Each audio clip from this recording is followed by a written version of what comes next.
Ed. Right. Hive Delta Terror. Yep.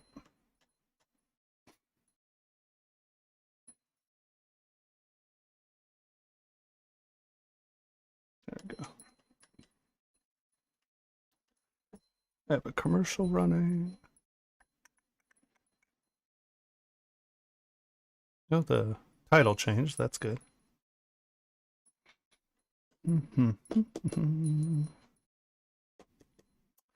Hello, hello, hello. Another evening of crits. Woo! Okay. So for all of you out there, if you want to submit a file, it's right there under the title, or in the title, it's http://ZBrushTSW. Feel free to upload ZTLs, STLs, or OBJs. Make our lives a little easier. This week was a full week of ZPRs that we had to obviously deal with that. So we have Facebook, Twitch. I assume YouTube's coming. Or check. Yep, there it is. All right. So there we go. We have all our channels. Hey, Sean. That was painless. Look at us go. Can everyone hear me? Is everything good? Sounds good to me. Woohoo! Okay. So this week we're going to start with Ed Fisher, Hive Delta Terror.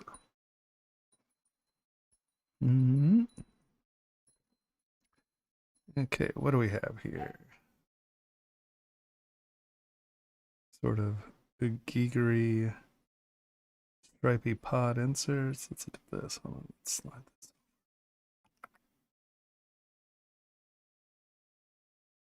That's interesting. What am I missing here? No, it's the top. Okay.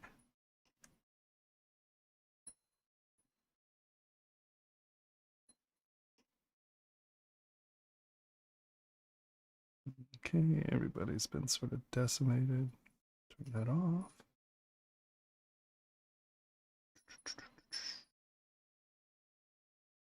It's a good pose. Your little smudgy things have tension. That's good. Neck tendrils have tension. Your plates are distinctly over one another.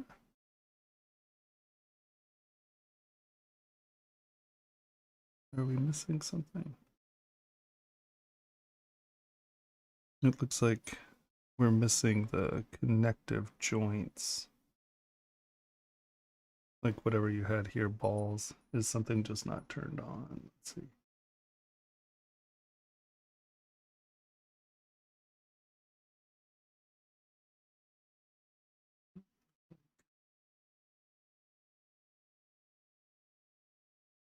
Everything's turned on. All right.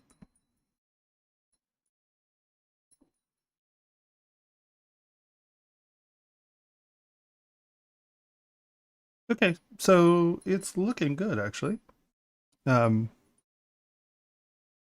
of your stuff seems to be like in the right place. There aren't any obvious like soft areas that aren't, I mean, like obviously like right here, you know, you're coming through your model, and it looks like you're sort of using that as like tension, or like down here you've been using it as sort of this gaping, or the soft tissue connecting the shells, or the carapace. So it's looking pretty good. Just make sure that you don't leave anything unfinished, right? You know, make sure this stuff is that. Right, because you don't want to make these intersections muddy and make it look like there's you know, like you just forgot something. So get back in here and put some intentionality in some of these smaller areas.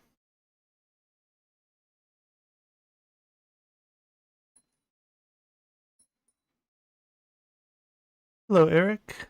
Hey, Rathion, Irving, and Riley. Yeah, no, it looks good. I like it. Just make sure you're not leaving things unfinished. And don't be afraid to come in here and just kind of split these ends up a little so it looks like you're getting some of that soft tissue connection. If that makes any sense. It's weird having both headphones in. When I exhale, it's like, I hope it doesn't sound that way to you guys because I hear every exhale like, No, it's fine. time to remove one of those headphones. um, yeah, like in here, you may want to, because you have pretty good surface tension on this stuff, you may want to just give it to where these are, you know, coming out and having a little bit more insertion. Right, so it looks like they're continuing in on the surface tension, you know, like have it start soft and come in. Mm. Mm. You know, you don't have to get too detailed, but having that feel like it's kind of coming around and on helps with that tension. And make sure you look at them from the sides. Like you've done a really good job with this stuff, so looking good.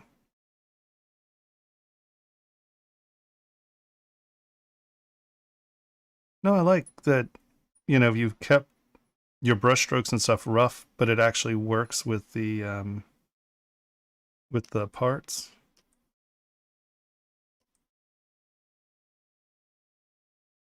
It's like just the right amount of detail that it has that character to it. Hey, Diego. Hey, Netron. Yeah, no, it looks nice. I mean, your pose is good. The use of this and having it twist and stuff, this is really nice. Did you use is this like a repeating curve brush? Or an IMM brush on curve feature? I wonder. But I like how you're getting the rotation in it. That's really super nice. Let's look at this.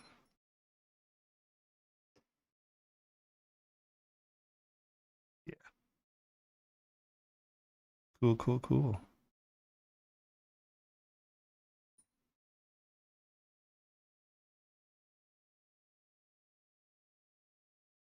Yeah, that looks great. You might want to, because all of this has so much interesting detail, you might want to take this instance, right? Take one of the one that you know, your base instance on this, sculpt it up and then decimate it. And then you can have this where it's sculpturally similar, but obviously it's not huge because, you know, obviously these are just your block up shapes, and you did it because, you know, you have what, like 85 instances there, and if it's, you know, 1,000, now that's 85,000, or if it's 1,000,000, it's 85 million. So I would say sculpt on it, take it down to 20K, do it, and then you can decimate it all together again. But all in all, that looks awesome. I really like the flow. The pose is really dynamic. Let's look at the front, back. You may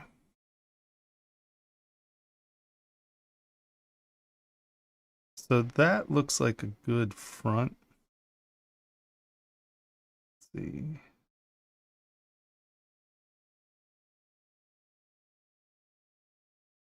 Yeah, that's a nice place. So I think you might want to on this arm here, let's W.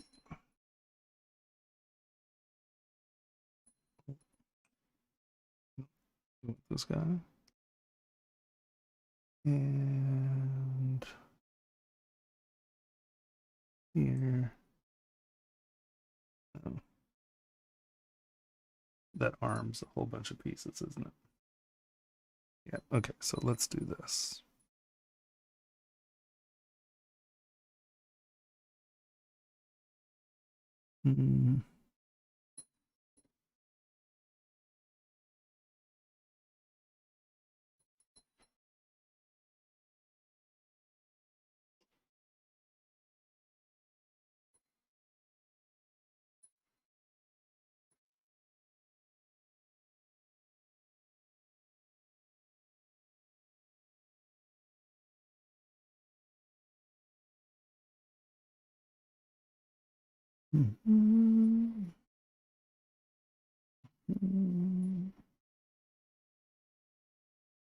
Everybody but you.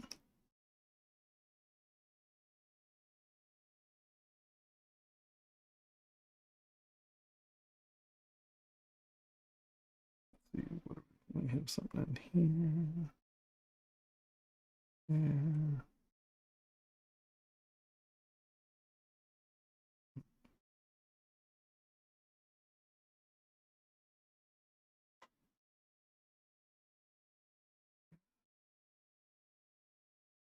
All right, so now that is there. And so now let's come over here and tap. Tap. There we go. You down, you down, you down, you down, you down. Anything else I'm gonna, yeah, we're gonna move you. Okay. So I would say that you might, in your posing, you might want to get this up and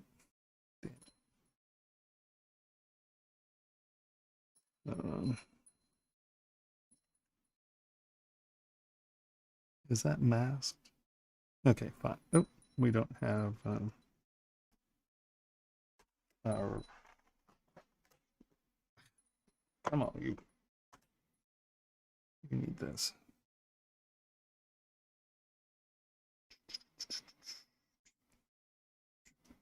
I don't know why this resets every time. Kind of frustrating, but it's okay.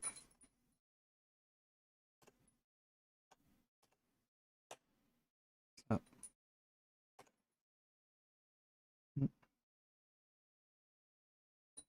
Go away. So I think that you might want to make this sort of up here and sort of get that profile, because this is the tail. And it'd be nice if you actually saw, you might want to actually bring this down and kind of point it out.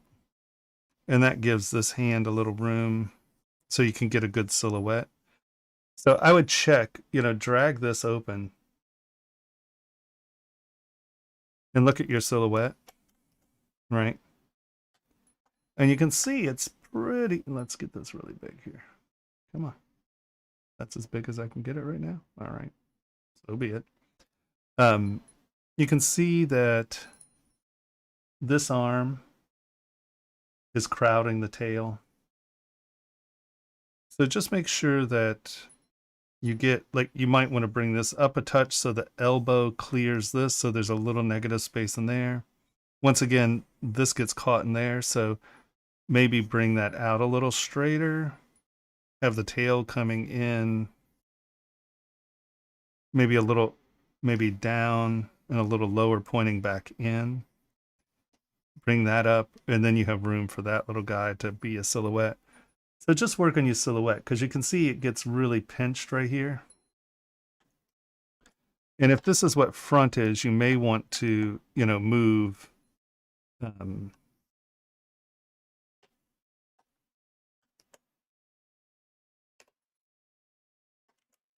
move this arm out.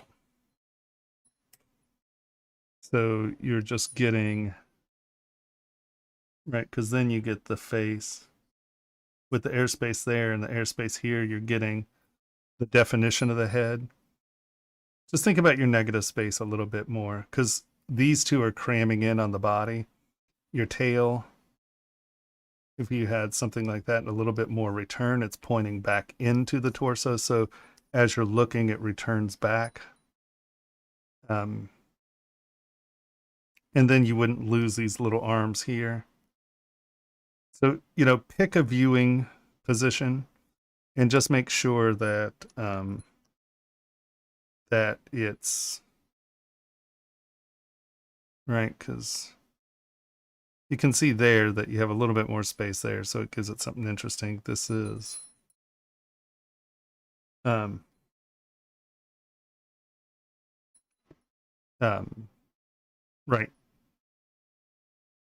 if that makes sense. Because all in all, the sculpt is looking great. So I would reevaluate my pose.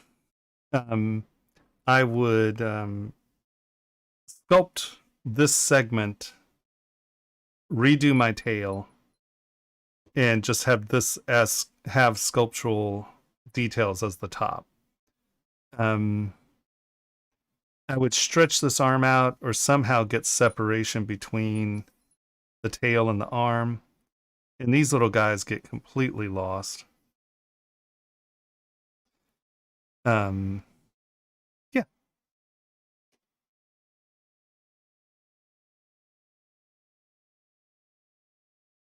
And I don't know, I think you're missing like the ball or whatever, your connector where the arms are connecting to the torso. I don't see them turned off, so that's something you might want to find and see what's going on.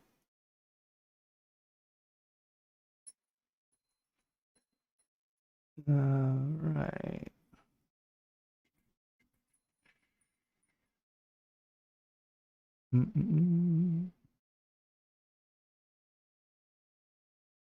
Okay.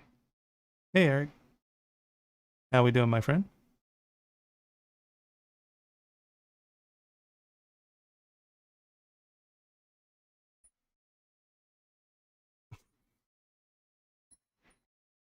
Well, that's good. What's the buzz? Tell me what's happening. What's the buzz? Okay, who's next? Up next, we have Nate Hodgins, That's right. Yeah. also known as Netron 5000.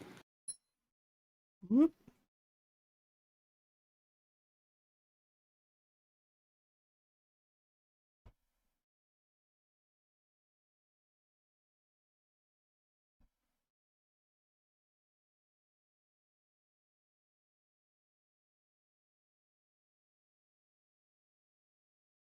That's great.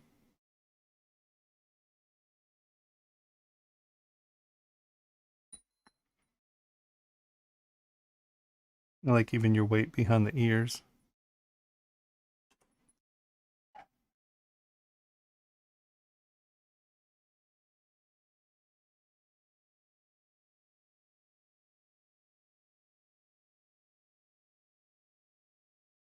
Looking nice.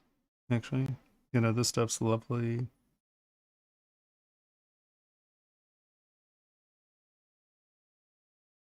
You might want just a touch more of these transition wrinkles in here because you have such clear wrinkling going on up here. This is nice. Even just something, you know, just as simple as punching, hold on,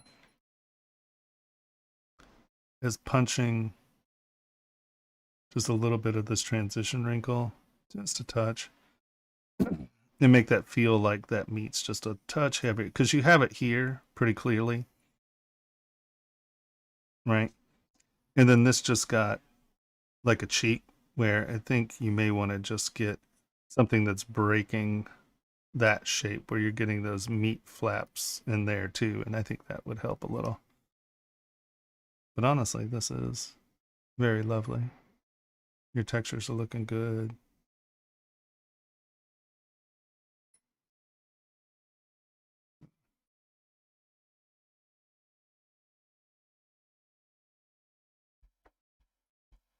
That looks nice. Honestly, there's not a, you know, just getting persnickety. These are a little cut in. You may want to just take a brush with gravity and just come over it just a little bit, just to get these to feel like they're going over, so these creases have a little weight to them, not just cut in.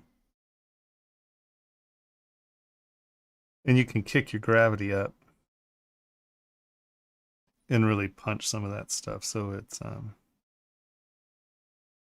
where when you pull out, they just have a little weight to them.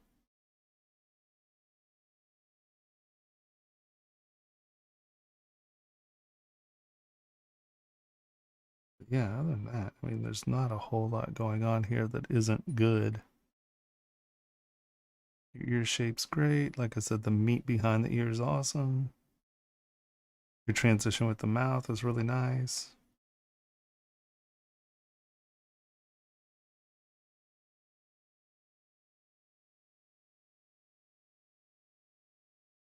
Nope, looks wonderful. Yeah, there's not a whole lot I'd say that's really obvious to comment on. Like I said, the only thing I would think about is, getting weight in some of this stuff. So it's not just cracked in, but where it has that little fold over. If that makes any sense. Nate wants to know how you do hair. Oh God. In what Yeah. context? Depends on what it's for. Yeah, there's so see, like, I'm not usually doing models like this, so I don't do realistic hair because realistic hair you can't print. So I do hair as a like a lump, and then I just block it in quickly, and then I go back, put a little bit more detail in it, go back, put a little bit more detail in it.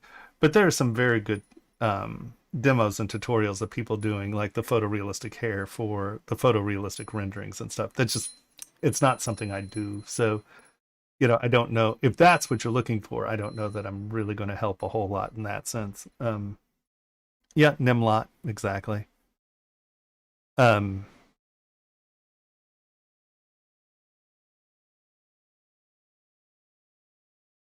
I mean, at the end of the day, it just comes down to, let's just duplicate this. I always do it on a separate layer, and I just come in and, block in what I want, and, just get it roughed in, get the flow in. And I'm always doing it with clay tubes, right? Because I'm setting up my layering. And you can see here, I'm just going to cut back so we have a nice clean sharp edge there. Yeah, we'll cut back and have a clean sharp edge there.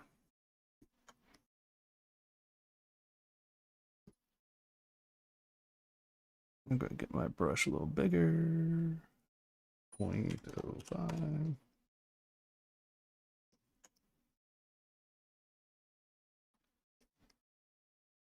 Get my lumps in, feel where I want it. There's usually a little more hair there, and get it in, make my brush smaller. And then, I'm going to come in sort of how the hair grows in and start my rhythm. It's going to follow that, and then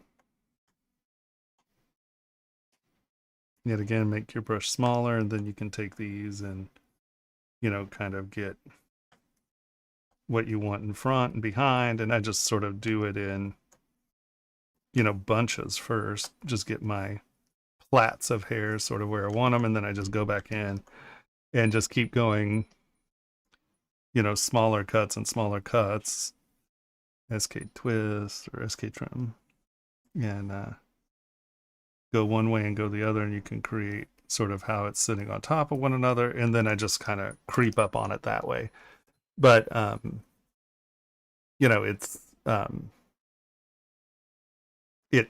I'm doing things sculpturally. I'm not trying to get photorealistic objects like that. So I know there are quite a few people out there doing really lovely jobs of it. And if you're trying for that stuff for rendering or games and not for manufacturing, I think that you're probably going to be served better by doing a little bit of a search in the community, and you'll be able to find someone who has some of those realistic hair techniques.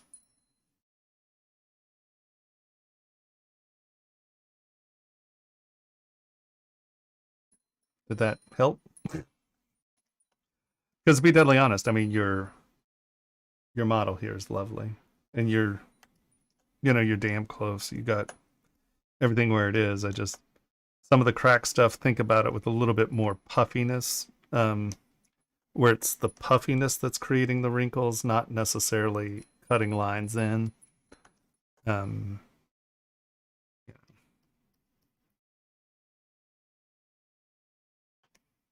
Because that'll eventually give you that sort of sallow, wrinkly thing going on. But all in all, I think you're killing it. Looks great. Yeah, gravity's awesome. So like, let's just take inflate. We can put gravity on inflate. I'm just going to kick it up to maximum. And I'm going to make this point. So this is the sorry. I slid the wrong one. Gravity strength all the way up. And you can see here, as I change that, that's the direction the gravity's pulling. And so as I pull across, you can see that it's pointing like down. So if you get something like, let's say clay, and we kick our gravity all the way up, kick our gravity all the way up, and then I'm going to pull it out a touch. And you can see as I lay this down, see how it's creating those lines with gravity as opposed to cutting the lines in. You can, and if you rotate it, remember that it's, if we do this, but I come in here, flip this around and do this, see how the gravity is going. So the gravity is to world, not object. So it's a good way of like coming in and getting, and obviously this is being melodramatic here, but if you hold Alt, it goes the other way. If you hold that, it comes out this way. So, I tend to find that doing it with gravity instead of cutting things in gives you a little bit more of the feel of the meat rolling off each other. And that's with everything. So like, as you're coming in here,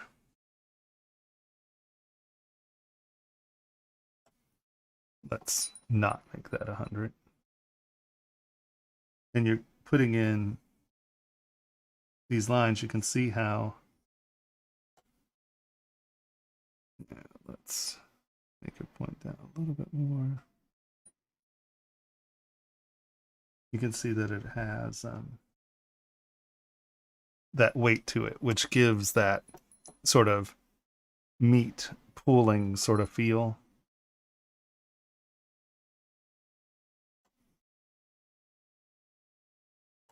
And as you stroke, you're getting more or less of it because it is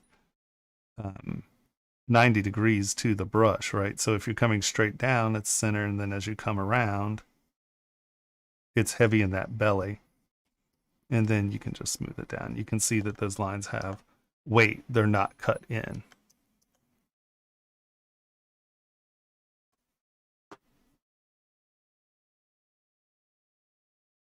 Yeah, no, exactly.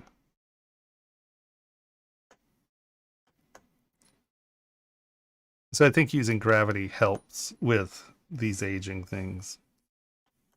And you can make it bigger and softer and get big movements in your gravity.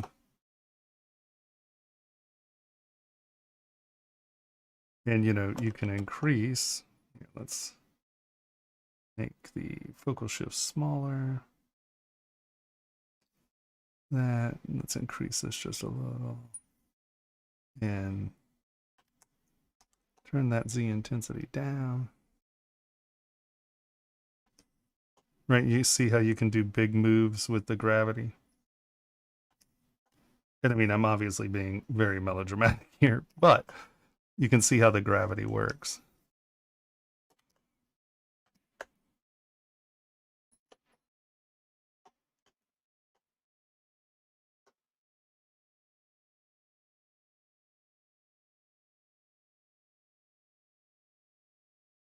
Well, I think very few people do the skin by hand. I think that like you could feasibly do find the scan textures and use Extractor or something like that, where you can come in by hand and do it. But I think so much of that really is just your technique, you know, what you're comfortable with.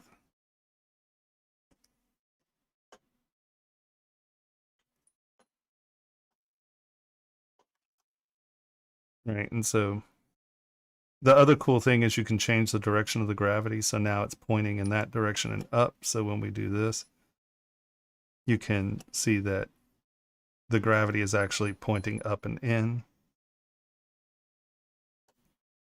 Right? So you can really play with gravity and get cool effects. We're going to make it point up and out.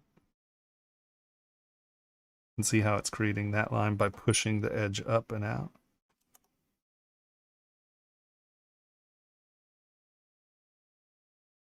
So I find gravity works really well when you're trying to do aging or anything that has that surface tension.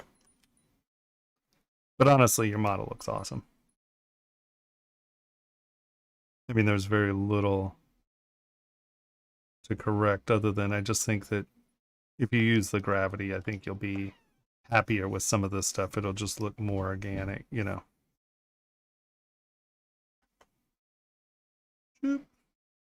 Connect. How are you configuring the gravity? So over here. Oh, you're not using my interface probably. So I believe that this is in transform. No, where is this? Control. Oh, brush. It is there. Okay, so if you go into brush, you go into depth, you get this screen right here. So, you know, this is where the brush is on the surface. And then this is the gravity here. So all you do is turn on a gravity strength, see how that lightens up, and then you just rotate that arrow, and the direction that arrow is pointing is the direction of the gravity. So let me... Clay is a soft brush, so let's turn this off on clay. And let's go to standard. Let's turn our gravity really high. And let's go back to the head. So this is pointing straight down. So if we do it up, let's turn lazy mouse off. Let us turn Z intensity up. Okay. So this is pointing straight down. Now, as you'll notice, I'm stroking here. You don't see a whole lot because it's actually going down into the skull, right? So let's turn this on. And you can see the mesh start to distort as we come out here. So as you notice, we come here and you can see it starting to stretch here because that curve is now where that 90 degrees down is going to start affecting it. And as we roll around the head, you can see how the gravity is pulling all that at 90 degrees, right? So if we're doing it up here, it has no, it's just going straight in, so it's not doing anything. So now let us come back out here. And we're going to change this arrow, and I'm just going to point it just down and straight out at us. So now when I'm coming up here, you can see that the angle of that pull is now at the angle that I set the gravity at, and it reacts differently as we go around, right? You see the directionality of that. And now let's point it in this direction and have it go up. And you can see that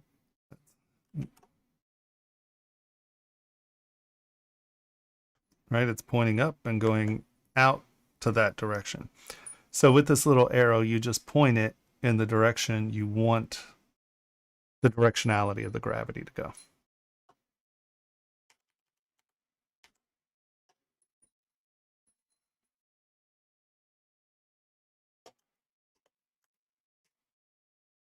Yeah, ZBrush has billions of things that like I've never even heard of that. But you can see that it really does help you get some very cool effects. And what's nice is, let's say you're doing it here. Remember, gravity is in the world, not the object. So if we just roll this out a little and I come here, we're getting that angle. And then if I roll it out a little more, we're getting it here and we're getting the angle. And then if I roll it out a little more, we're getting here and getting at the angle. And roll it out a little more and you get here. Let's roll it here, roll it here, roll it there, roll it there. And now you can see the directionality of those angles change.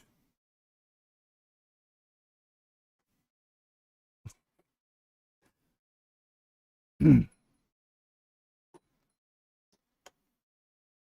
if you want to turn her into a Godzilla lizard head, that's the way to do it. Yep, 202505. They had an update, I think today. I think it was today. Well, I've made some hard surface characters and mechanical characters, yeah. I mean, I tend to make like objects that are hard surface, like, you know, when I'm working on something and it has, let's say, a scooter. Like, I'll build the scooter. I don't know if you saw the Tomas the tank, but, you know, I built a Tiger 2 tank in ZBrush. So I've, you know, I do hard surface modeling. And I do turn things like this into sort of mechanically looking things.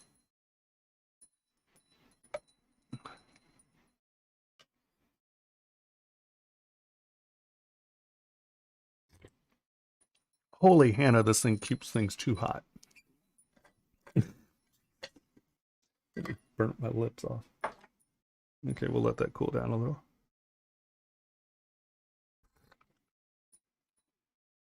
Yeah, wow, that was brutal. Obviously, I didn't fix anything hot. It burned me out. All right. Do you have any other questions? Because honestly, looks great. Sadly, not enough caffeine tonight. I found at the farmer's market here, there's someone who makes honey that has eucalyptus in it. So you put a spoonful in that, stir it up, and you get the menthol and the honey coating your throat, so it helps. Yeah, no problem. Always here to help. Hopefully. All right, who's next? Up next, we have Ash. And I the think file that's is just this named one. Test2. Yeah. Cool. Nope, that's all we got. Nope. Before we go into that, let's answer one question that was asked a couple times Sure. a while ago. Can you Dynamesh different parts of a single mesh in different resolutions, still keeping it as a single mesh? Yes. And you do it with masking. So let's go back to our head here. Let's just Dynamesh this. And so now it's 7 million, so it's going to take a second to get down. All right, so there we're at 1.35 million polys. And so now I'm going to take this. I'm going to mask the face. But the problem with doing this is that you no longer can have layers, right? It wipes everything out if you had different, I'll show you, it doesn't matter. Because you're hopefully going to create your layers here. So let's say you want to sculpt on the face and the ears, but you don't care about the rest of the head.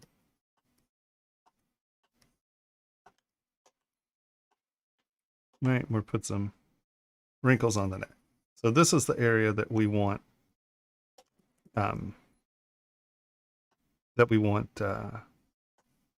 be a higher res, right? So hold on, I'm just going to do Control W.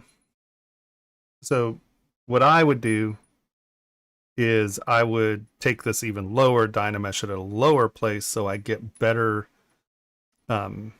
resolution as I go. But here we can just do this.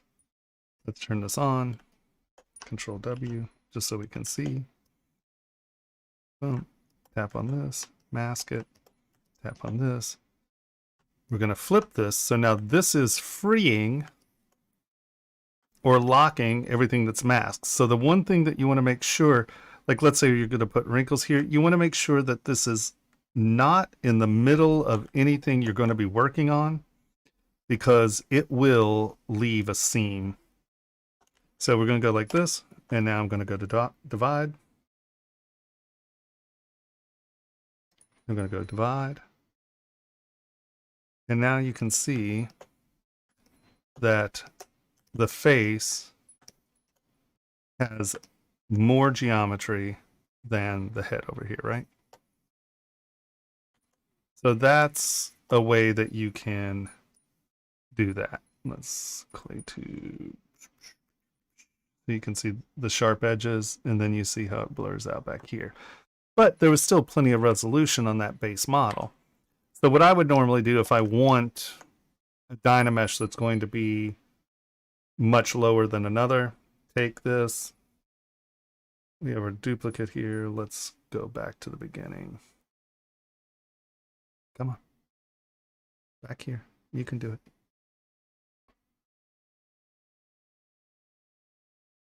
Okay, so we have this guy, right? I'm going to hide the eyes. This is our original. Hold down Control, tap this. That is now our home state. No, I want this to be the original. Nah, it's okay. We'll just do it backwards. Doesn't matter because I've already done it. So this is our home state. We're going to come back up here. We're up here. I am now going to Dynamesh this low.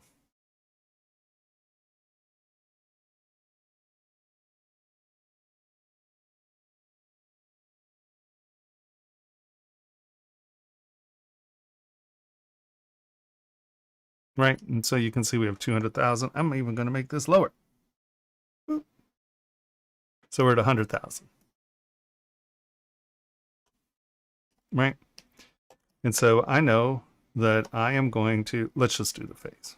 I'm going to sculpt this, and I want this to be high detail.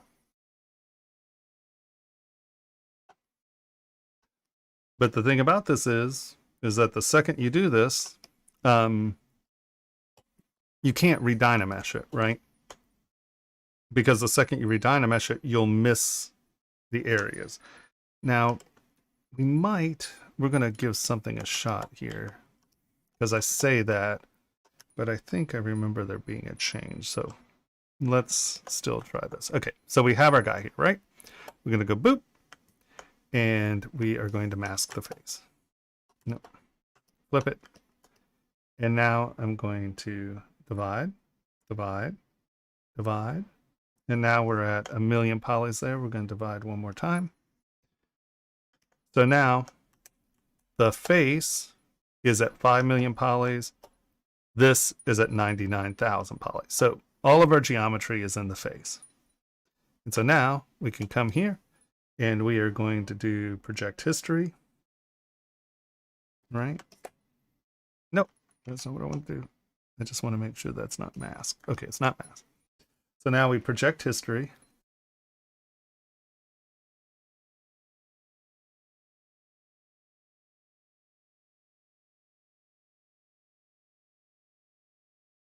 Well, I have maps of a building that I'm working on that I just built here. So, I mean, it just depends on your process. I mean, obviously, like, you know, Fusion 360 has doors and things that you can just plug in with hinges and stuff. So if you're doing that, yeah, I mean.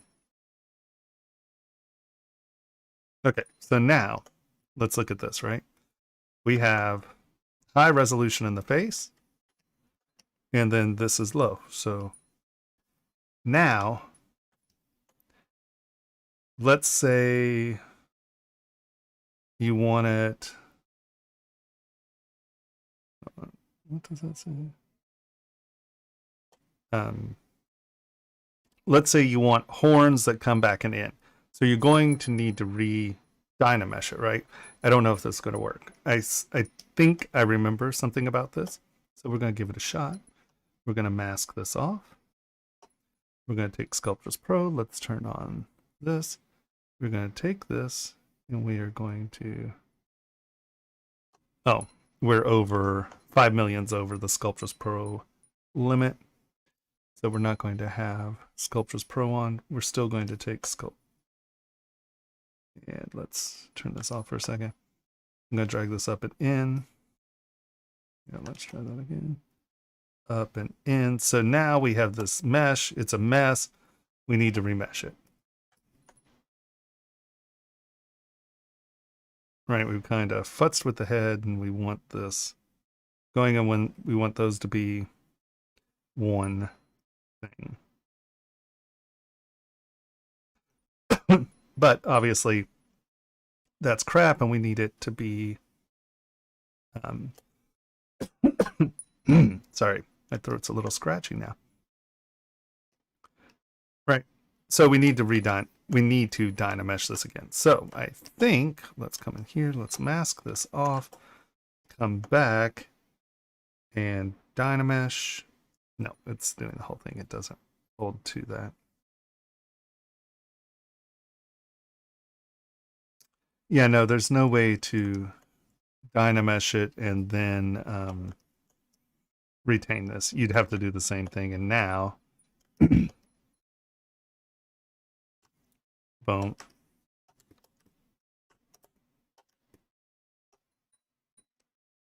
Boom.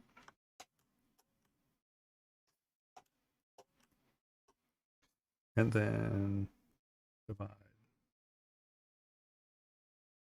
Divide. Divide. Reproject history. And you can get back to that pretty quick, but there's no way to do it.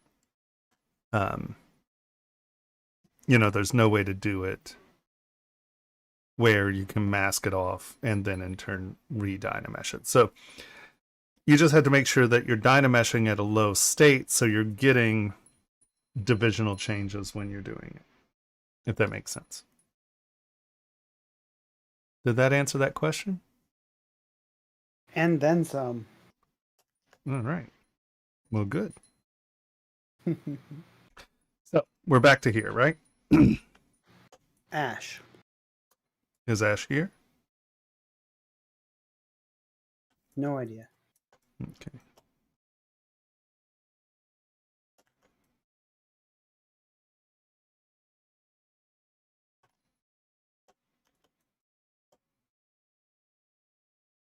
Split it hidden.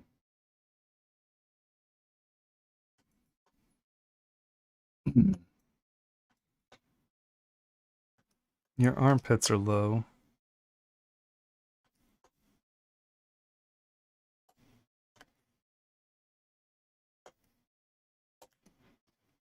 Your base anatomy's okay. I mean, at this resolution, it's hard. But, hold on. You get a little bit more tuck in here. Yeah, it's not bad. But your armpits are low.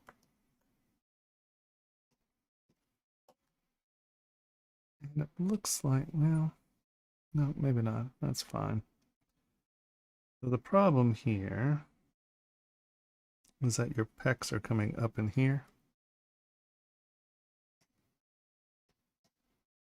And then this all kicks up in there. If that makes any sense. And then this stuff is going to come out here a little.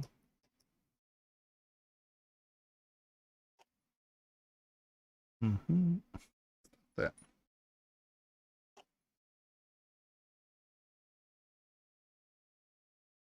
Your bicep comes in there.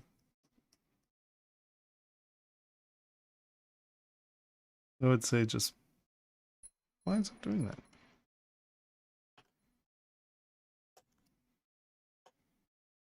Right, just make sure that this stuff's sort of in the right place.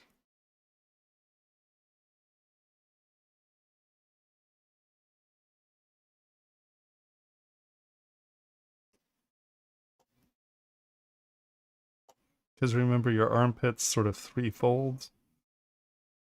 You have the pec muscle, you have the pinch to the delt, and then you have the bicep coming in. And then the lat goes behind that. Right? So you have sort of this thing going on here. The bicep goes into the armpit. So just make sure that you're getting this sort of trifold there. And it doesn't happen down here.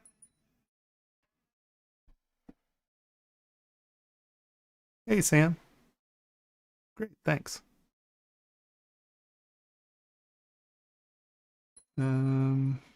Let's see.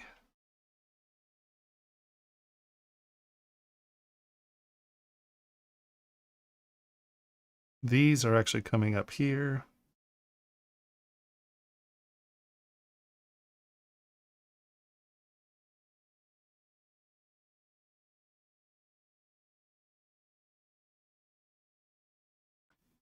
And this isn't quite just there. There's a whole series of muscles that kind of do this. So it's not just a big gaping hole there. You have a little bit more fill in there.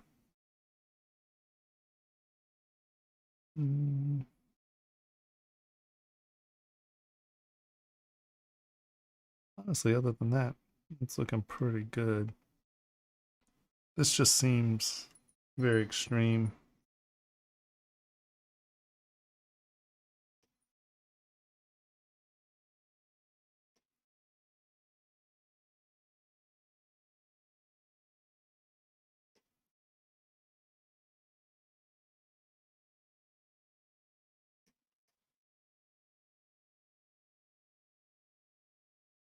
But yeah, say really flat butt and armpits being in the wrong place. Other than that, you know, it's a really rough block up, so it's hard to go too much farther than that. And just remember that pants are almost never lumpy because there's gravity. So you want to make sure that, you know, it's here, you get some wrinkles here, but then this is going to be pretty darn straight. You might be able to get wrinkles here, and, you know, there are wrinkles along the way, but it never is going to look like soft. You know, I mean, I guess if you had a really thick pair of sweatpants, you might be able to get that look, but just make sure that you're thinking about the tension that's happening in pants.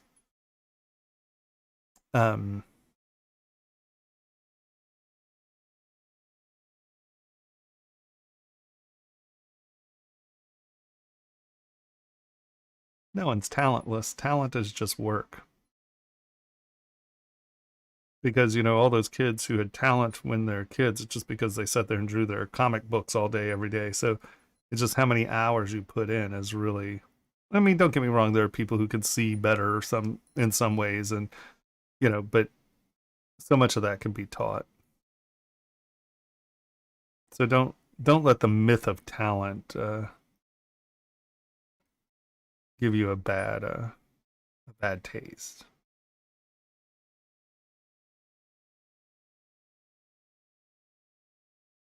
I mean, I was considered talented, but it's all I ever did as a kid was sculpt.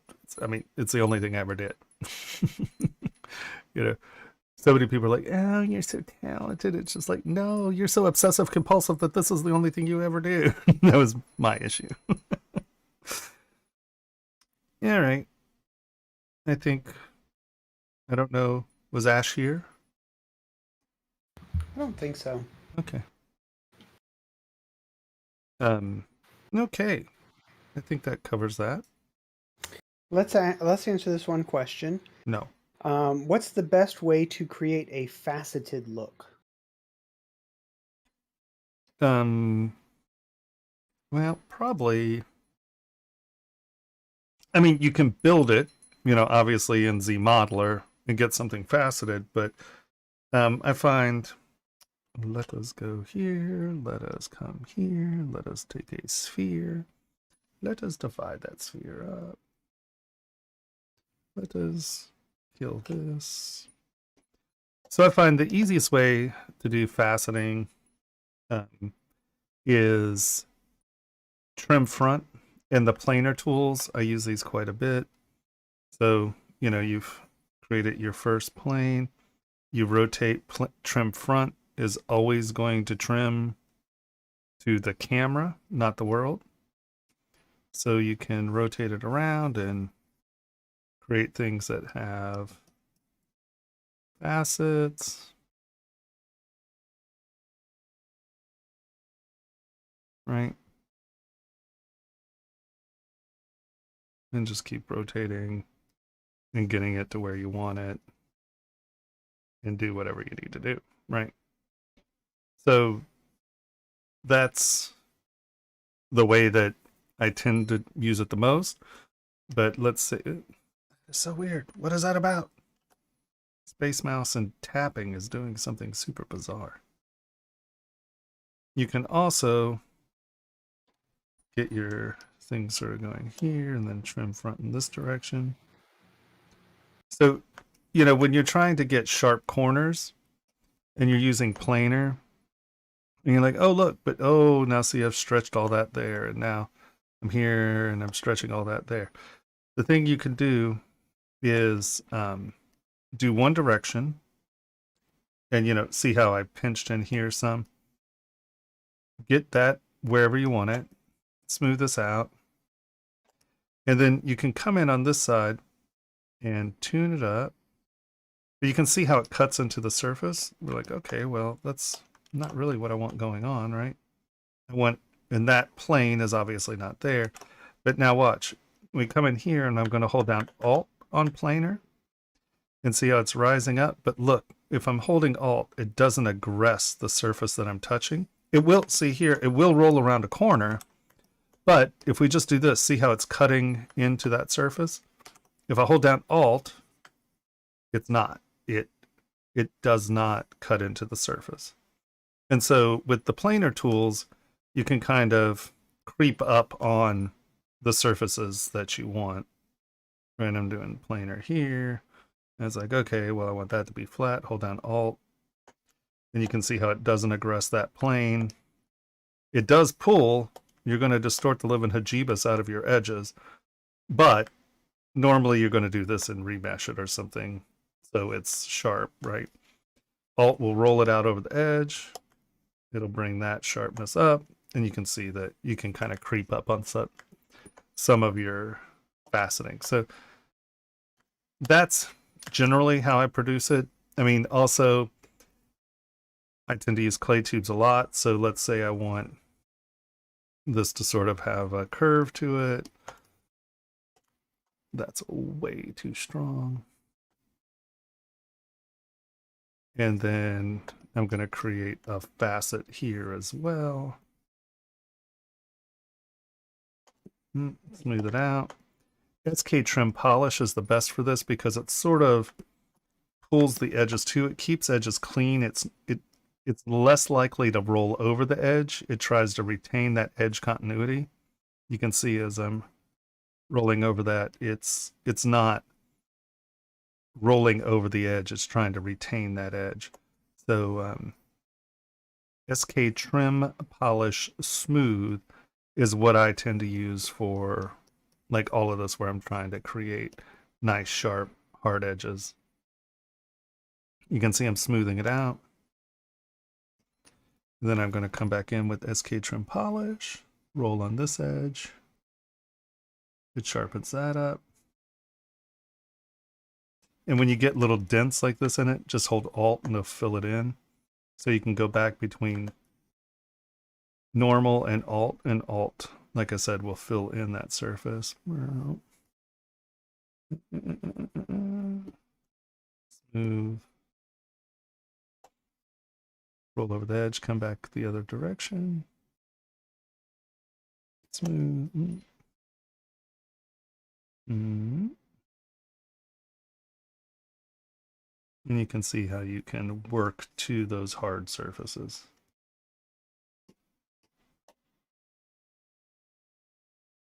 Was that what you were looking for? Gotta be.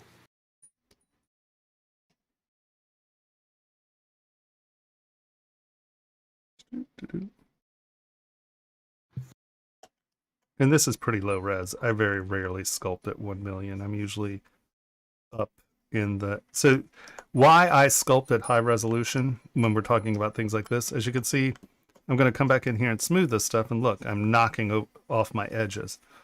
And so if you're sculpting at a lower res, smoothing moves more mesh. So I'm going to divide this up, and I'm going to divide this up again. And now you can see as I'm here and I'm smoothing over that, see how that retains the sharpness of its edge? And I'm even smoothing stronger. And you can see we're not really trashing that edge. So when I come back in here and decide to sharpen these edges,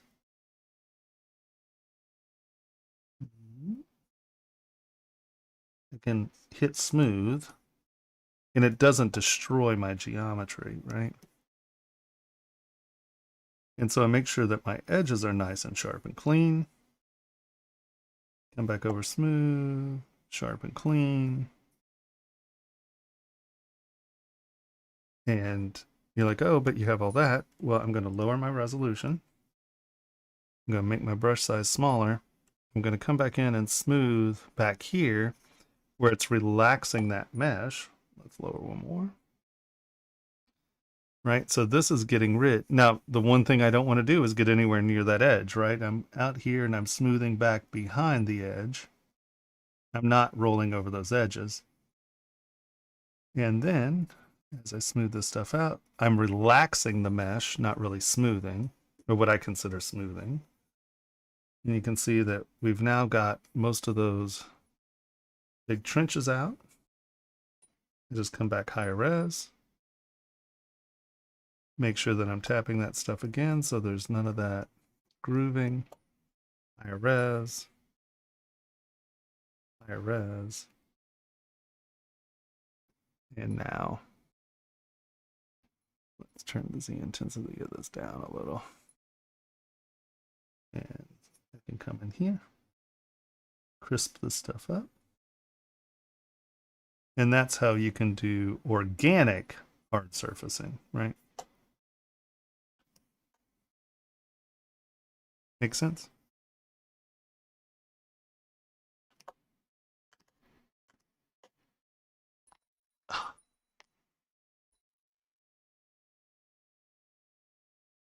Yeah, I would decimate this. I would never take anything out of ZBrush at 25 million polys. That is SK Trim Polish. It's one of Sakaki Karu's brushes. I use his brushes a lot. You can't see. I don't know what to say about that. Is that a you issue or a me issue? Okay. Are we on to our next person? Next. Who is that? Venete. This one.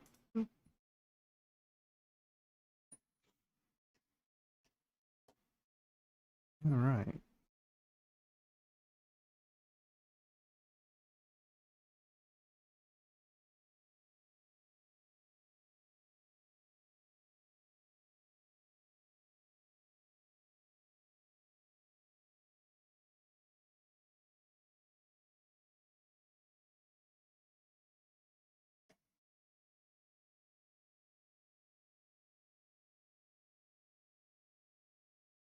So he kind of has baby jaw, and there are people who have baby jaw, but normally you're going to get a little deeper in here, and this is going to be at a slightly more useful angle, right? Because that's what the skull's looking like. Normally an adult is going to have a little bit more room here. And I know that would change him from the front, but maybe not that much. Very rarely are you going to see this just be a straight line, right? It usually has more depth to that jaw in adult. And like I said, I'm sure we can find 1,000 pictures of people who have baby jaw, but just something to think about. You can see that it didn't really change that much. And from the side, it looks a little bit more real or more adult, right?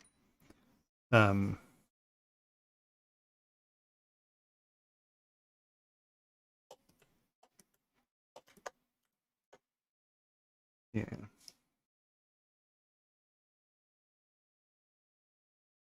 Does Decimation Master come pre-installed in Yes, ZBrush, or do you it have to does. download it? Nope. Decimation Master is part of ZBrush, or part of its initial plugin set. Dynamesh Master is the one that you have to download.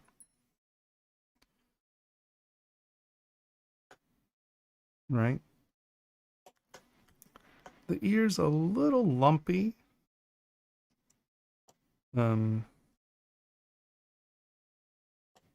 But once again, I mean, I think there's meat here, usually. And I think your ear's just getting a little thin.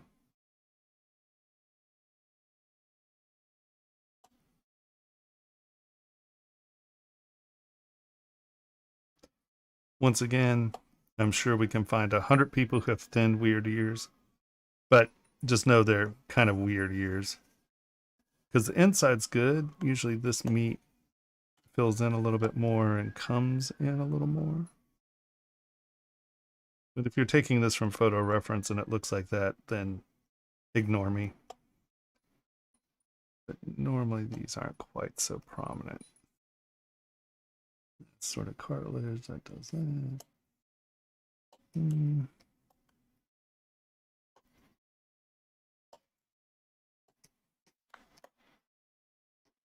And once again, normally these are slightly smoother curves.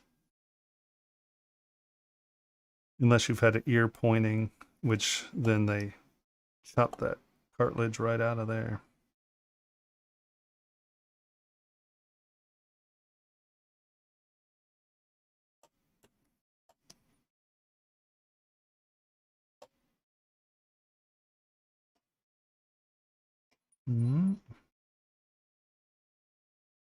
That comes in the front.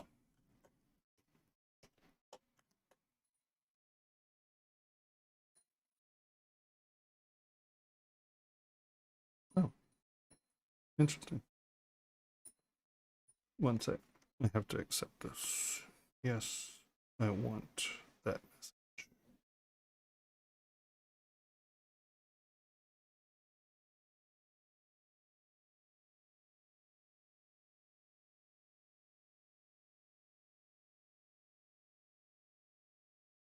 Okay.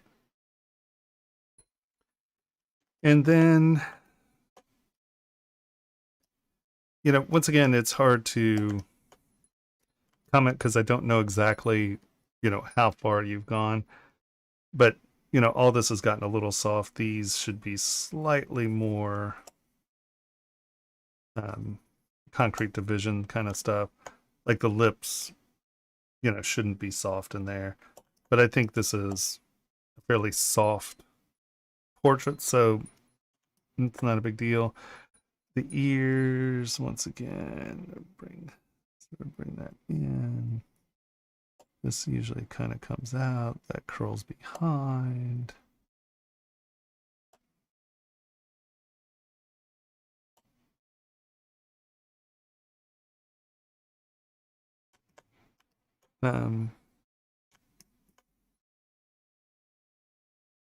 Once again, I don't know. You can find something with every weirdness in the face, but I mean, all in all, looks great, without a doubt. And normally, this fills in just a little bit up here, just so it doesn't look like a straight line going up.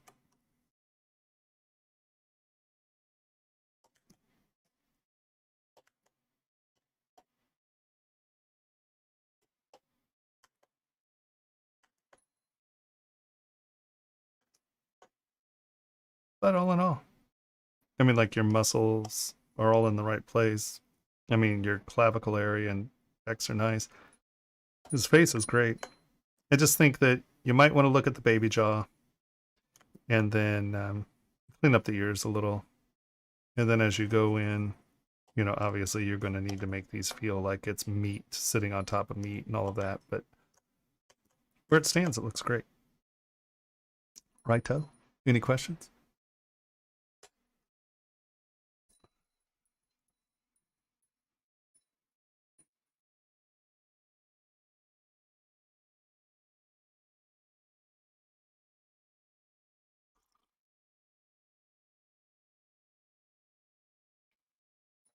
I assume that's a no. Seems like a no. All right, who's next? Up next, we've got. Was that Venete? Yeah, Sean. Sean Davis.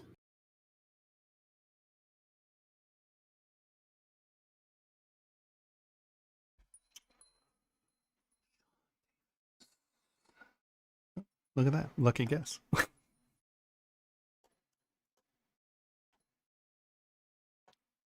So you should ask Sean. He obviously knows about hair. PM Sean. Henry, do you have the specs actually written down for a quick? Oh, there it is. Look at you go. Whoop, whoop. All right, let's see what we got here.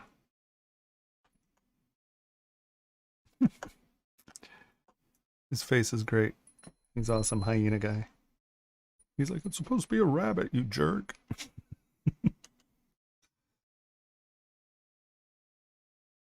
The muscle on the legs look good. Now, I just want to see quick.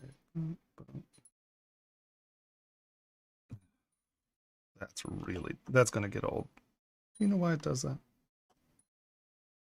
I can't touch You have gotten out of practice with your space mouse. Yeah, and I'm spinning and then I touch at the same time and it freaks out. I got to stop. You cannot sculpt and rotate at the same time. I know that.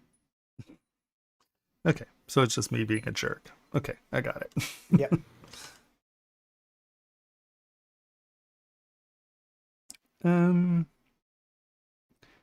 I don't know about hyena legs, so my only inclination is that the knee probably has another bulge here. Because the kneecap is the rotating part of, so you have this bone. And then you have this bone. And then you have this this floating piece of meat here. And normally it's not going to just be down. Now there might be something about a hyena leg. I could be totally wrong. It just seems like it wants to have a kneecap. And I don't think you have a kneecap at the moment.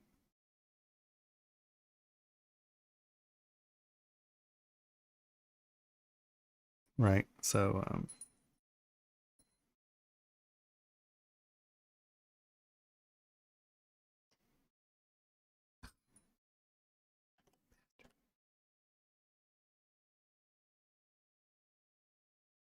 because these all have to insert somewhere, right?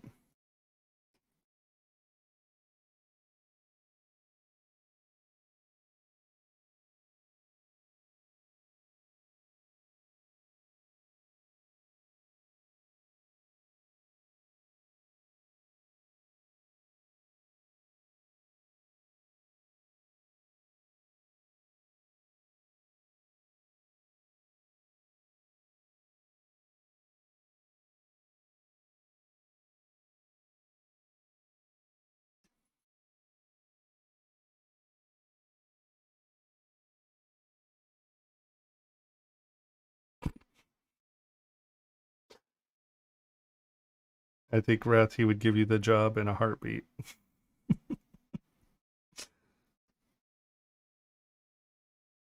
I mean, he didn't add the Z-Tails only part, so, you know, You're like, I'm not check your scared. resume out, but I don't know. Mm, Make sure your bicep is going in. There's not a dent. Man, I really have gotten out of practice. This is ridiculous.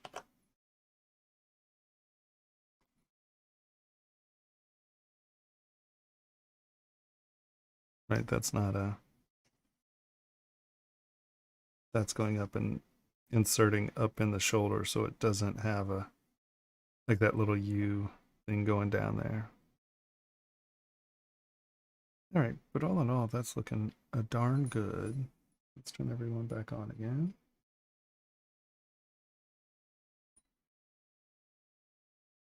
Okay. Don't get lazy on your stitches. I see you've laid a zipper in there, but your stitching. Mm-mm.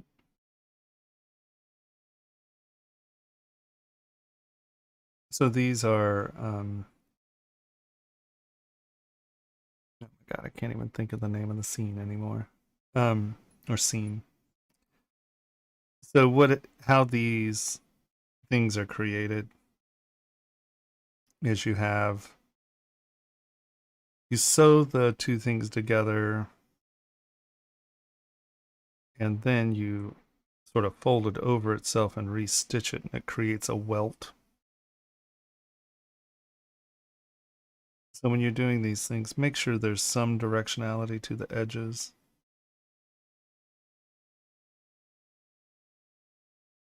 And that'll sell that much more.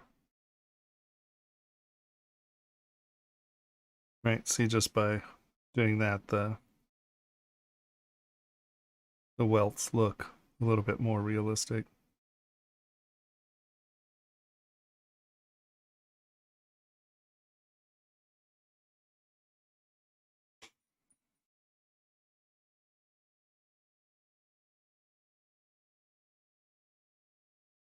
He has weird old arms, so they might not be curling there, but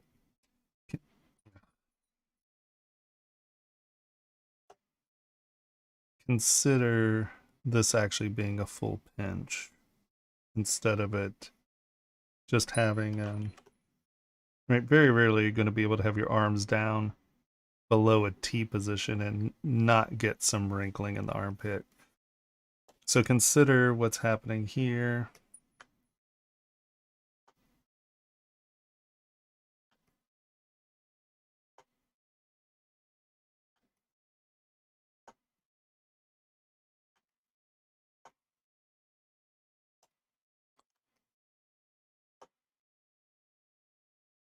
But I could be convinced that this is hyena arm and it doesn't bench, but I need to be convinced of that.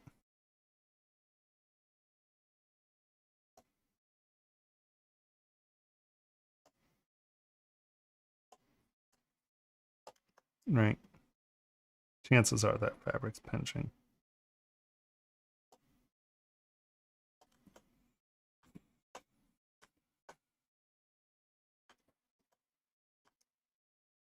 Same here. Just be really careful about cutting lines in, because as you cut lines in, what you have happening is you're losing surface continuity and it's telling a different story. Right. And you're on the right track, right? You're doing this because you're like, okay, well, we have the scene. But as you can see, and I did this obviously more extreme. What happens here is you have this and this, right? So this loses continuity with this surface when you do this. So if you go,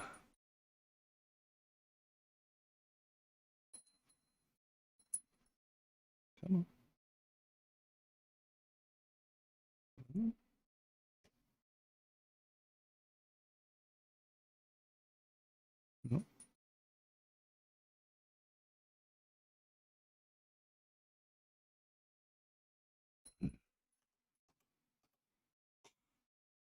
So we have this, right? Now, instead of just cutting it, let's...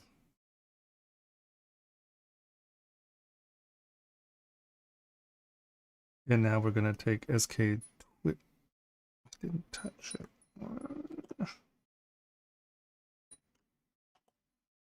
My rhythm is completely off. It's crazy. And so we have this. We'll do the welt.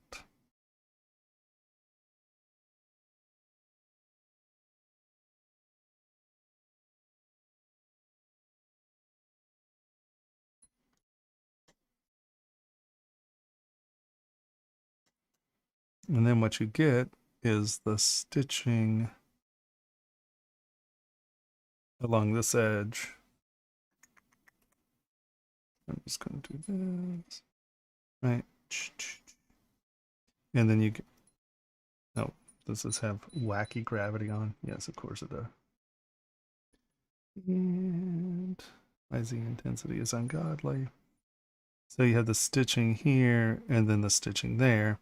But you can see that stitching and stitching. But you can see how it gets that rolled edge, because that is... Let's look at a welted seam.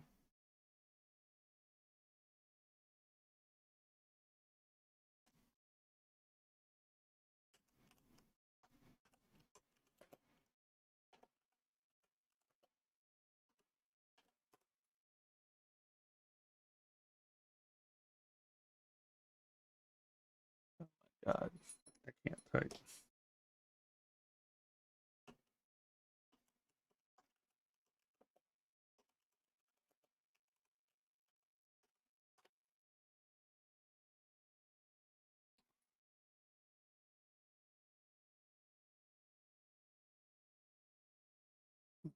Here we go.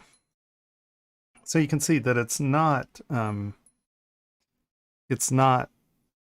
raised on both sides, right? There's a roll. And then what's happened on the inside is you take this seam and you roll it like this, and then you roll it like this. And this is doing that. So you have these two things, you stitch them together this way, and then you roll this over, and then you stitch it here.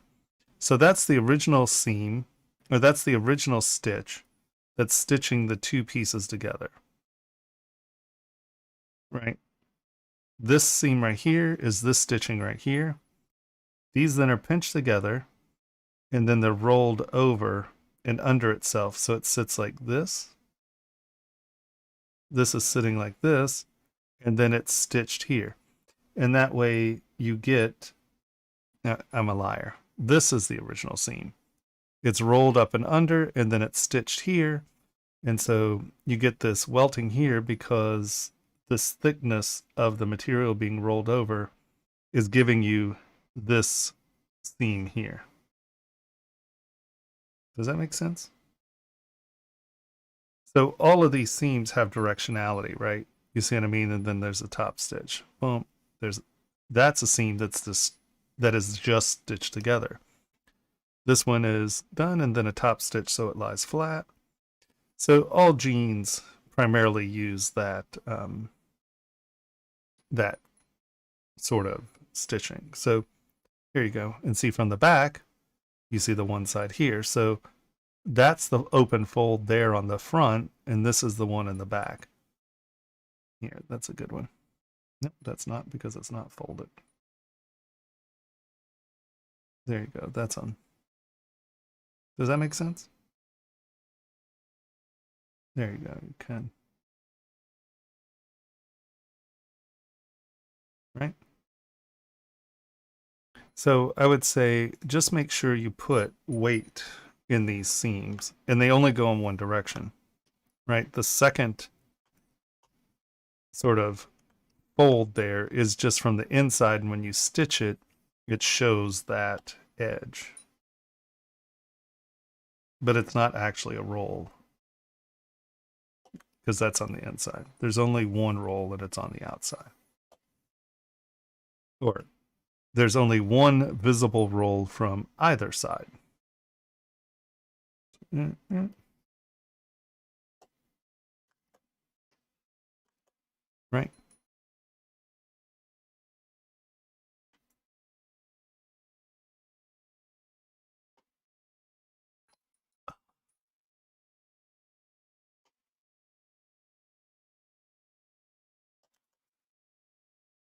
All right. I think that's most of the issues there. Just look at your seams, understand how they are, and then that, like, very rarely are you going to have zippers that are not rolled into something, right? I mean, there are some people in fashion who do it, but under normal circumstances, this is going to have, that seam is going to be behind an edge. And that's just so that isn't constantly beat up on, and you then in turn can lose the zipper. You're really trying to protect that stitching right there. So under normal circumstances, you're going to have something more like that.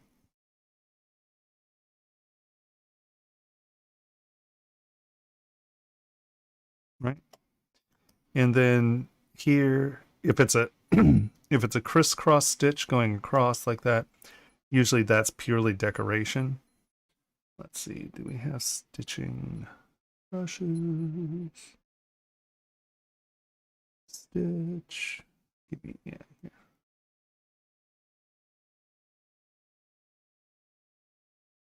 So under normal circumstances, that's just going to be a decorative stitch if that's anything.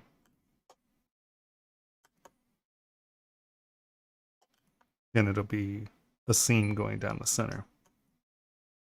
I mean, I guess you can have a welted edge that has the crisscross on it for sure, but just understand why you have a different kind of stitching here than you do here. Continuity. Oh man. Falling apart. Hi, Ryan. Righto.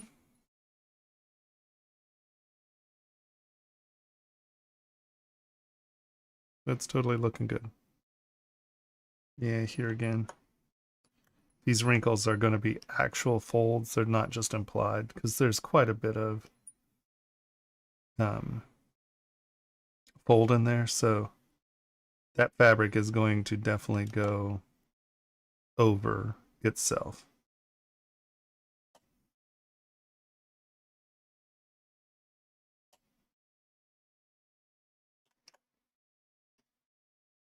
Right. That's going to be a fold. Okay. Any questions?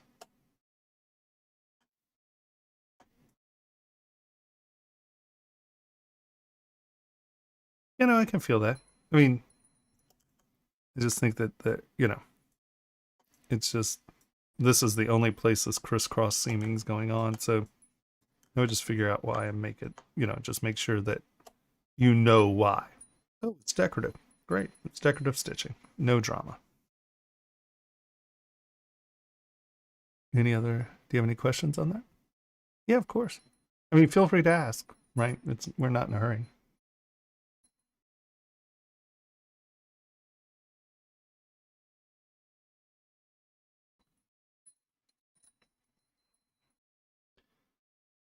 Okie dokie.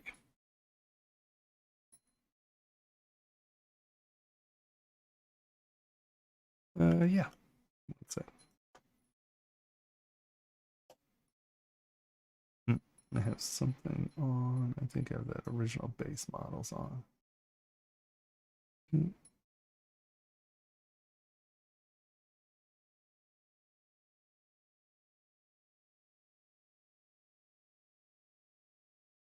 can do it.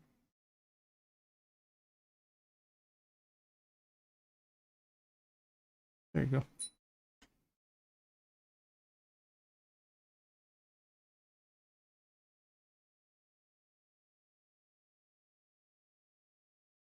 There you go, Ryan. There's your BPR. Okay. Who's next? Up next is Andre. Alien 06. Hold on, we got it. we go.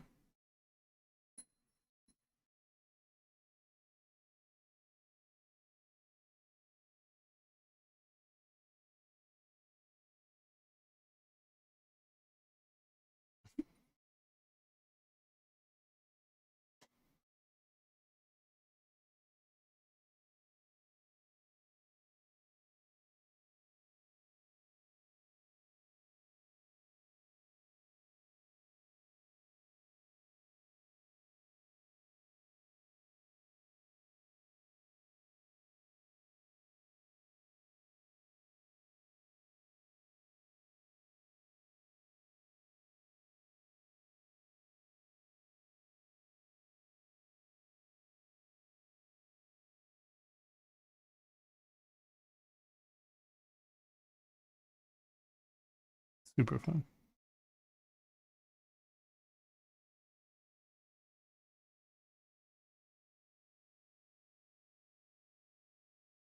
So here I would say that you two could benefit from gravity, because in this stuff, you're just cutting these lines, and the problem with just cutting in lines is you get silhouettes that just do this. And so what can happen here is these are all reflecting the same, and it'll just start to get lumpy. Where if, let's bring you in here for a second.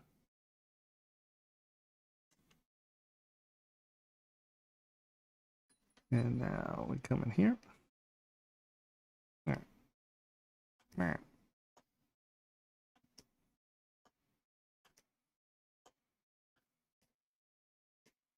Let's start. Come on. I hate when I touch it someplace else and it gets all weird.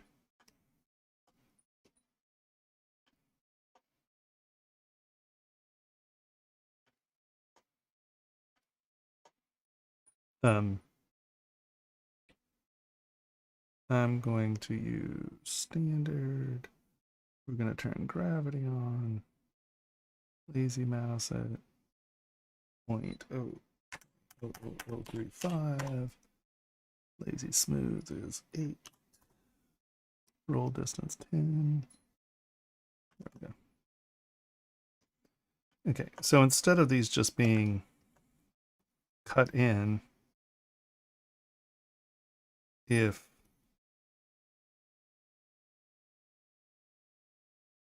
these have a little bit more implied weight.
Well, poop.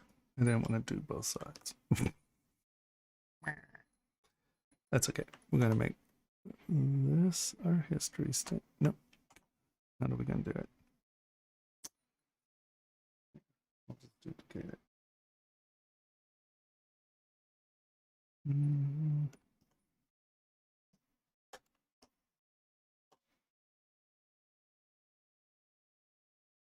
Hidden.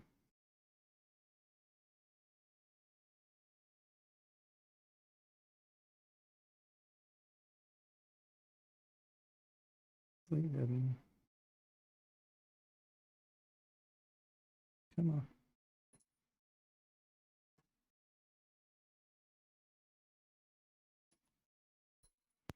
Does that say 84 mil total? It does.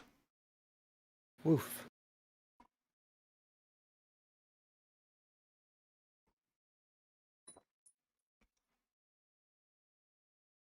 Nothing wrong with that. What are you Not on oofing your about? computer. What are you oofing about? That's fine. Even though I might have pushed something weird.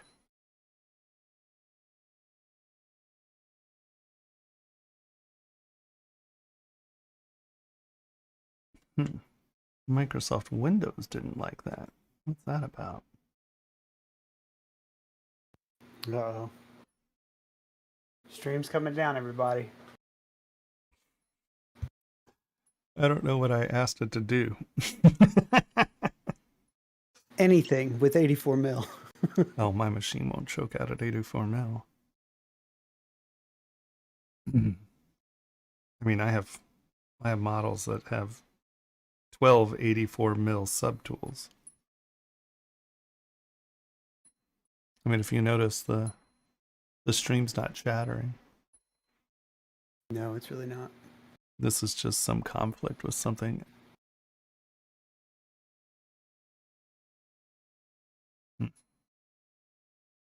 Weird. We'll give it another minute. See, I'm not used to that Windows thing coming up. That's a weird one up there. What did it say? Windows doesn't like this process. I'm like, okay, well, whatever. All right, here we go. It's only 185,000. What's it crying about? I don't know what I just asked it to do. Sometimes I get a little button happy. Is delete hidden done? Split hidden? Okay. Close holes.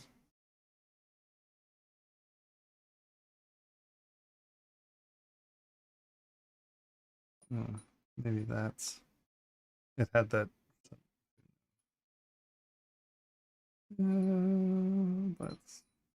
Res. Delete higher. Close holes. Divide, divide, divide. Okay.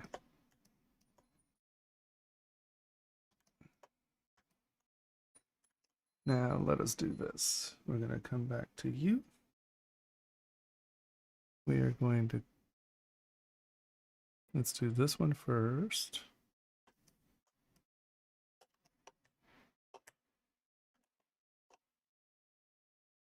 Turn symmetry off. That was the whole point.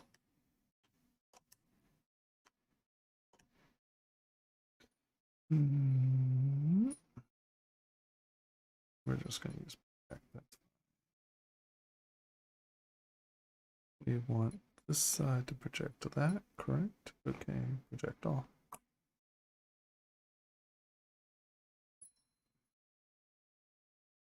I just want to look at the difference of this.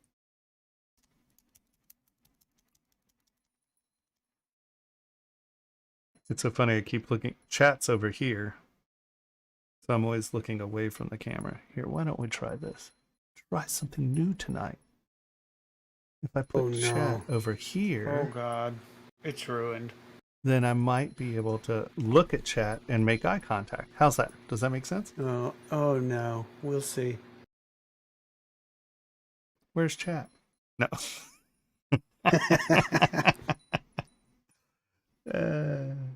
Just kidding. All right, so that's that. Now, is this the original one? No. Got to go here. Let's come back to here. That's finally cooled down. That's good.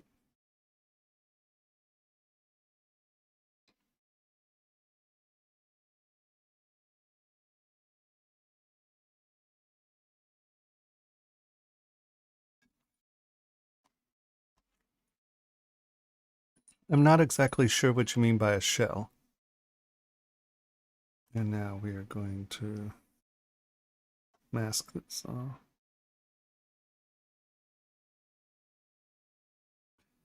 And we are going to project all on this side. Right? Is this making sense?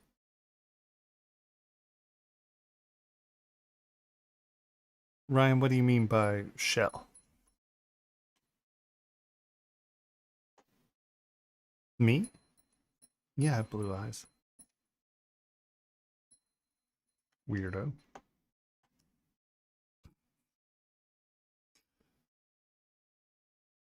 That can't be right. See, that's after I smoothed it. Okay, there we go. Goodness gracious. I didn't mean for this to be such an arduous task.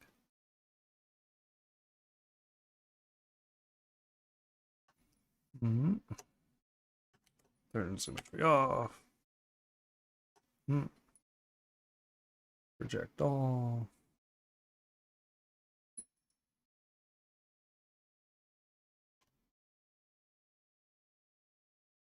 But, I mean, technically all of these should be shells.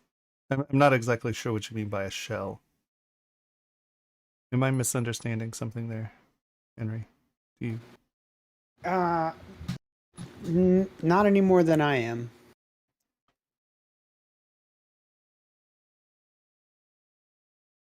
But I always think of a shell as like a hollowed out model. Right.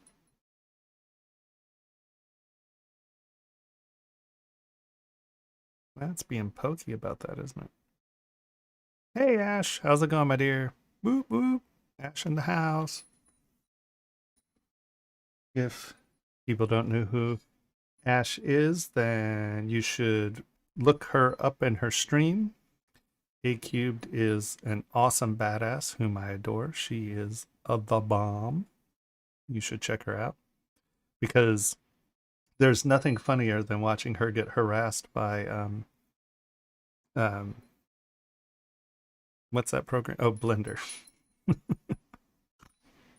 Yeah, she ask her about Blender. Really, she's awesome.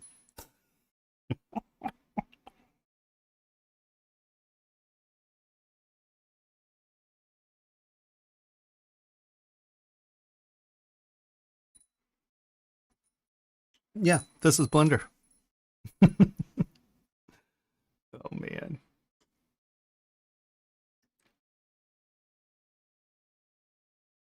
This is the ZBrush plugin for Blender. Yeah. It's pretty powerful. It's awesome.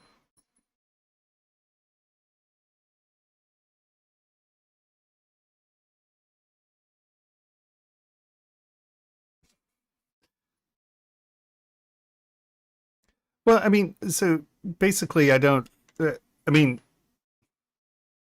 yes, you can have a high res and a low res version,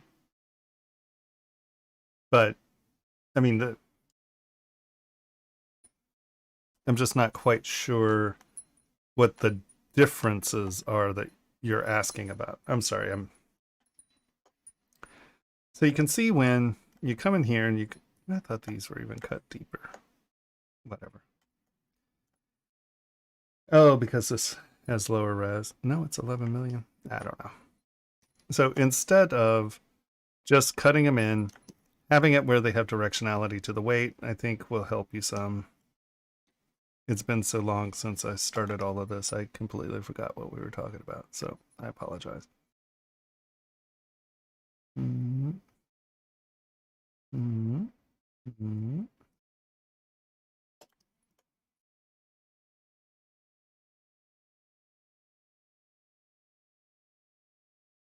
And I'm being melodramatic here, but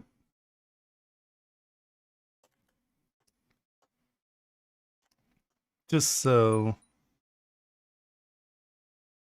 when you're doing it, your silhouette is a little bit more like that as opposed to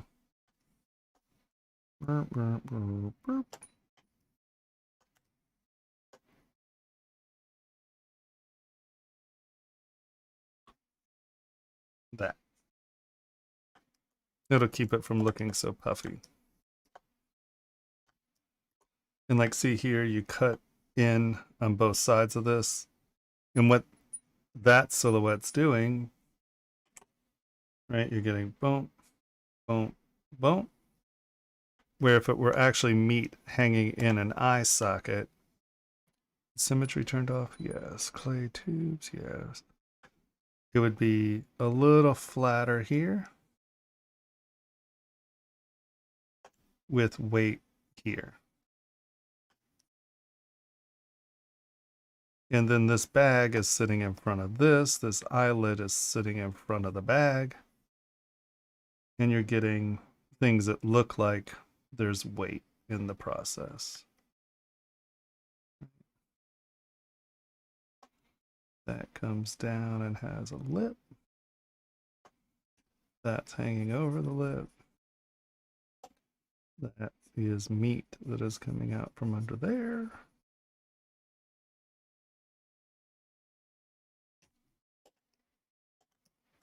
I don't know. Hopefully that makes some sense.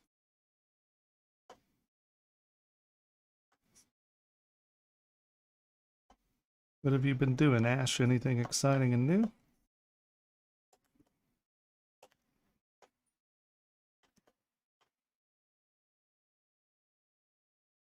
Mm-hmm. Mm-hmm. Mm-hmm.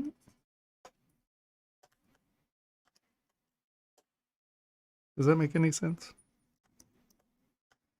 This stuff looks great.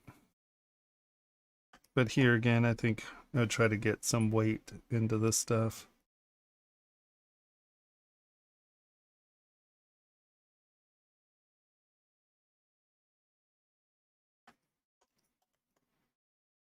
Yeah.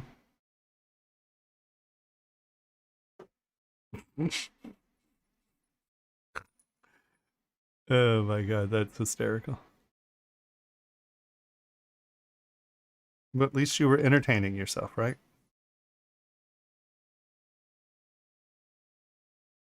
You weren't out stealing TVs for crack. Yeah.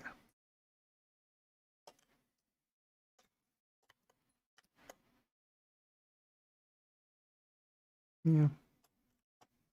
I would think about making that feel more like layers. Now let's actually look at the little groover here. Is it this little groover? Okay. Your next stuff looks nice. These are nice transitional bits. Looks good. I like the arms and the hands. They're fun.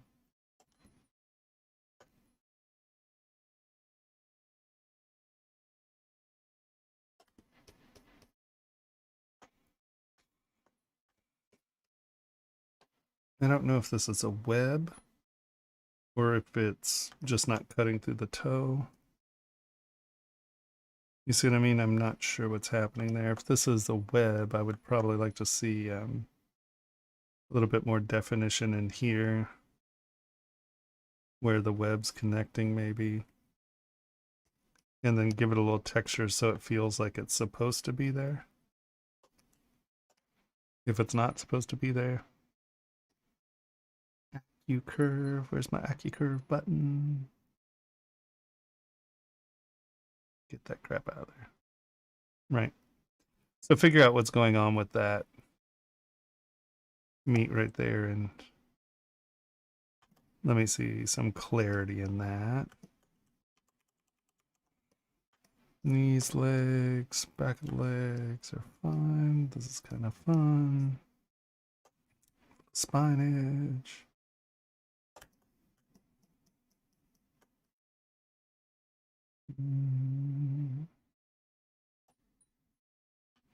Clarify over and under in here. I think this is coming in front a little. That comes in and under a little.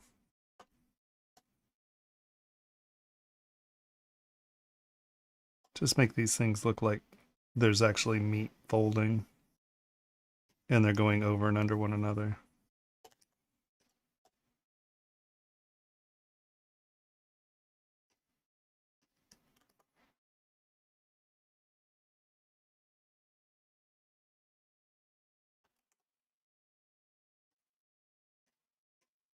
Just don't make those transitions too ambiguous.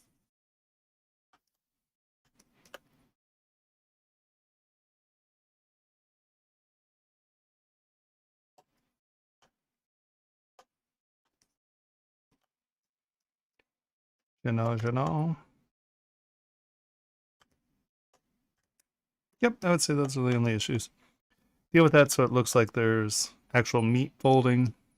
Make your seams with a little less ambiguity to find the meat flaps.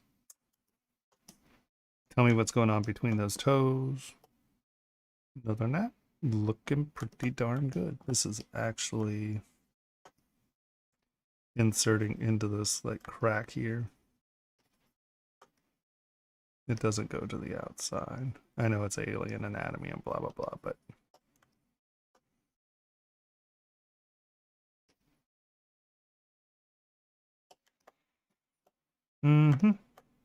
looking good. Next. Up next, we have Thousand Eyes, which will be whatever model you have left loaded.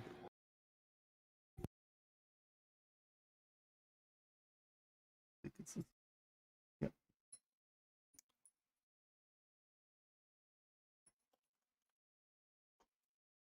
Oh, I'm like, how come they're turned on and I'm not seeing any of them? Because they're all under here, yeah.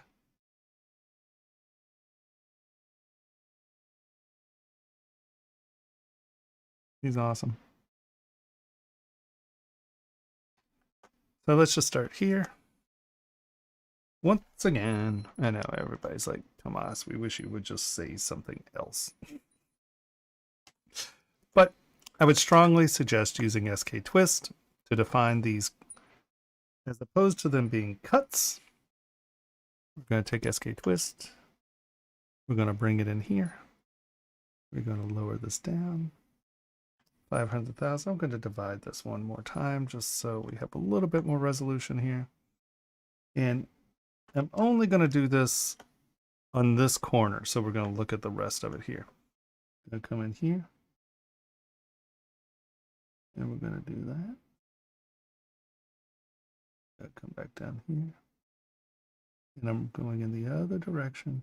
And we're going to do that. Okay. Escape.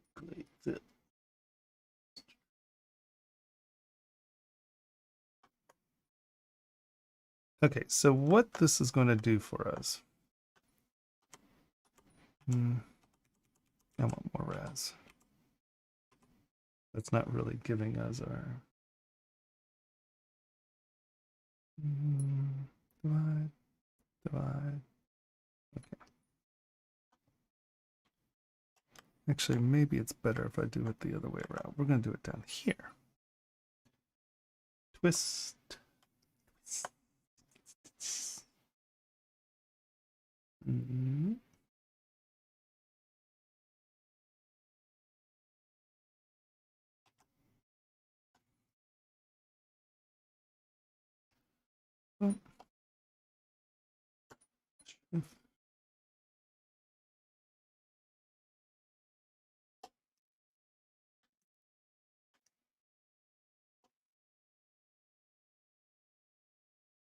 Okay.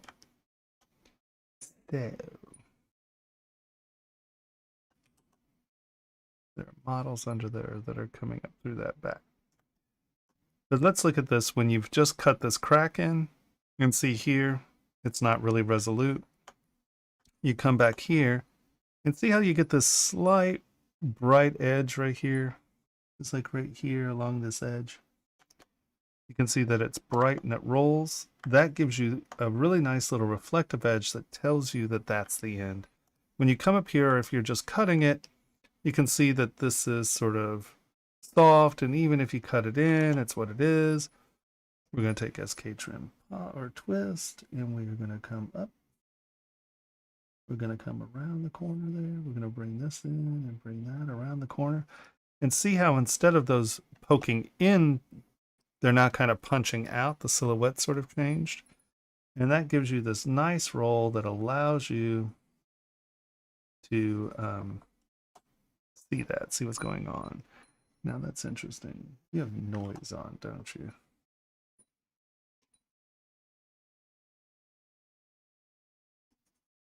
Yeah. Okay.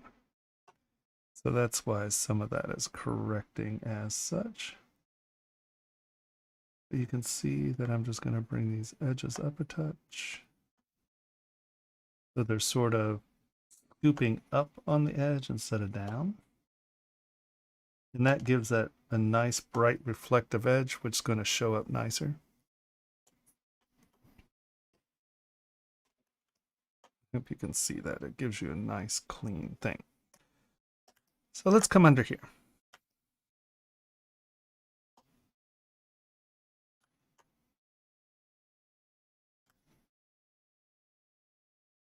The legs are looking good.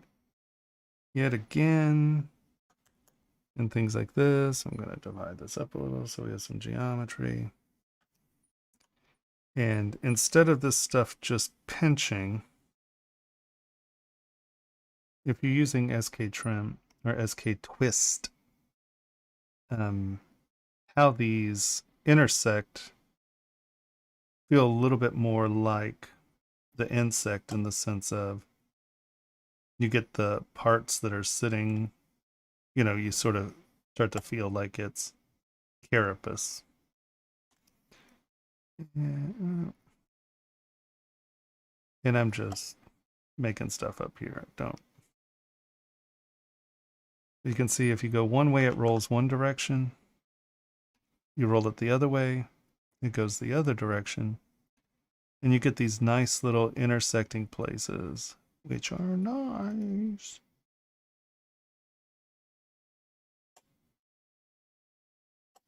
And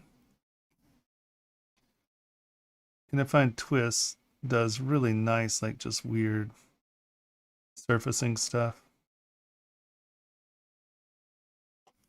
It starts to define layers on very soft surface or very low surfaces. So I tend to use that to do my, even my like little interesting little Cretaceous or chitinous lumps and humps.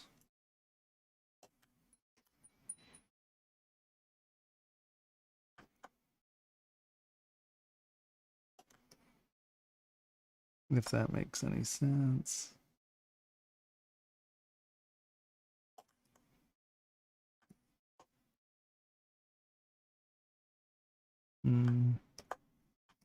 Here again. The twist definitely puts something on the inside and on the outside, or on the top side and on the bottom side.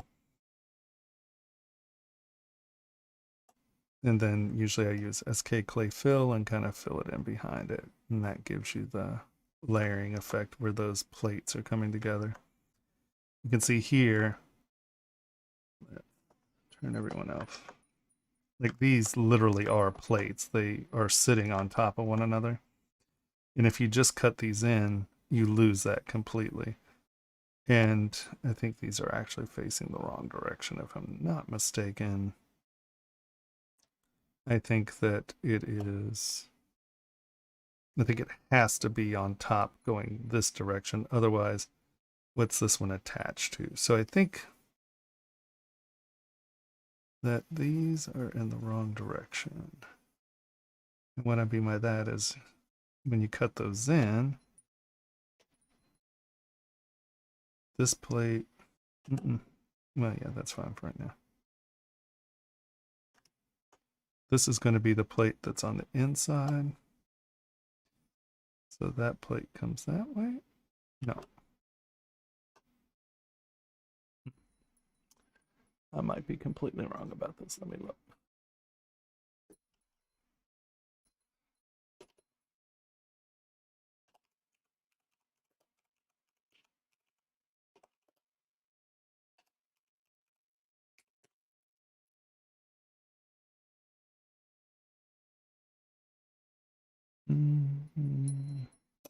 Underside. Give me the underside. All these at the top.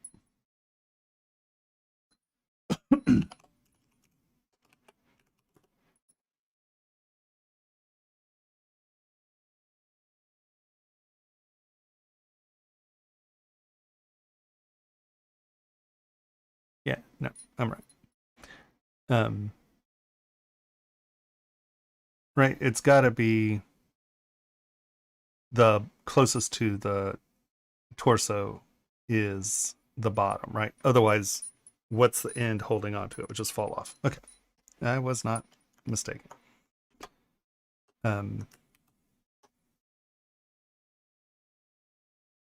Right, so that's the top side.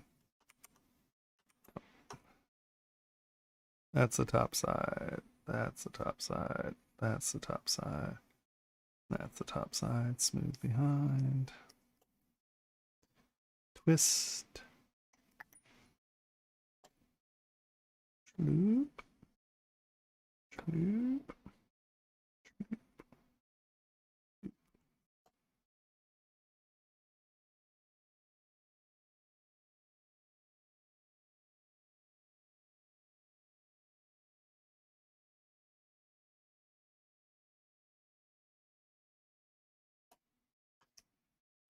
Makes sense. Because if it were the other way, this little back piece would just flop off.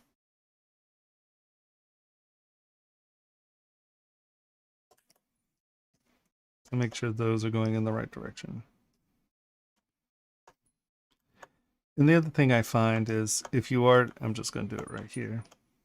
If you are doing cutscene, because there are times when, you know, they're meeting and you're doing a scene.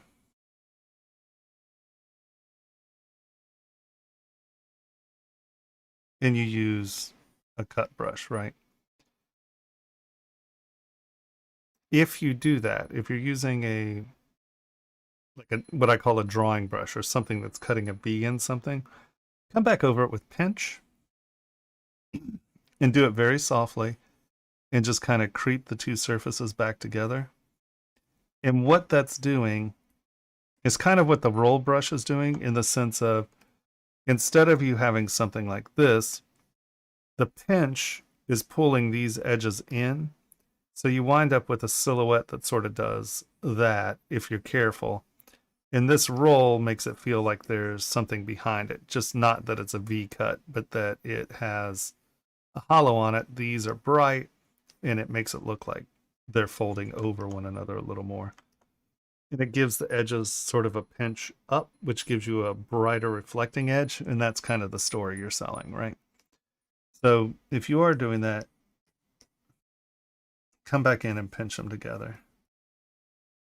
And you want to do it, I'm doing it really soft. I'm just creeping up to it because I don't want everything to just be, if that makes any sense. But often that, see how it makes that little edge bright right there? And that makes it read a little thick in there. So that's, if you are determined not to use twist, that's a way to do it. The thing is, just twist gives you an instant layer or leveling that just looks good. Do that. Take SK clay fill, come in, hold down, smooth, we'll smooth that side. Hold down Alt, we'll knock that down. Bring that up. And you get that. If you're doing two sides that are meeting together, you can do that. Clay fill behind it. Twist.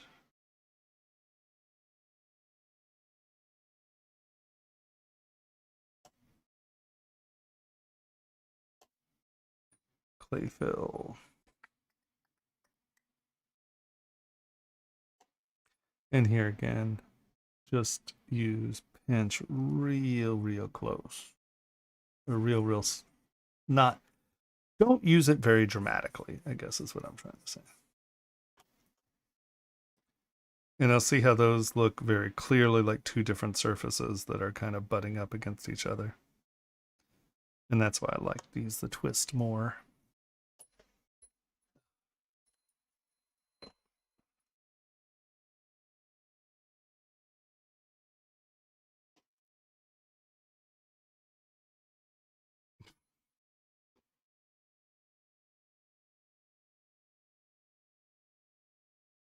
All right, so I think that's really the issue. Make sure that these are going the right way. Come back in, and instead of cutting this detail in, try to make it feel a little bit more like it's interacting surfaces. Yeah, I think that's really it, because it's a really neat piece. I like that you've hidden everything under the front. That's a nice effect. Any questions? Hey, Senna.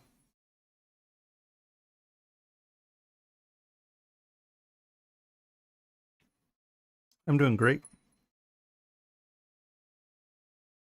Oh, my menthol honey's at the bottom.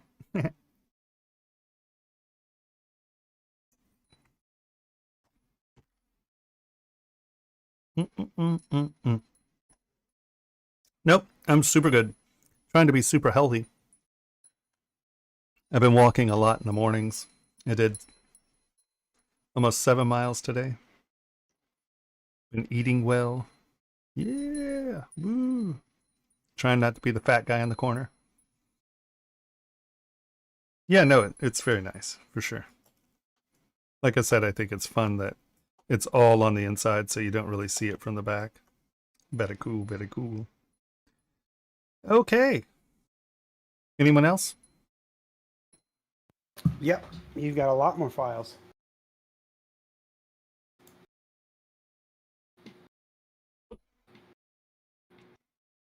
How do I keep gas in the tank?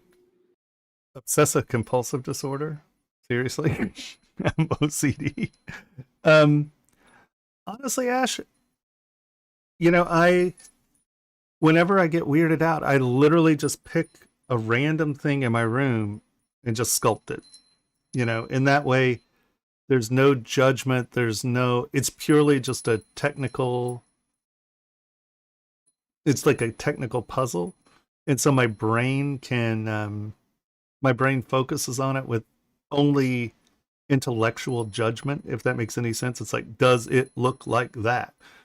And one, it helps build like a library of crap that I can use, but it completely removes the psychological judgment, or like, oh my god, am I doing anything? And I just view it as building models for my libraries, and it doesn't have to be, oh no, Stream Deck stopped working. Mine's been acting weird too. I lost all my presets. All I have. I had to hand paste that. Oh, that's tragic for you. I feel so bad.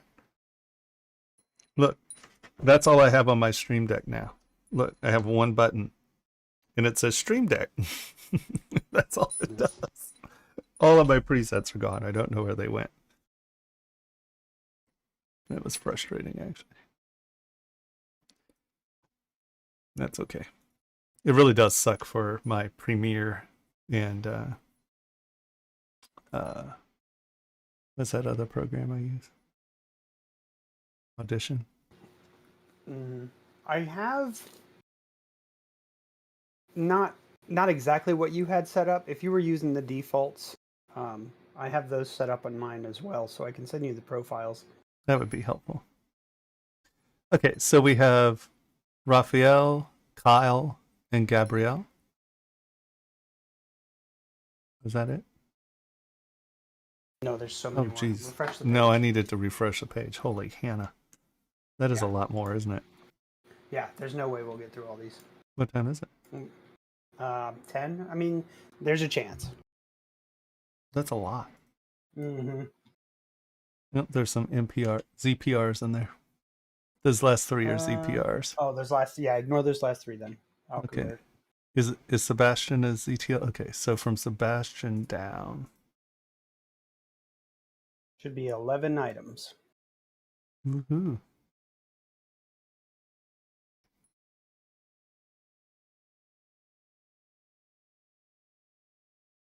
Fair enough. It's weird, you know what? I eliminated that by I've stopped drawing. And in some ways it's a detriment, because my drawing's gone. But you actually, so my fine art or my art has always been sculpting. And like I used to do, like when I was doing costume design and stuff like that, we did a lot of gouache and watercolor. But I never really viewed that as my artistic outlet. I always sculpted. So I don't have the conflict of wanting to draw for my artistic expression, if that makes any sense. So yeah, that's harder for sure. Because your drawings are fun. You know, I mean, you're talented. But drawing a graphic artist, I know graphic artist makes it, but you know what I'm saying. So yeah, that's tricky because my inclination is never to was never to draw. I would always sculpt. So yeah, I can see that conflict because there are times when I definitely don't want to be doing work stuff.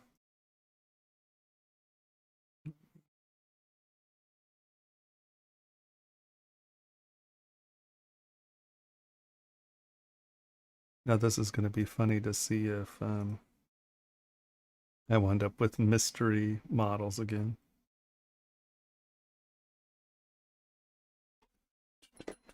Yeah, if you read me the names, I'll tell you if they're. Well, let's see. Okay, so let's go here. We need to go to. Now, see, that says 8, so there are 7 others in here that I missed. Which is weird. Because I just went through and deleted all that crap. Obviously, I didn't. Extract files here. This is going to be exciting.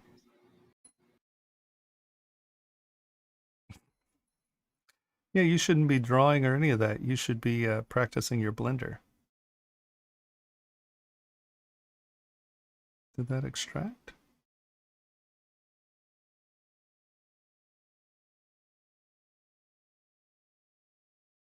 What just happened there? Download.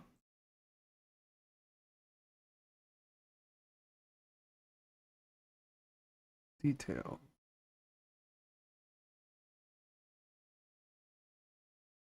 Do this. Extract here. I guess I did something else. Now look, these are all from today. Look at us go. Whoop, whoop.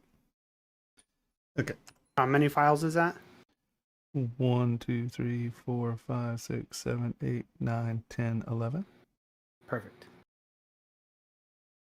So we go load tool. We go to download. I don't know what all that is. Where's my folder? 1, 2, 3, 4, 5, 6, 7, 8, 9, 10. Oh, one's OBJ. It's not going to show up on the ZTL import. Open.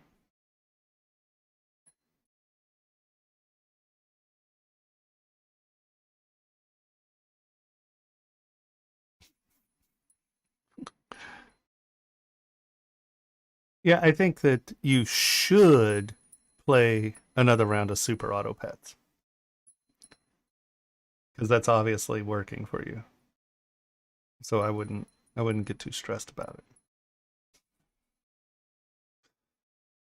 Now I'm gonna have to look up Super Auto Pets.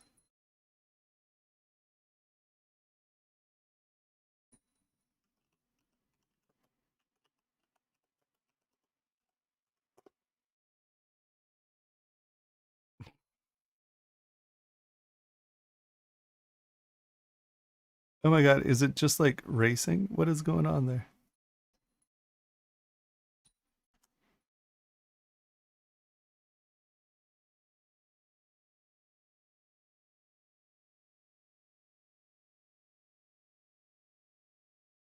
Okay, that's hysterical.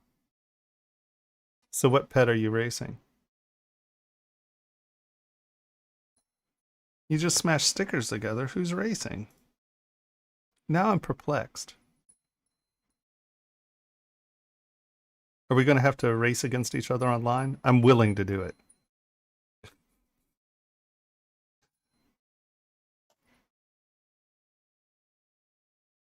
Steal a TV, buy some crack. Well, I mean, that is always an option. I'm not necessarily saying that it is a good option, but option it is. Okay, so who's first here? Up first, Raphael.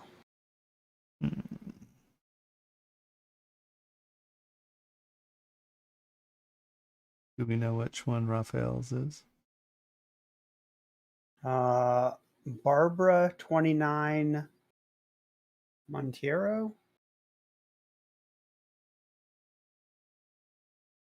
I can open it. There we go. Barbara 29. Doop, doo, doo, Okay. doo. All right.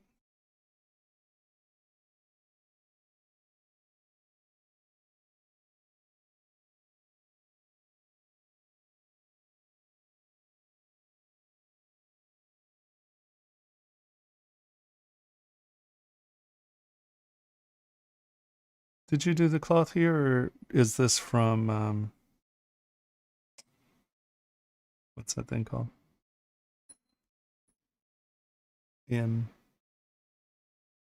Not Majestic. What the hell's the name of that? The clothing app.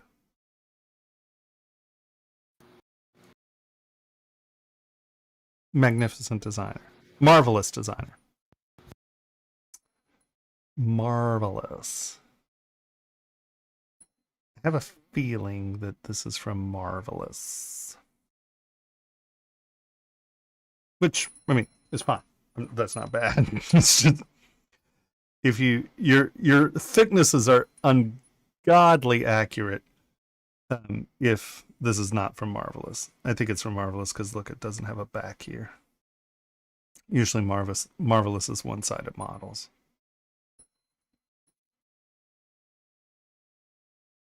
Malevolent decided. That's it. So have you started taking up Marvelous Designer, Ash? I know that's something you should do.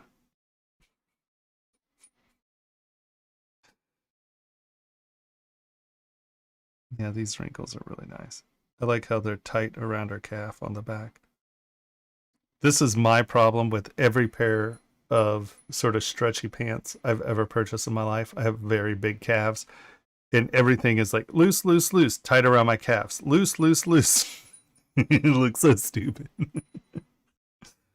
It's pretty damn funny.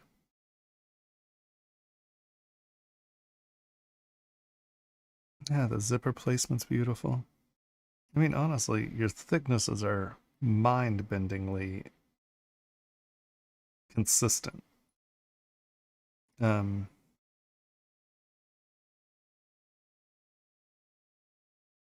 Yeah, that's really nice.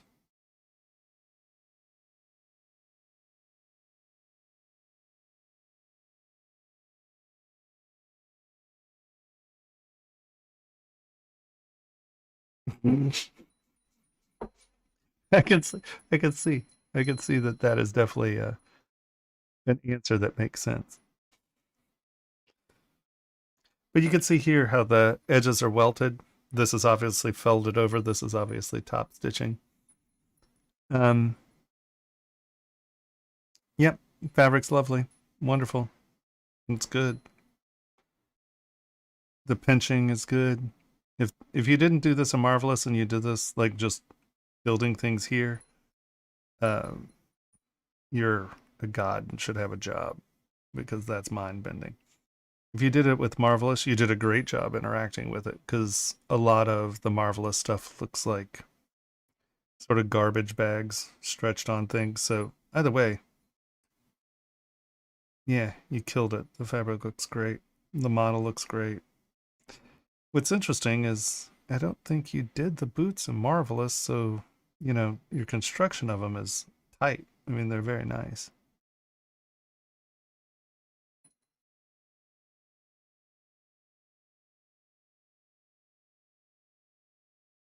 Yeah. Actually, no. Whoa. No. No, this looks like that's built in ZBrush. Because the holes are punched. This looks like a Z modeler model.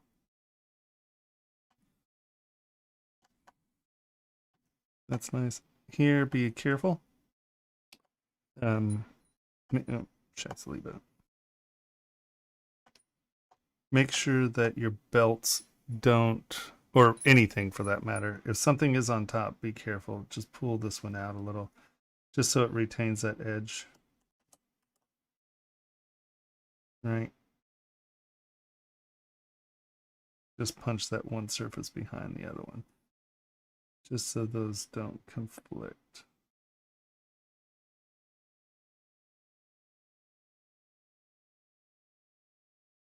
Get that thickness consistent, because that's the one thing this model has is consistent thickness. Is that one-sided? That's your problem. On this strap, don't leave it one-sided, thicken it. And that'll give you that edge thickness for that, for this to appear as if it is, see how this has the thickness? That needs it as well.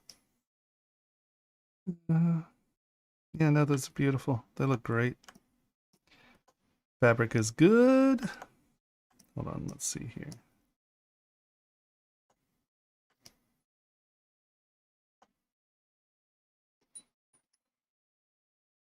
Yeah, that looks like a Z modeler model. But this, see these weird triangles? I'd say this definitely came from Marvelous. That is definitely my guess. Because this is weird geometry to get in ZBrush. It's actually kind of hard to generate this kind of sort of wuggly, funkly mesh like that. ZBrush is pretty good about keeping meshes tight.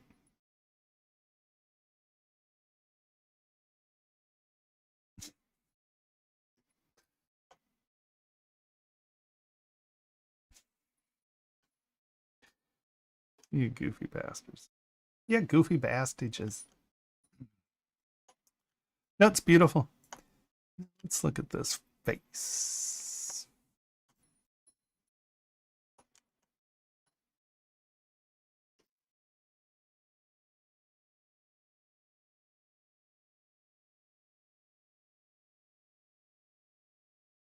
Yeah, you have the gap there. That's nice. Here again, just make sure that you're not penetrating surfaces. Like if the hair is coming, come on. If the hair is coming out, make sure, oh, this is still active. Yeah. Make sure that it is sitting on the surface.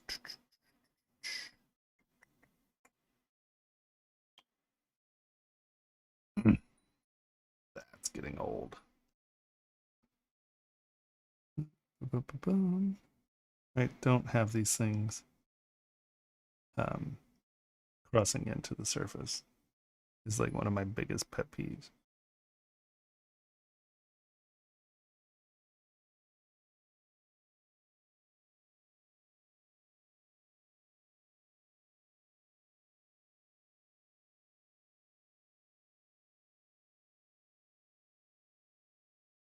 You did a really good job of keeping this stuff where if it's on top, it's on top, right? You're not, a lot of people have weird hair crossovers. I know this is along the seam, so you can sell that, but be careful. Here again, this is going into the ear. Hair doesn't cross into any objects, just make sure that things that are behind, things that are in front are in front.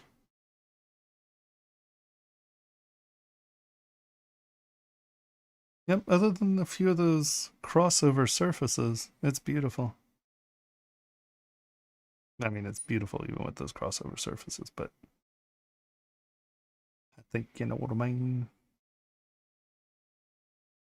Yeah, it looks like you're dealing with photorealism with all the pores and stuff, so.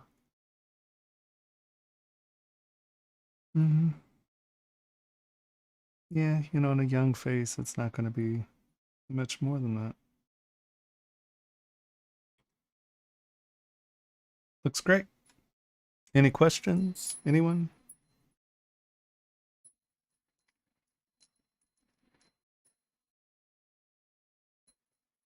Uh-oh, he's told you that my first name is Grandpa? You know, he caught me trying to break into his house and steal his groceries.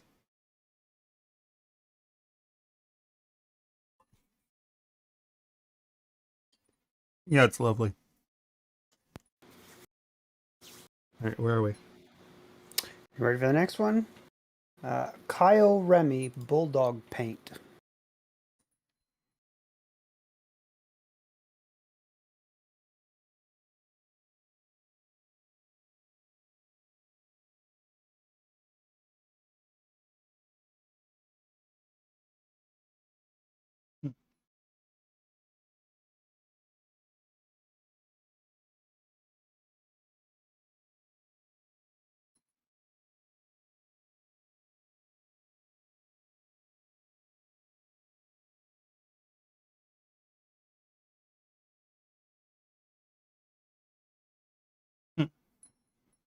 Ah, I see. Take away the paint.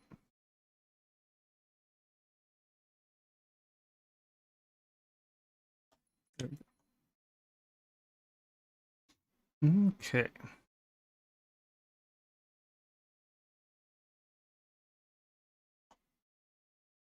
I would say the collar needs a little more thickness.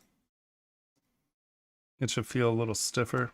It's not going to be quite that floppy. The other thing about a collar is that, especially if you're wearing a tie, that you're going to bed, Juan, you big quitter. Let's see how you are. Especially if you're wearing a tie, it has to be tight. So think of these deformation layers. Who's doing that? So think of your collar.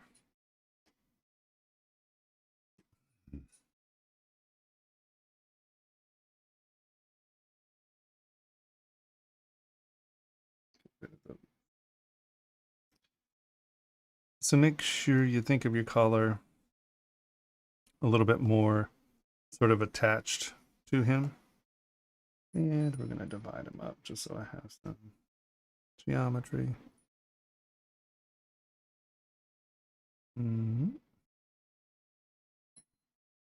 No, I didn't mean to hit that divide that much. We don't need 88 billion.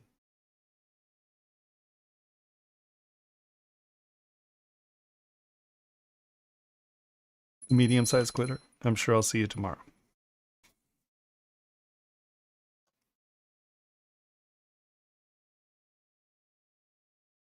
What's going on there? What brush am I using? Obviously not the right one. There we go.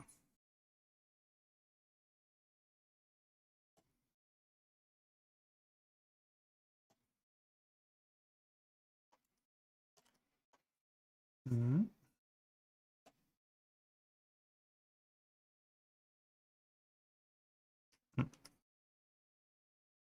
Low res.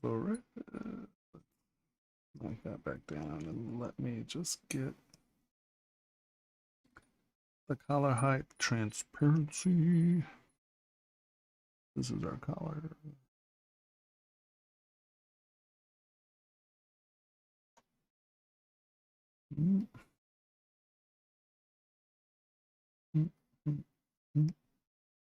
Okay.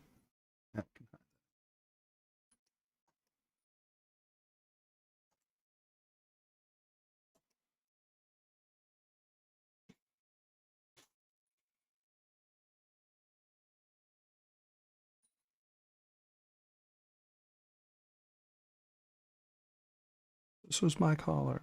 There are many like it, but this one is mine.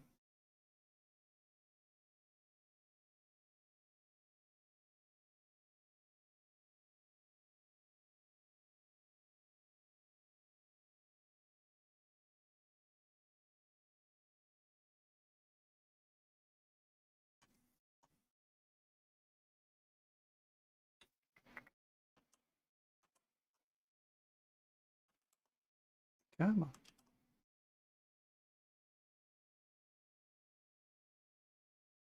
Mm-hmm.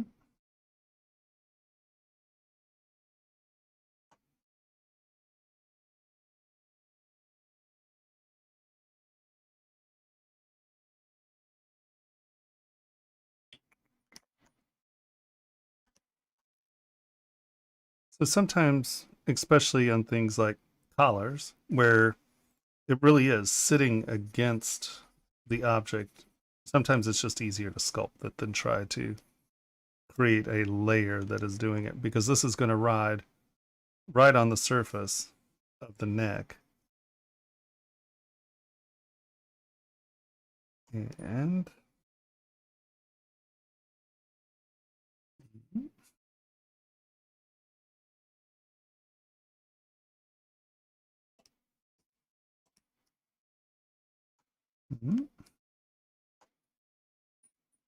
it's K twist. We want that round edge.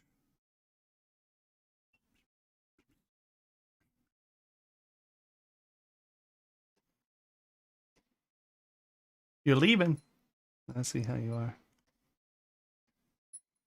You're like going off to play your animal sticker game. I know all about you. I think she was saying bye to Juan and Nate. I see how you are saying goodbye to other people.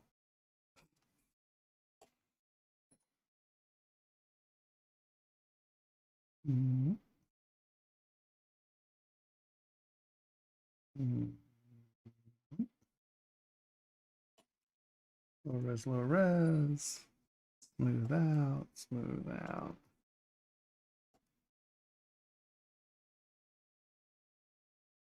Mm-hmm. Mm-hmm.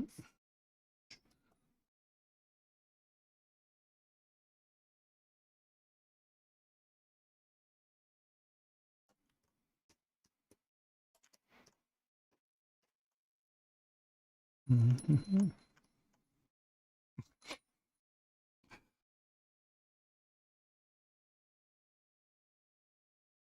So yeah, download the game and we could play it against each other in between critiques. But I have a feeling that you're so much farther ahead, I wouldn't be able to compete with you.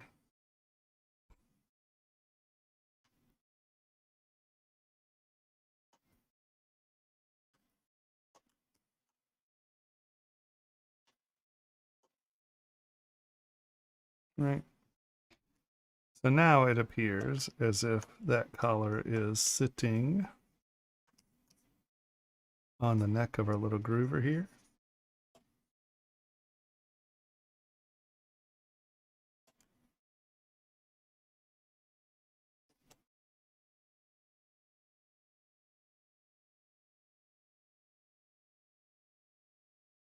Subscriber work? I'm not sure what you mean by that. Okay. So you can see now it appears as if the collar is sitting on the body. And now let's turn our coat back on. Now the thing about the coat is very rarely are you going to have the collar on the outside of the coat. So when we come here, let's turn that on. You and your layers, bake all. Normally what's going to happen here, and again, I don't know if I would treat this as a separate part.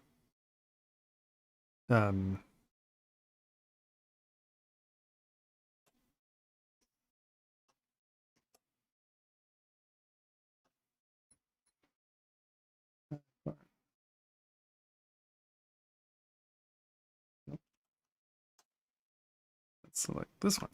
There we go. Oh.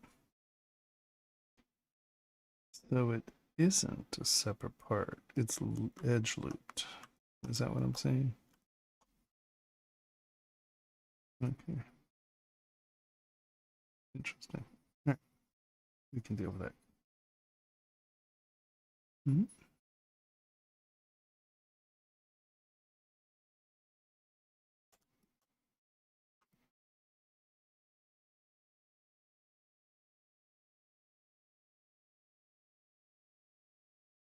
It's looking like a separate part.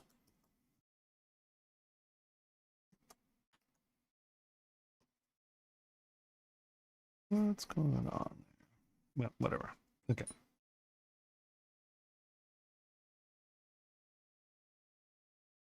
Now I see. Let's do that. Let's do that. Split hidden.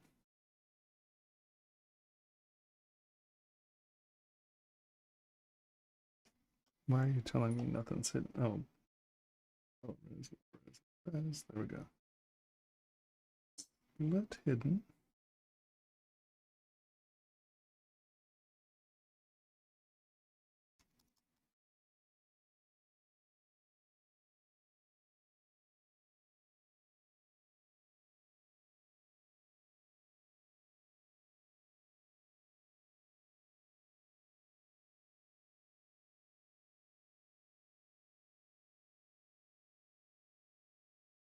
When subscribers, are you talking about us?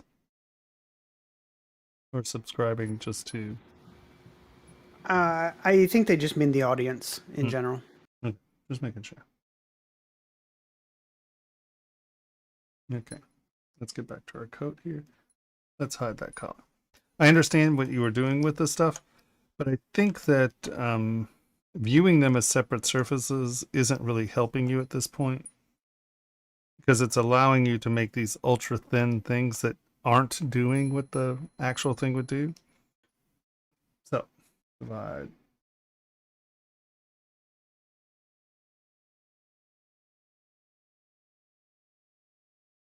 Divide.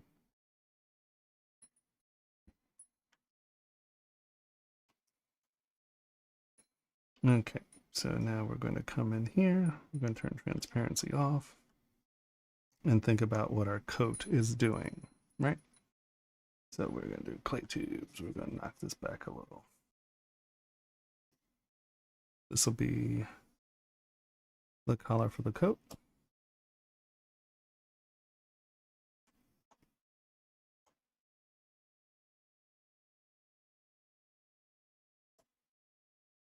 Mm-hmm.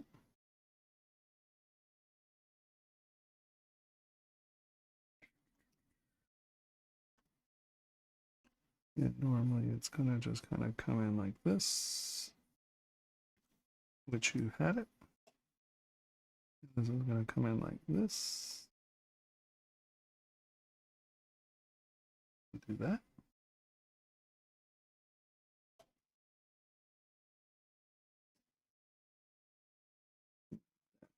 Add it.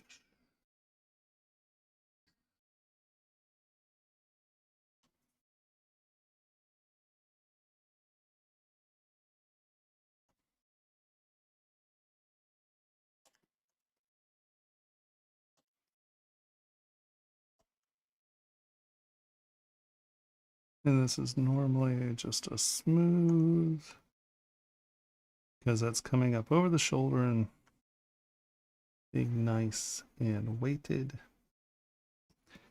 And then wherever your lapel breaks.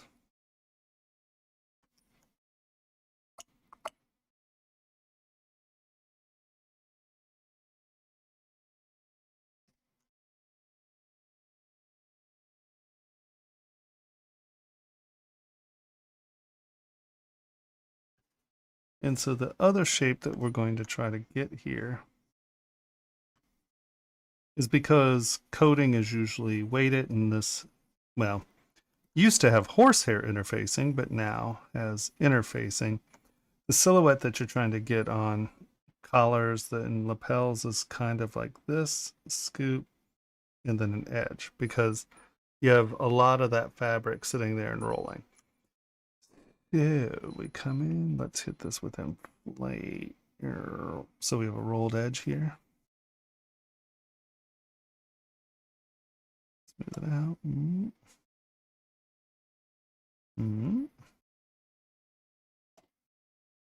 And then alt inflate, so we sort of have this transition here.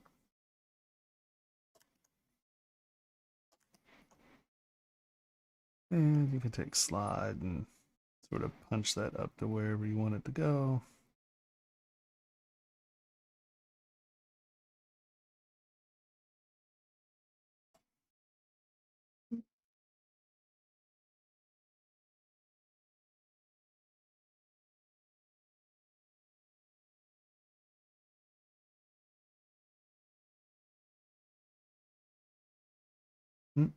Now it's in like that. And then that does that. Mm-mm. Mm-hmm. Mm-mm.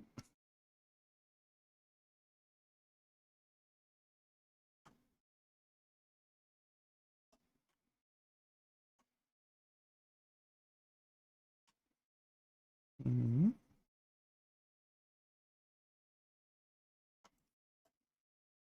Mm-hmm.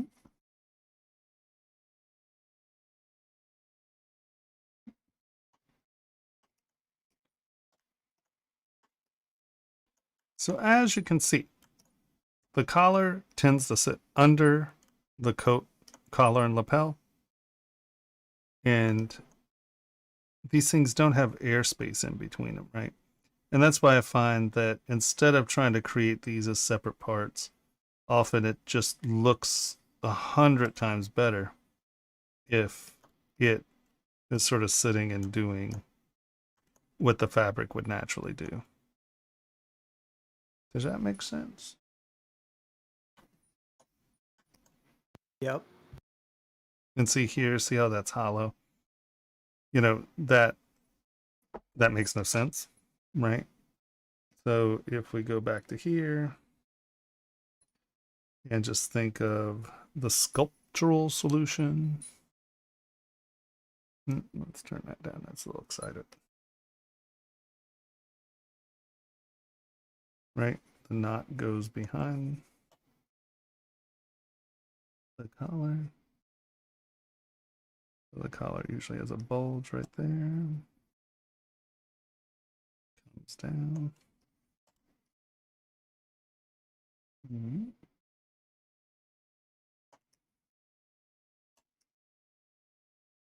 Mm-hmm.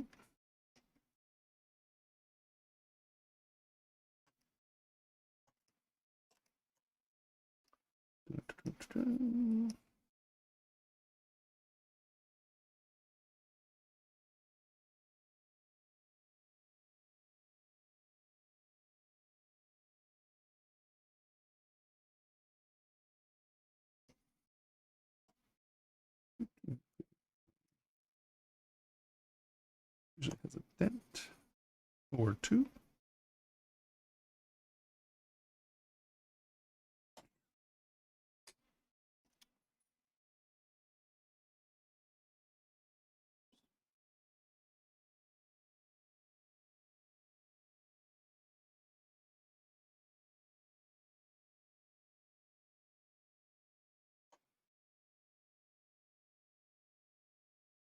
Ta-da.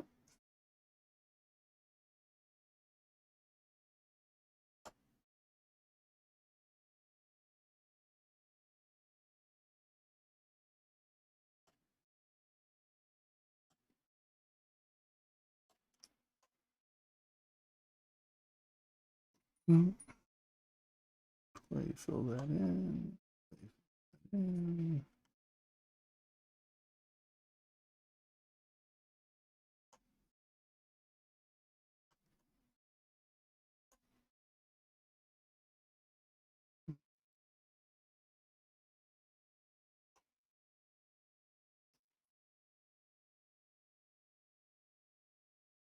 Once again, just making sure that things are under.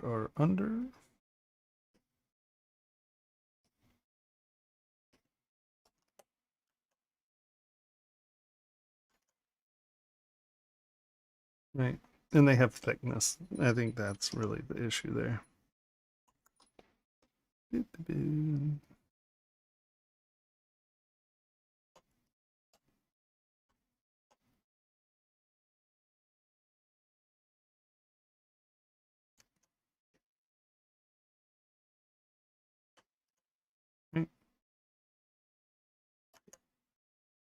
Hopefully that makes some sense.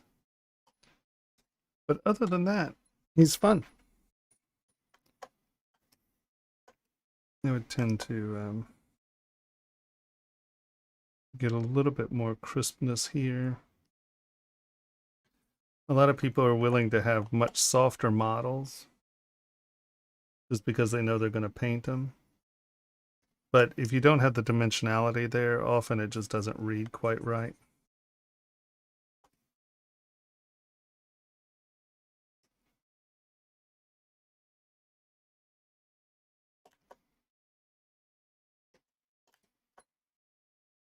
Yep.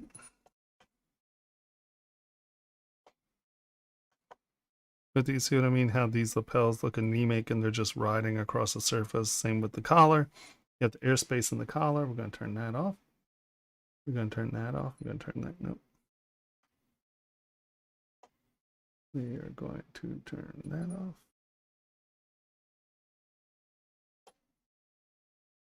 No.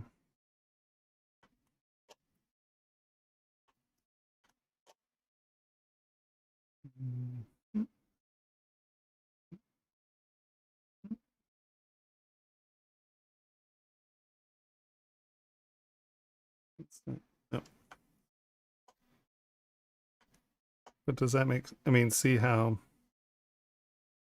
by just going in and sculpting it as opposed to trying to build it out of things, you wind up with stuff that is a little bit more related to what you're actually trying to accomplish.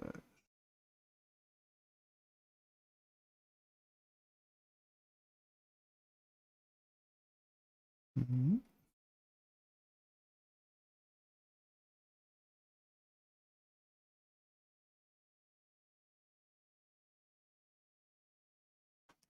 Mm-hmm.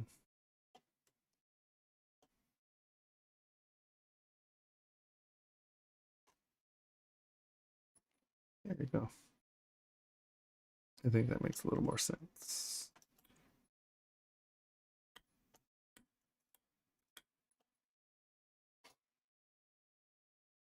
Yeah. Hey, Marco. Okay.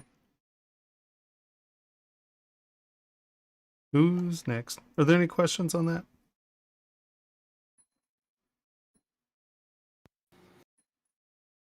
None that I saw. What did you do that's dope?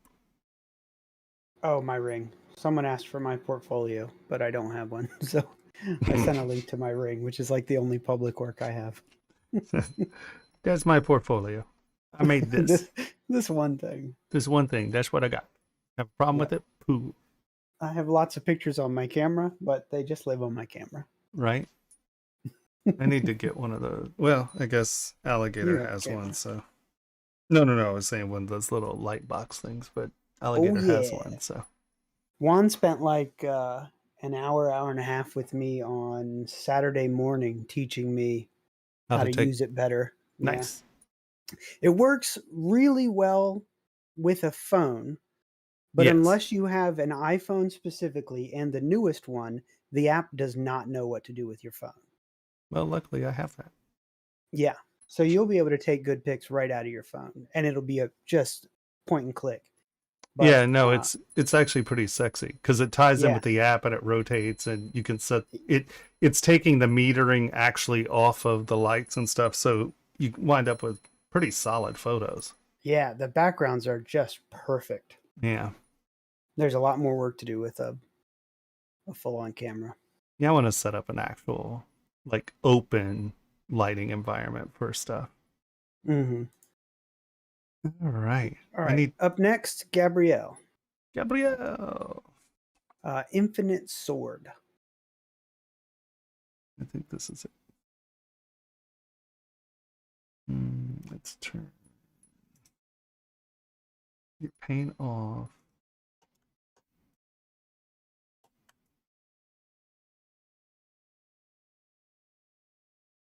Okay, so this is what you have turned on. And it kind of is damn cool if it's all separated like that. So it's floating. Let us do this. Where is...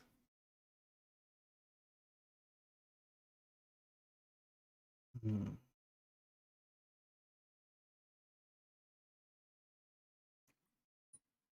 don't think they made it to this interface. Remember in Subtool Master, there's some things that are like move all visible up. Subtool Master, where are you? Dynamesh, show all, Dynamesh.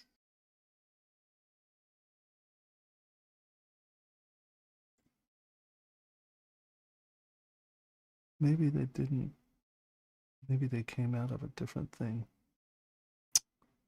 It was cool because it'll take everything that's visible and throw it to the top. Well, the only thing that's not visible is this, right? Okay. Well, then we're fine. So we are looking at this. Nice. Okay. So I like the separation. It's pretty darn awesome. I would... Let's get our sword here. The sword's in multiple parts. Mask. Are they all by each other? Okay. I'm going to merge the sword together.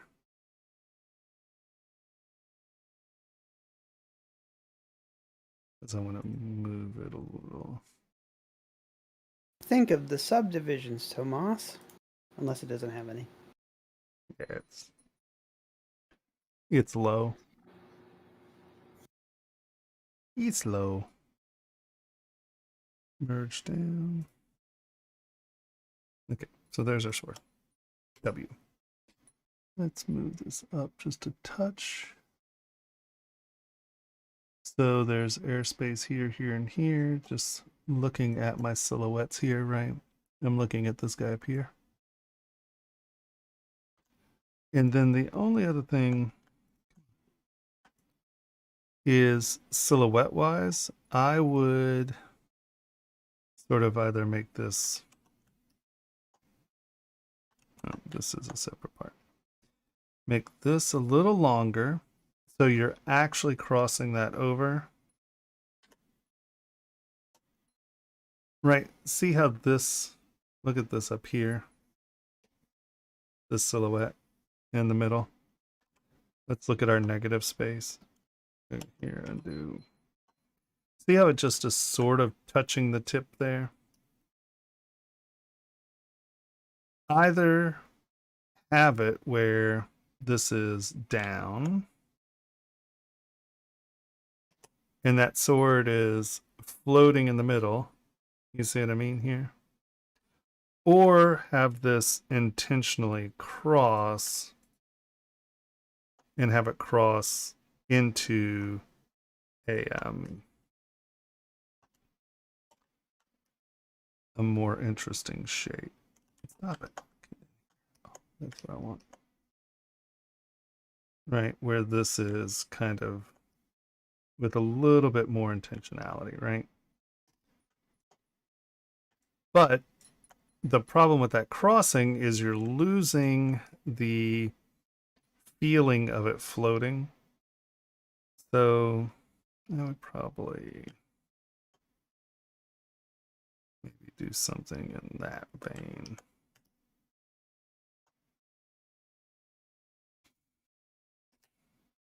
And then that way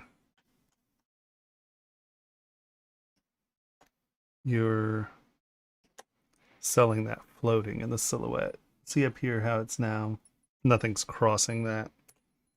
So it doesn't look like anything is there. So something to contemplate with your pose. Just make sure that this isn't a weak intersection from the view, right? Because before you had your fingers sort of touching, so it ruined the silhouette of the floating. So if you're going to have the floating, make it feel like it's floating. All right. Now let's look at this guy.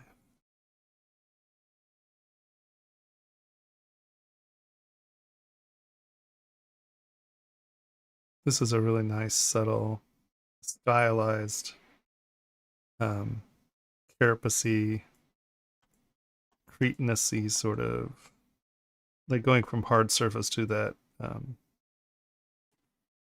I'm having cretinous. Is that the right word?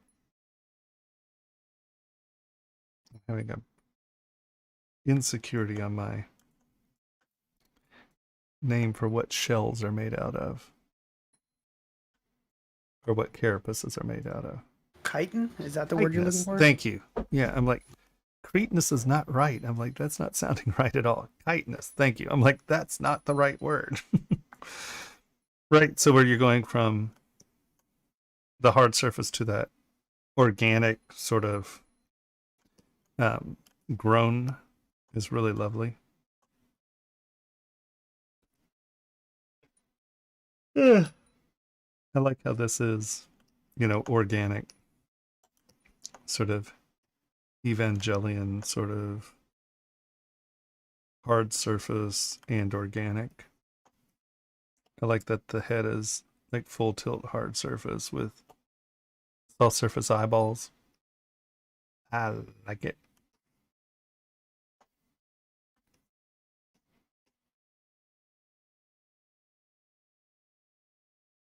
Mm.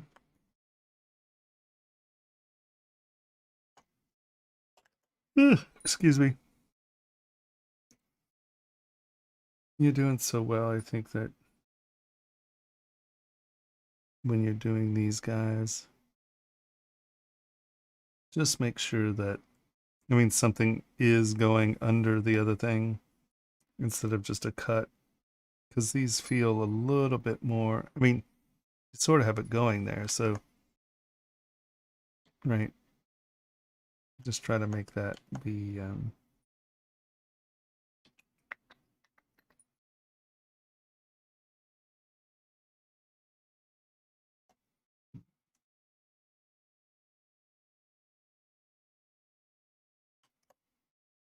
little bit more layer driven. But really, that's the only place that I'm seeing that. Maybe. Why'd you give me the yawns? That's not even funny. I didn't do it. You did it. It's all I you. haven't yawned. No, yeah, it's you. Dang. It's I'll hard do crap. better next time. Thank you. Please do. I'm just hoping you haven't gotten to the lower legs. If they're gonna be, the shape's nice. I just have a feeling that you haven't gotten here yet.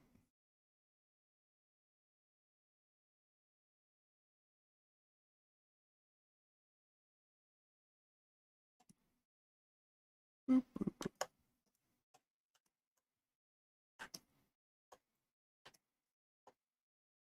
I think it looks good. Um, that was tragic. I think it looks good. Like I said, think about these areas where they're not just cut in, but they look like they're overlapping a little more. Finish your toes.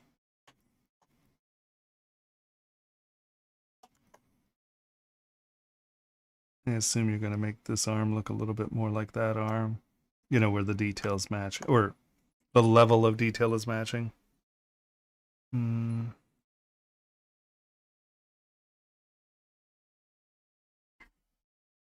I keep leaning over to that armrest. I'm giving myself scoliosis. Okay.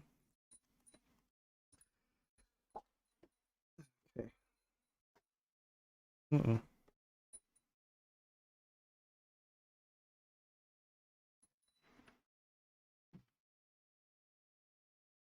Changing my color profile there.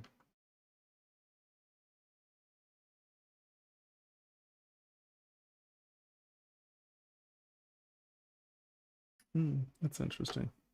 The RAM is frozen. Color-wise, at least. What did you do?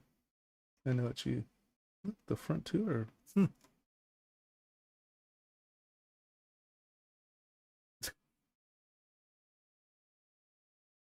What's happening over there? Is my machine blowing up? Hold on, let me check my temperatures. What the hell? Come on, you. Why does it feel like why is my window key not working? Okay, my keys are... Lord.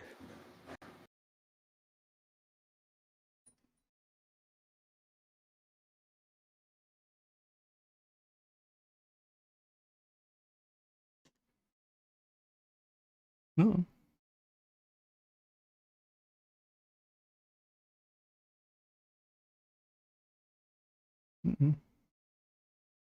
Are we still in error mode? That says that it's overheating. Hold on. Dashboard.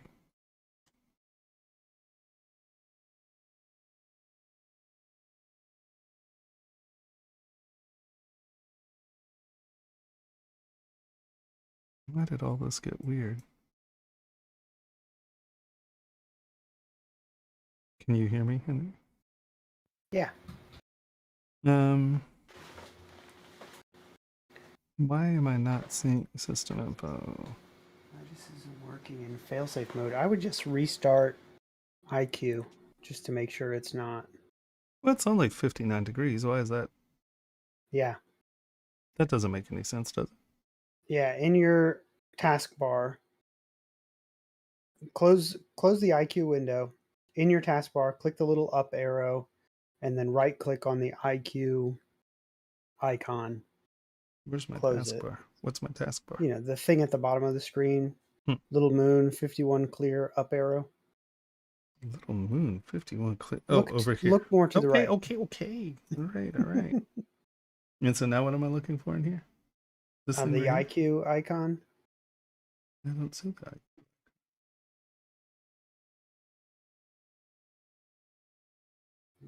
Probably a problem.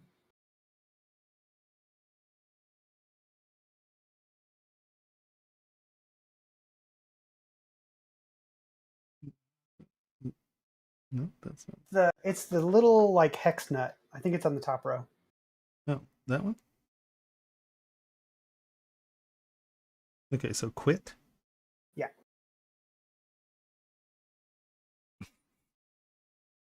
Sorry, guys. We're all watching Tomas try to learn to use his computer again.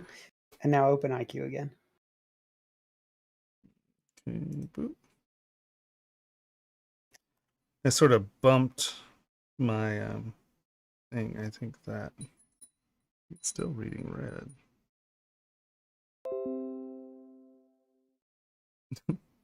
It's like update IQ now.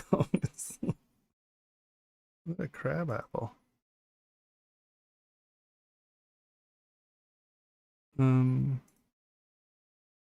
Dashboard. Did I change my parameters or something? Yeah, I don't know. It's fine. I'm sure it's fine. Is 59 degrees a problem? It shouldn't be. No, totally fine. 100 is a problem. Bizarro. Okay, what's going on here? I think you started the update. Oh, shit. Okay. I guess I can cancel that.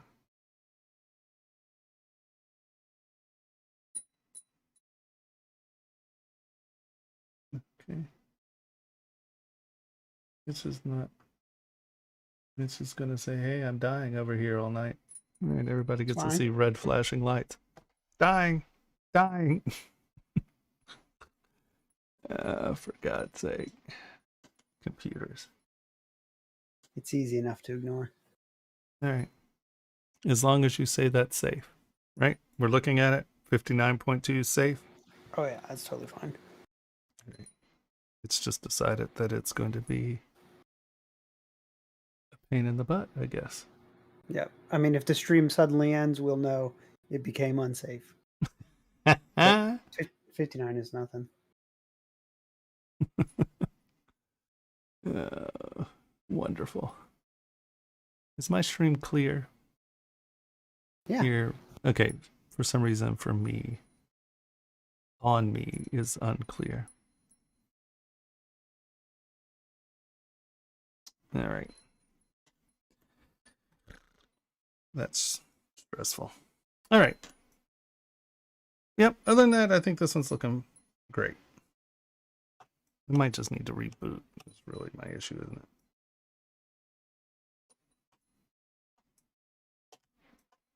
Who's next? Did we go into that enough? I think your model's accomplished. I just think you need to look at your silhouette here and make sure that you're telling the story you want to tell. And get these arms up to the same detail as these arms and figure out your feet. Okay. Up next is Jin. Toxic 6 arms. Mm. 6 arms here. Pistol. That's our dog. On for crit.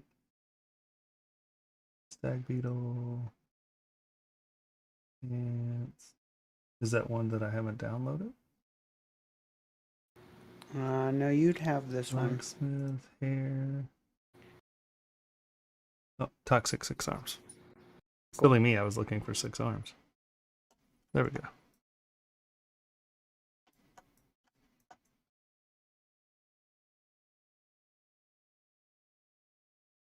Am I missing arms? That's 4 arms.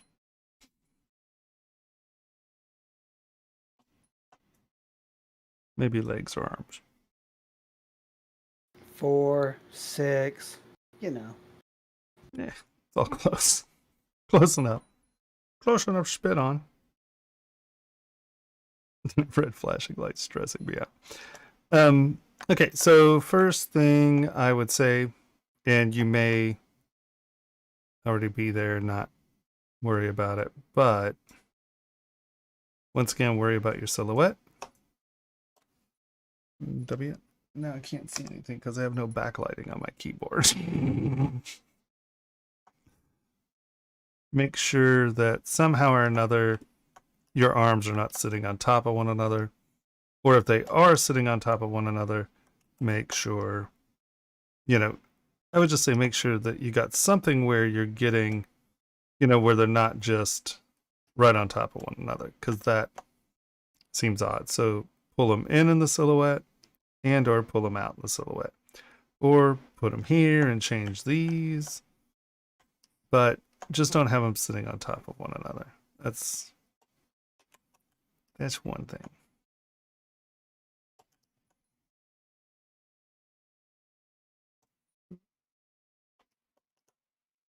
I like your silhouette.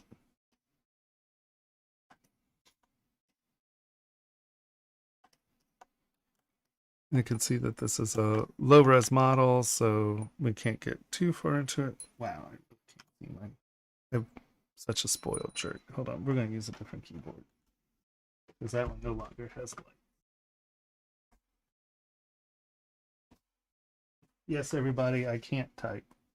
If I do not have backlit keys, then I need one that has white letters on them.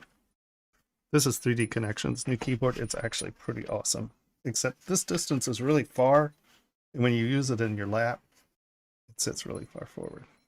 But that's all different issues. So here again, and like I said, I know that this is early on and it's in,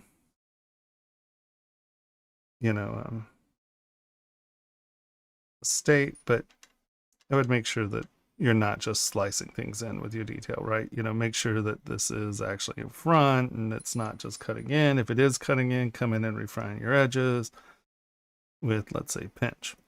Okay, but I can see that, low-res model, you're not there yet, get it. I like the silhouette of the torso. If we look up here, it's an interesting, fun silhouette. It has a lot of that female shape, but it is distorted and wonky, which is fun. I like it. Yeah, so there's not a whole lot to really go into on the details of the body because, like I said, you're still a low-res model, and that's a little trickier to deal with. But worry about your silhouette. Or don't worry about it, but, you know, work on your silhouette so you at least have, come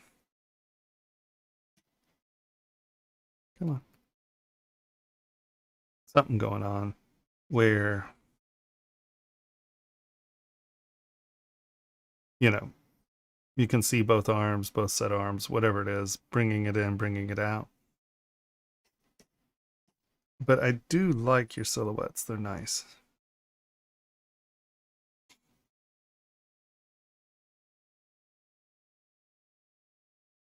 I like the side silhouette as well. Sort of that extra joint in there.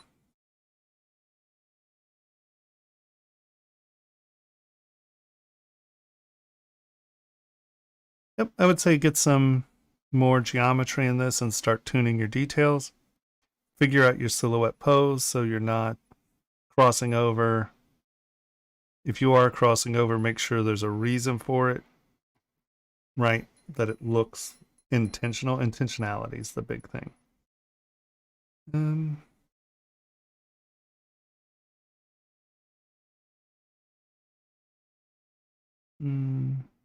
You probably want a little bit more thickness down here. Because very rarely do things come to just like, oh.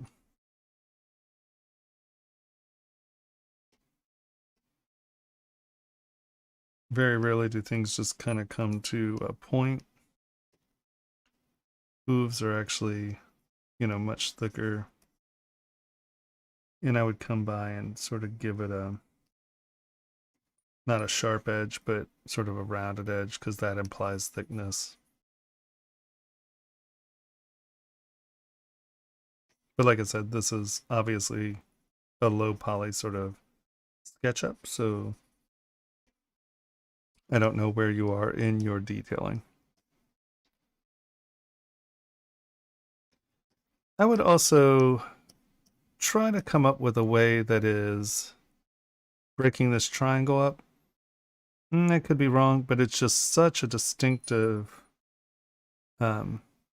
You have all this nice organics, and then there's just this big diamond in the face. So you might want to try to figure out how to break this up into a shape that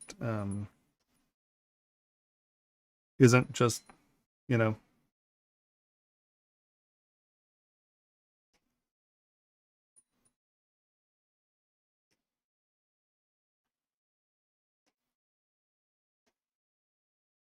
or maybe this has a form.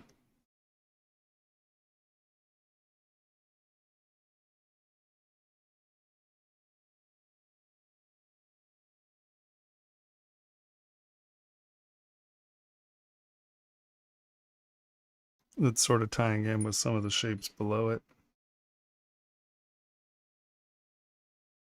I don't know, but I just think that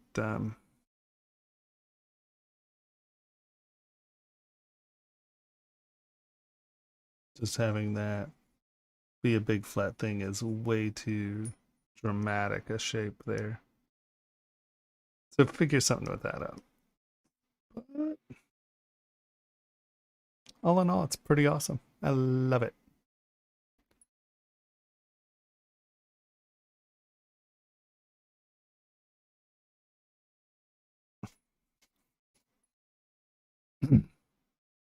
Maybe the legs are supposed to be arms. Maybe. Or wait a minute.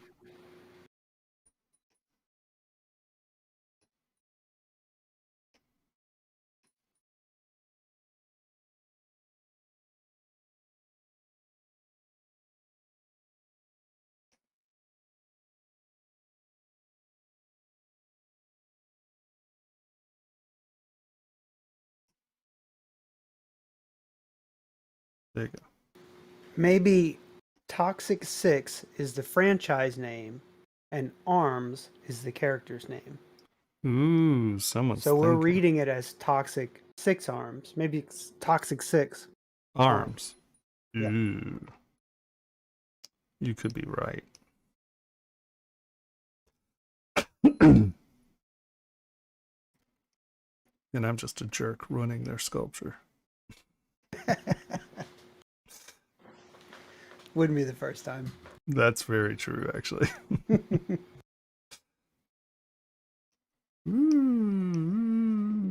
Okay. Look, I'm an animator. All right. That looks great. It's looking good. Just, I'd say your biggest issue is just work on your silhouette so you don't have unintentional crossing of the arms so it looks odd. Right? You know, they could be holding hands or something. Doesn't turn that crossover makes sense. But just make sure your positioning looks good in a silhouette. All right. Who's next? Sebastian with Goblin. Boop. I like your goblin. I'm a big goblin fan. I sculpted a lot of space goblins and goblins, so I'm down with the goblin.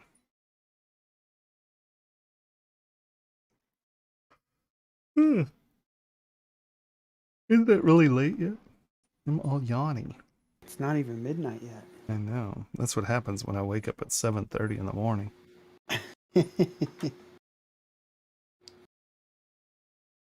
Do you need a bio break, a drink? Not yet. Maybe in a bit. Okay.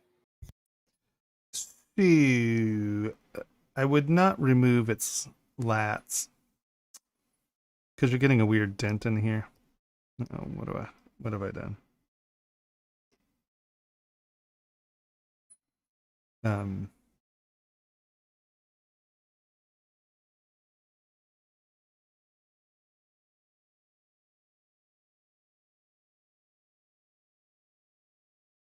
What is use preference min max polygons to set maximum? Oh, the sculpture's turned on or something.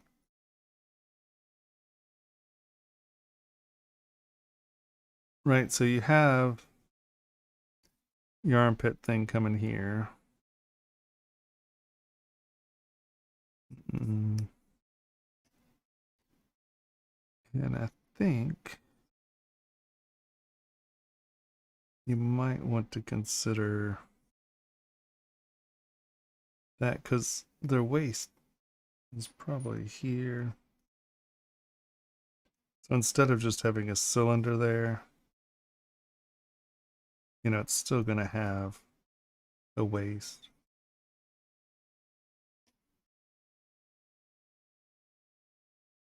Ribs, abs.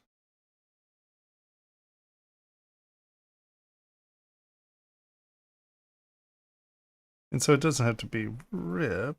You know, you can have sort of the big round belly that's coming out there. You have this little dent there. But the rib cage won't have a dent in it. You know, a little mini lab.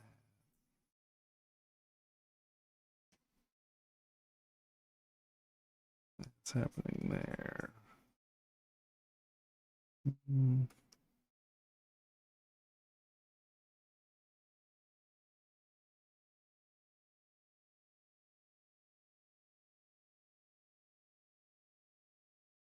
And you can like just homogenize that down if you want it to look a little trunk-like. But it still being a humanoid, you just want this to look like there's a rib cage here. And I'm kind of losing that. Right? If that makes any sense. Right? This dent here is just really bizarro. So, ribs.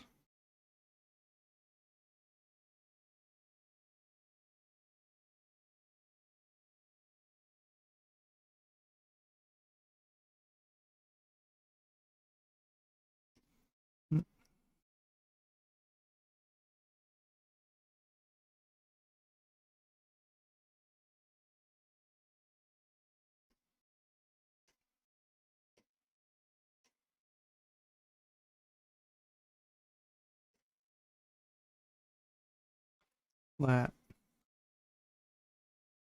straight on, hip.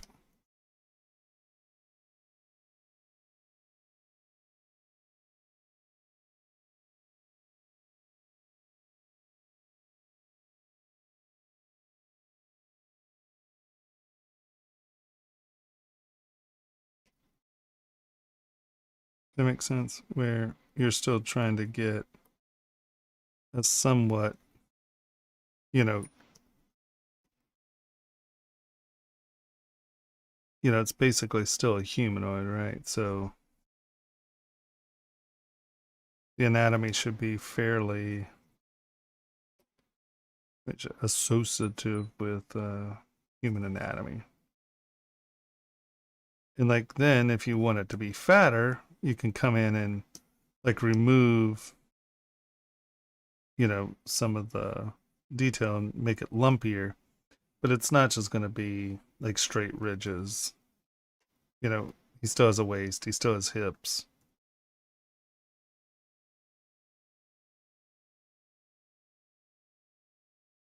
Come on. There we go.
So just trying to think of the anatomy sort of making a little bit more sense there in the waist.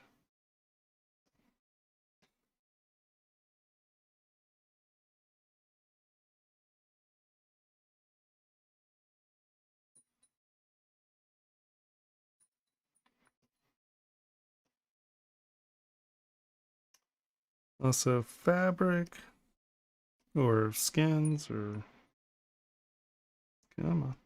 Why am my machine's just acting funny?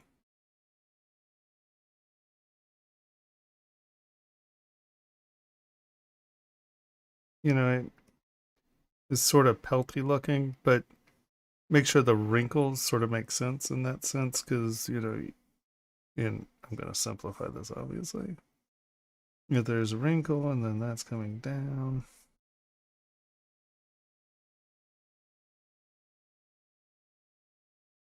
Figure out what that's doing, put the wrinkles in,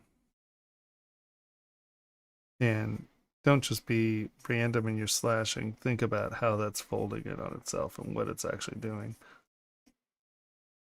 And that'll help that read a little better. That is madness. Really? That's that so high. Come on.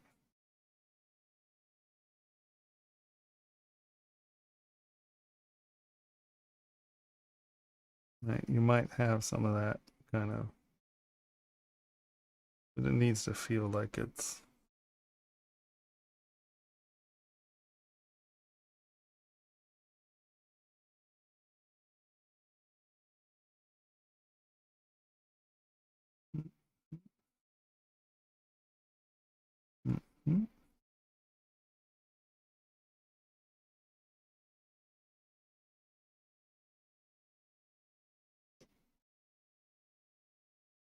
Right. See how it feels like it has a little weight there as opposed to just cross hatching.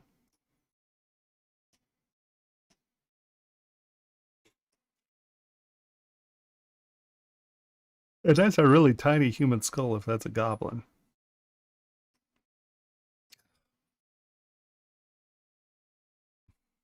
It's so funny.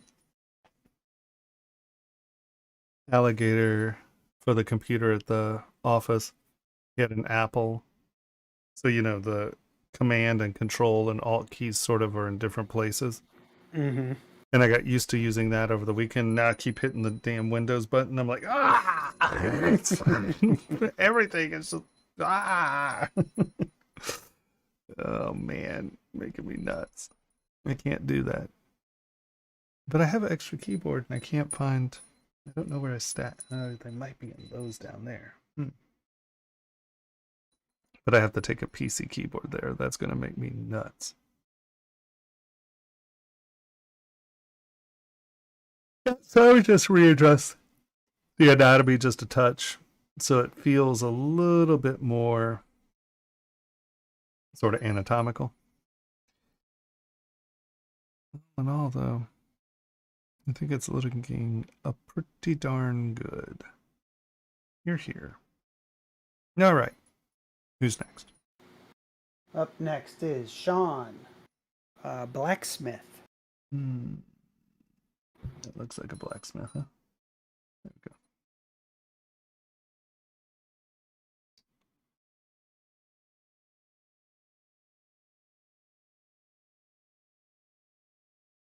we go. All right. So, first question is he standing on something?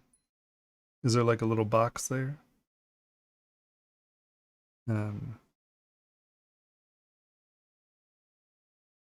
Right. Make sure he's standing on the right level.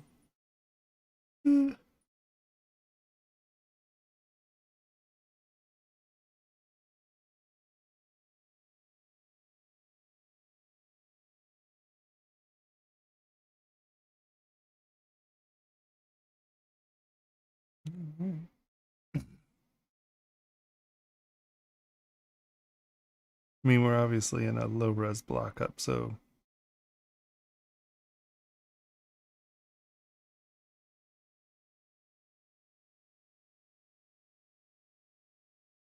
because, you know, obviously we need this intersection once again to feel like things are going up and in.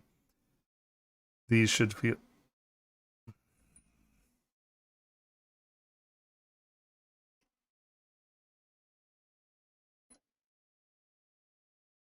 right. He needs to be standing on the layer.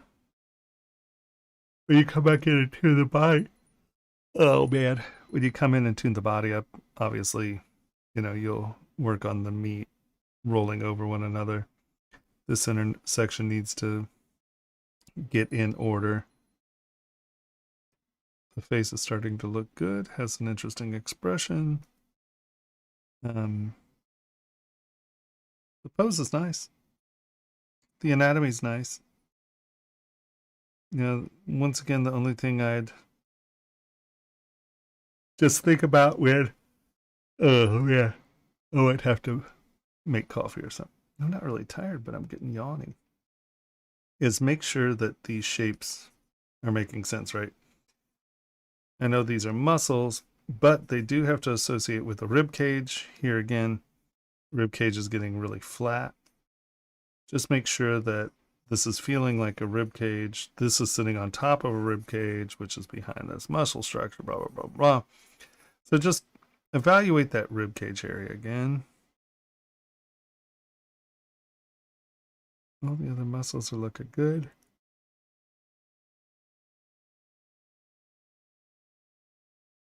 Everything has weight.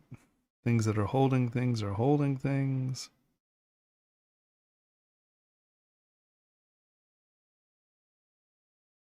Yeah, so I would say keep going. I think you're in a really good spot. You know,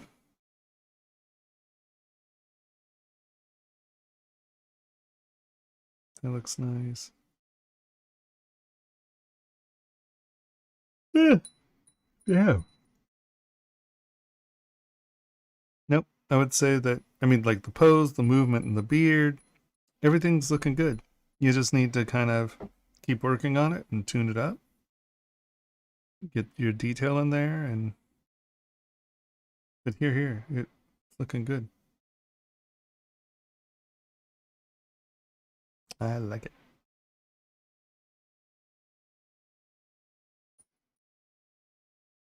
Is Sean here? Yep. Okay. So you see what I mean? I mean, you know, it's hard to get into much more because it seems like you're still in that soft block up phase. So it'll be really interesting to see what you do with the detail. I think that, I mean, it's obviously getting there. Your forms and stuff are all in very nice places. It's in good shape. I just think you now need to go in and really tune it up and give it some detail. This might be a little crowded here. Come on, there you are. Right, you have your forearm. This, and then the shoulders here. Right, so I think that you might want to look at this shoulder because, you know, really the shoulder should be here. Your elbow, bicep. You might need to, because if we look right here, that should be the shoulder, not the bicep. Right, you pulled the shoulder back in here. We kind of lost our shoulder in there. Because look at the distance from spine to the end of the delt, right? And this is the distance here. It's dramatically shorter. And I understand he's pulling that up, but see, yeah, I think,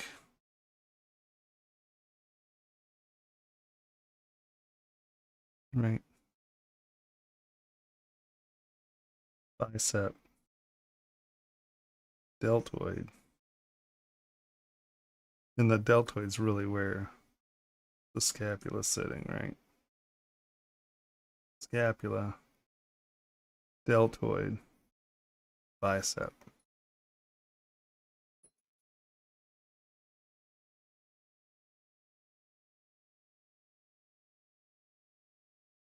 Yeah, you just sort of erased his. This is just super short. Because here again, look at the length from elbow to edge of the deltoid, right? And then we come back over here.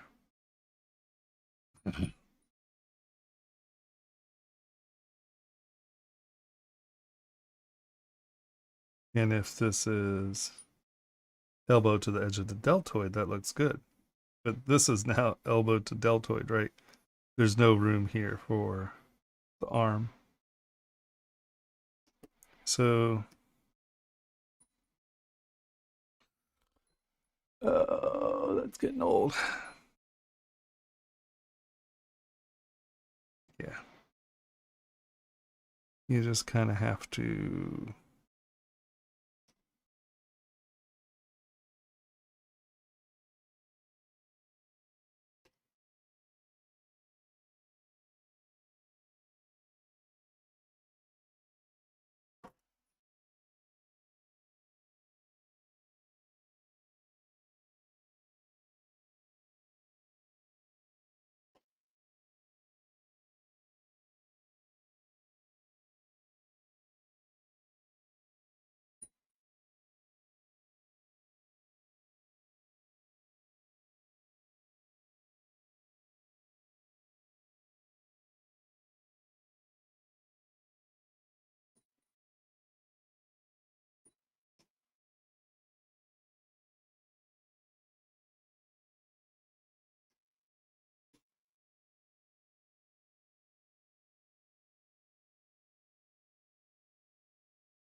Mm-hmm.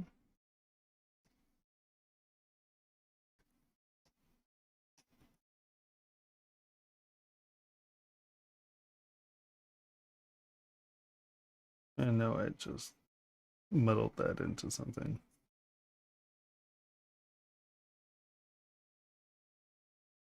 But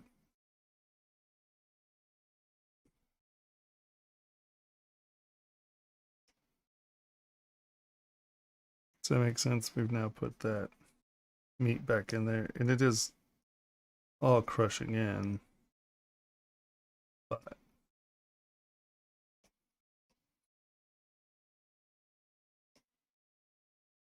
and really that should even be out a little more.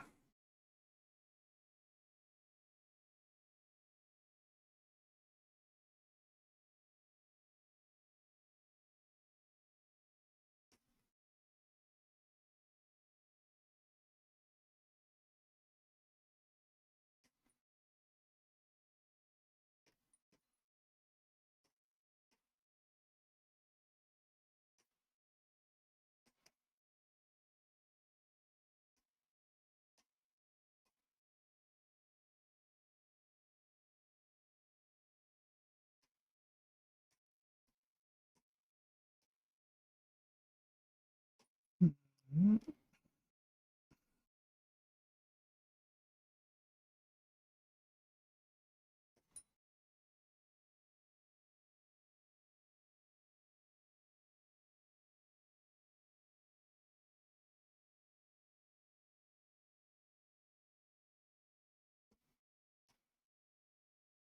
Let's open that up a little in there. And if you want it tight and closed, don't shorten it by pushing it things. Shorten it by moving the arm forward. And you can see you can get that similar silhouette where you're just seeing the elbow come down, but it needs room back here to be in. Does that make sense?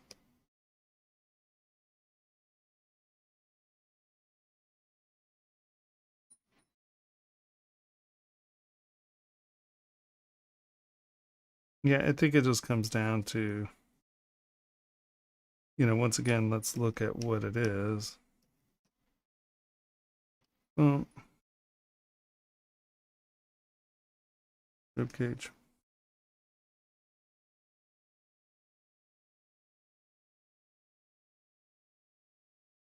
A little groover muscle there. Deltoid.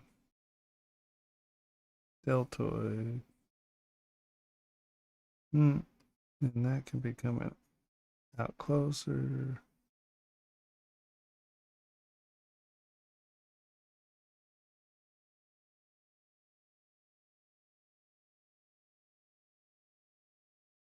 Right?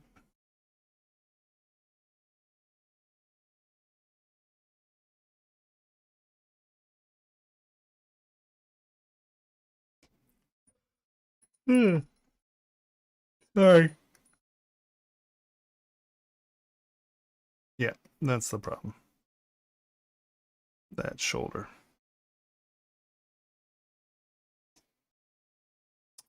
But very cool. I like it quite a bit. Looking good. Any questions?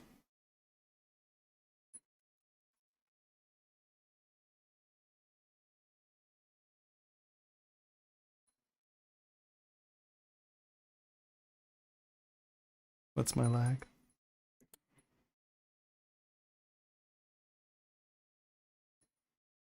Okay, it's like 8 seconds. Okay. Cool. Now,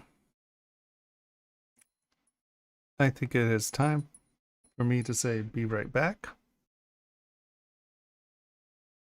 I'm going to go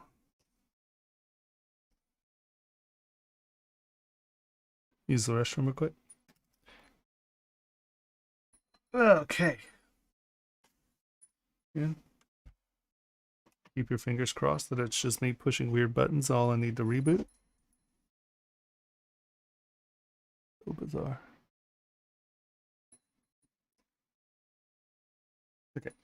Be right back.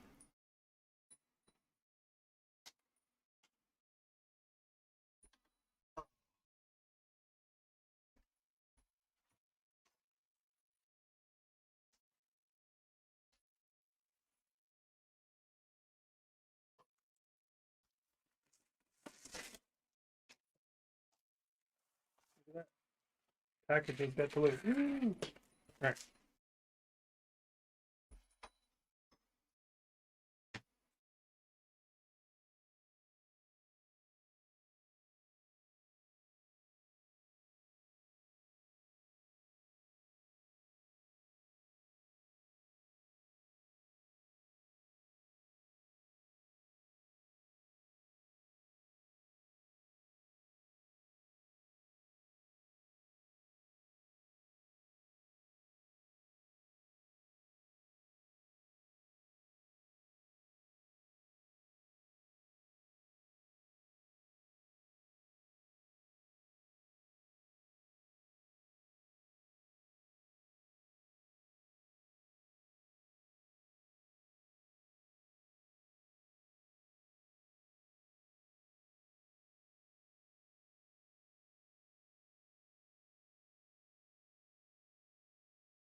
I kind of understand why it's getting nappy because of like 150 degrees in this room. That'll do it.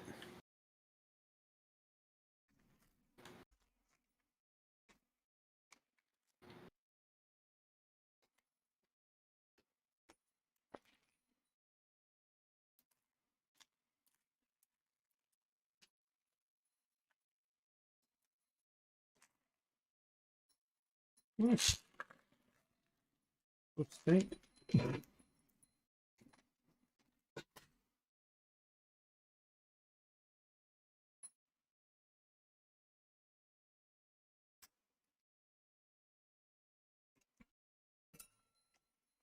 Okay. Boom.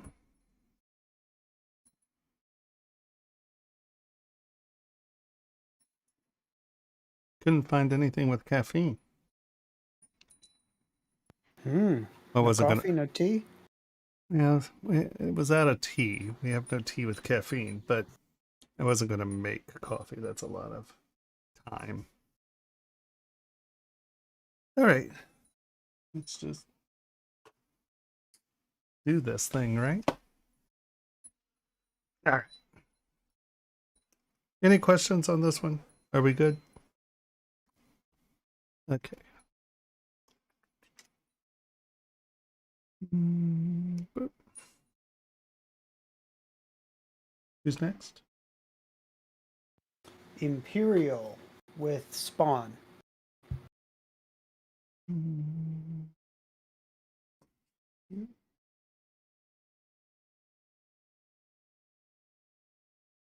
A goblin twice? Where did I put it? What did I do there? Spawn.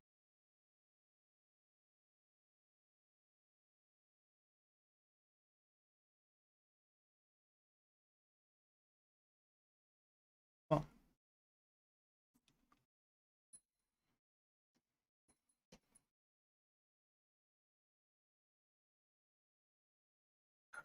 What do we got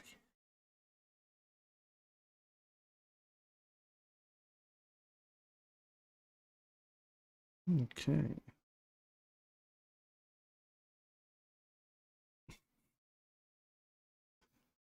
That's pretty darn funny. I like it.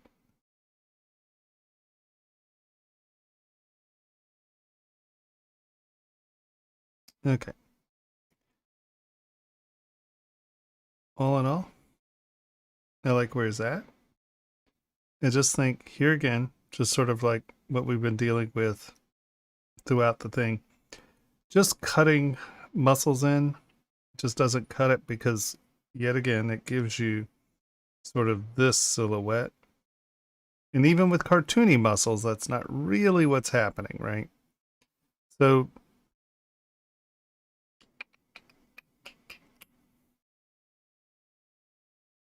I wasn't touching it.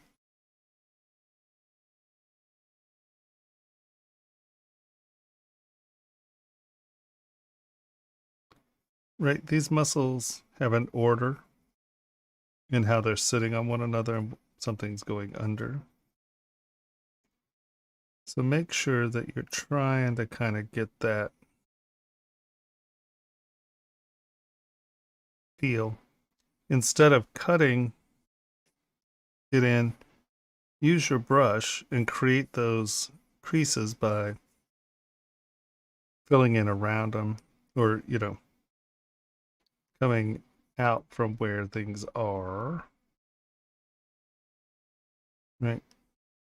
You're not going to get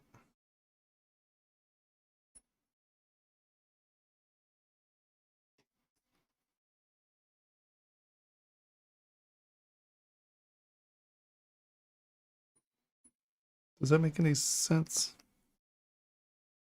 Just so they feel a little bit more like they're connected as opposed to just good night, Ash.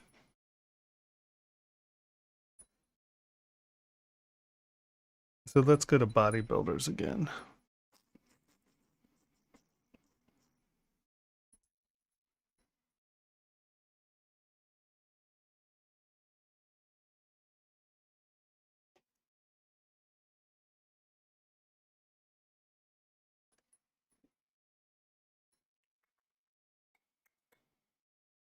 Images.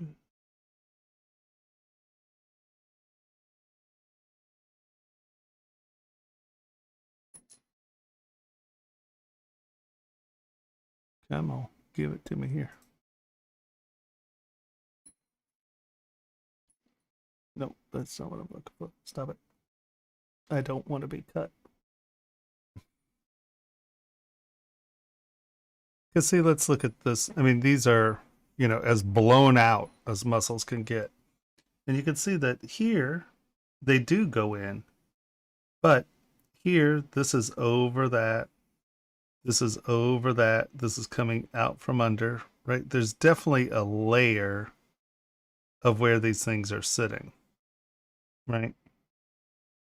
Over, under, that's kind of, right? It's not just this even V cut everywhere, right? Those muscles still, even when it's like this weird back in here, there's still a layered order in which they're sitting on. This is in front of that, which is in front of this, which is in front of that. And you really want to make sure that you're not just cutting ridges in. Now, you could argue that that's just a ridge cut, but let's look at here. This is rolled and in. That's a roll. That's a pinch. That's a roll. So those aren't just even coming in. It's one surface going over another, and you're getting those rolling surfaces, especially when it's getting this melodramatic. Excuse me. Yep. Stop. Does that make sense? It's not anyone's bad. It's just, it's easy to forget to think in layers. What's sitting on top of what, you know? Because when you get into things like this, you know, if you're just looking on it straight, it does appear that you're just cutting V's and things. But when you start to look at it, you can't, you know, you just can't hide the fact that things. What is that?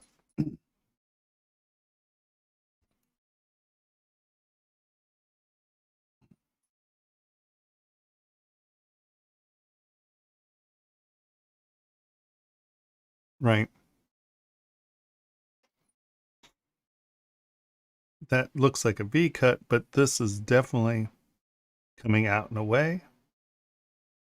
That is cut up and under. This is a change of direction. Right. These are changes of direction.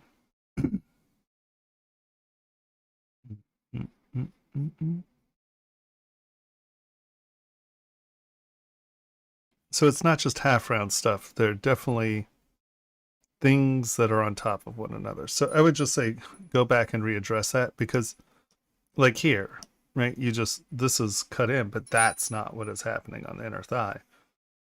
You know, this is tense. This has tension. And that's more like a step than a V. And then that has weight and is coming across. That's not just a V. It has weight and coming across. There's tension. You can see that I didn't do a whole lot there, but I made it where it feels like things are coming out from under stuff.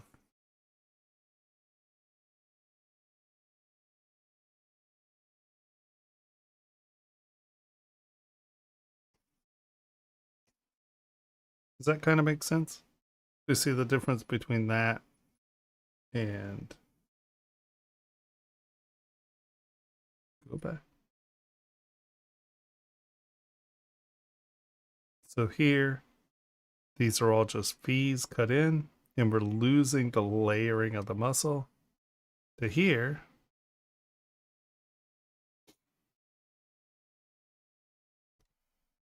you can do it there.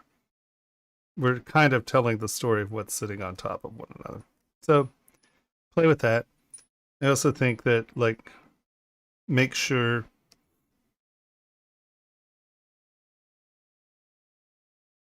that these things are sitting on top. Wrong direction.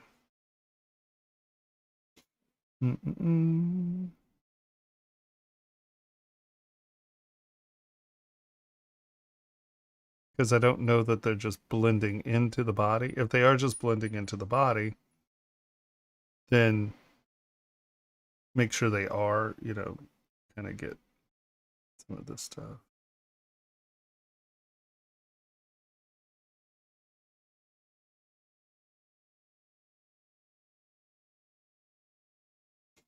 Because this is supposed to be this tendon in the groin, right? This isn't fabric.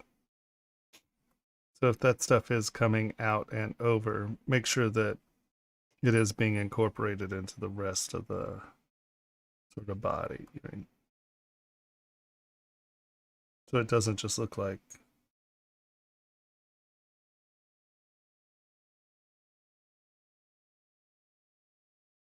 Does that make sense?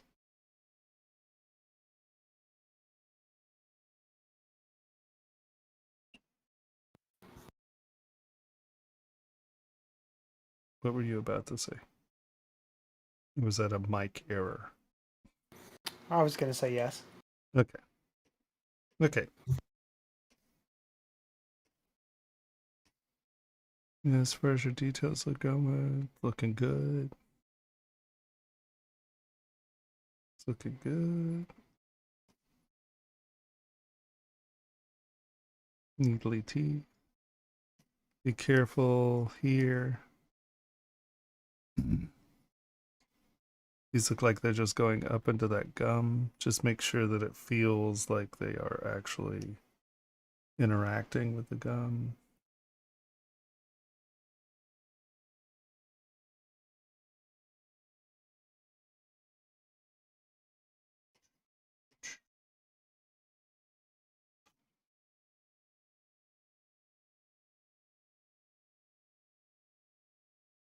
Mm-hmm.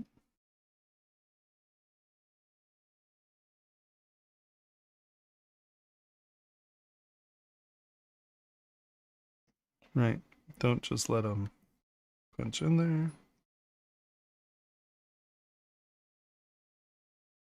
Make sure that the texture of the skin is different than the texture of the large metal object on their body. And you can change that by just coming in with the SK trim polish and knock some of this down so it feels like it's a little sharper or something.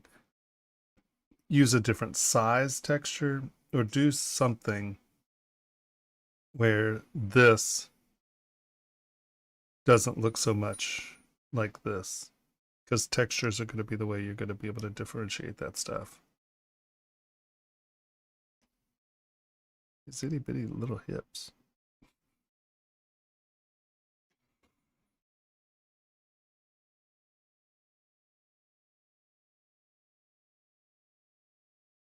Yeah, I would just be careful.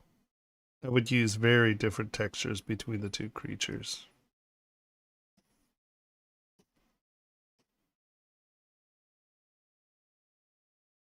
But all in all, looking good. You might want to twist this torso some. This looks very symmetrical. Where if, you know, one of these, you know, move him where he's not 90 degrees to the front.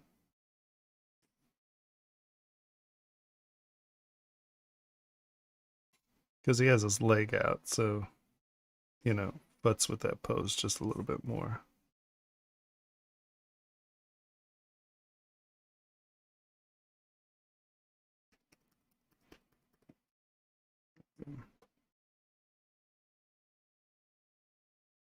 And figure out what he's standing on here.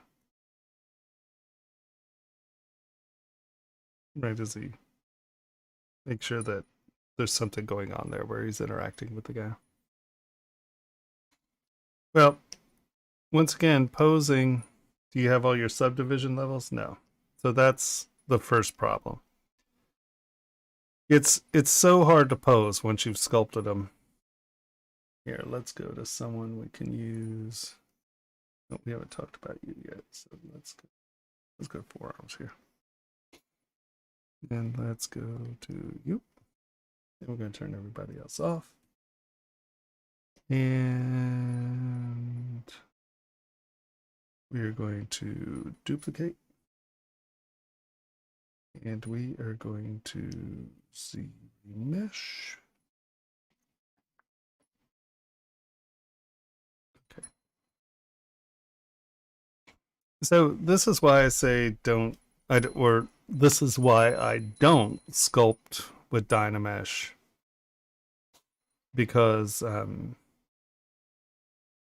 posing sucks. So we're going to ZBrush.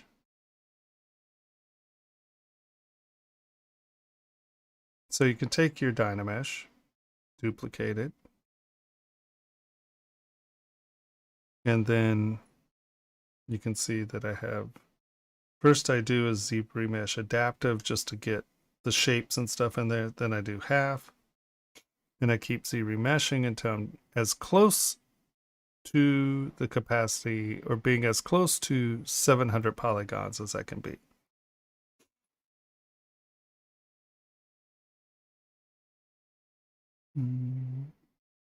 Now you can see that we're starting to lose the fingers here. So this is where having a real simple base model of the hand and cutting them and using them in here helps. I'm just going to wipe this out so we can talk about it. There we go. So now we're going to now divide this back up. Go like this. We will come to here. Come on. Switch. There we go. Make this our history state. Come back to this. Come on. That's not what I'm trying to do. Get it. There we go. And let's turn on transparency real quick. Get clay buildup. And just come back in and fill some of the stuff in so we're closer to our projection. Take this down so we're closer to our projection. Up. Up.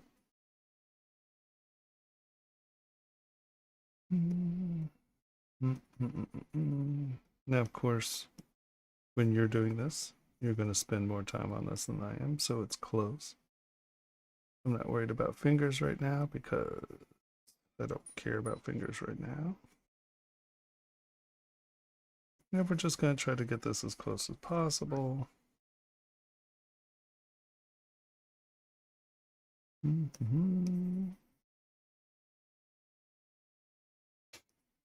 Mm-hmm. Mm-hmm.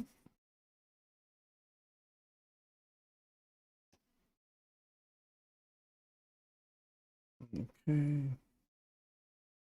We're going to hide that, project history.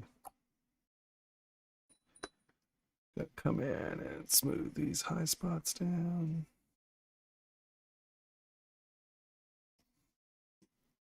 Pretty close.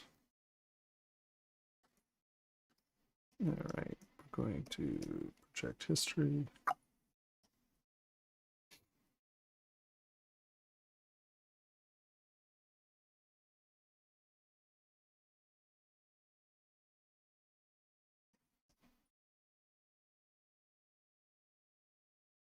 Okay.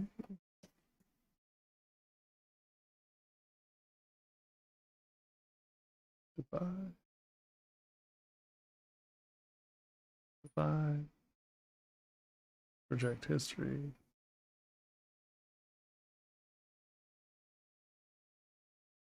Okay.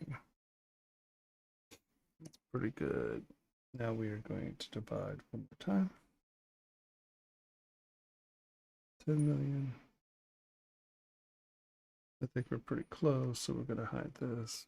So now we have a model that has 8 subdivision levels, and we want to pose it. Now let me sculpt some detail in here so this makes sense.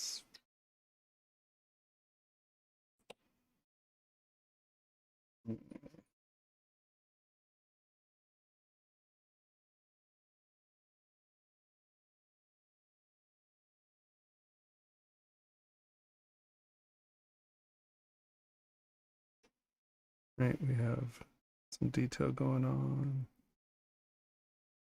here.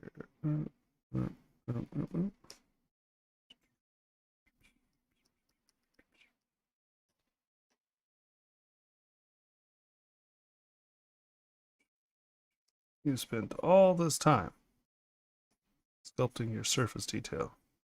Look at how much time we're spending. It's incredible how time consuming this process is. Now I'm going to take some form bump.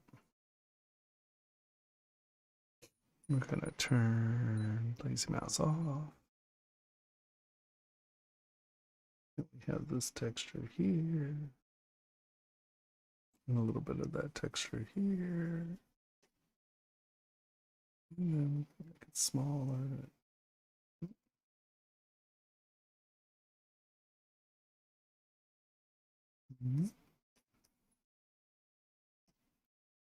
Take some of this and apply it here.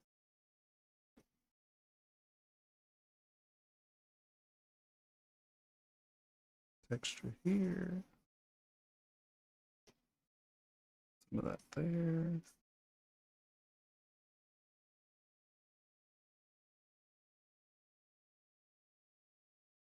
You can see we have some nice fine detail and some really hard detail, and we have all this different detail.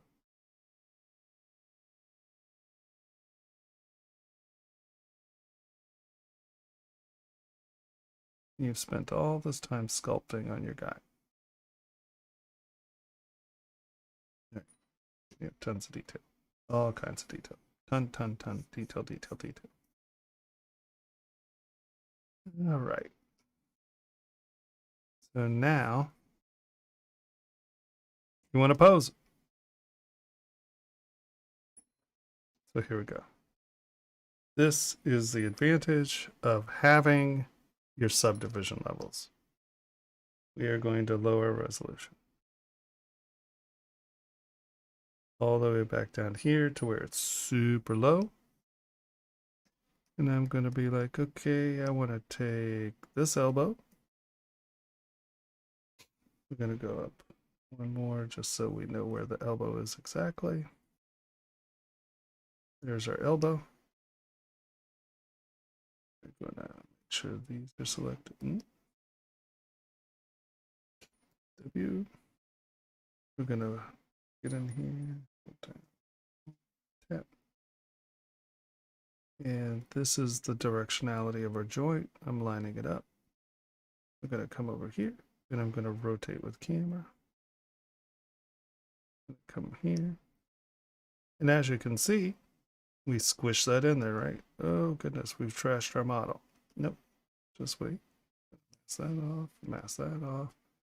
And now I'm going to take move elastic, come in here and kind of pull this out. Take move.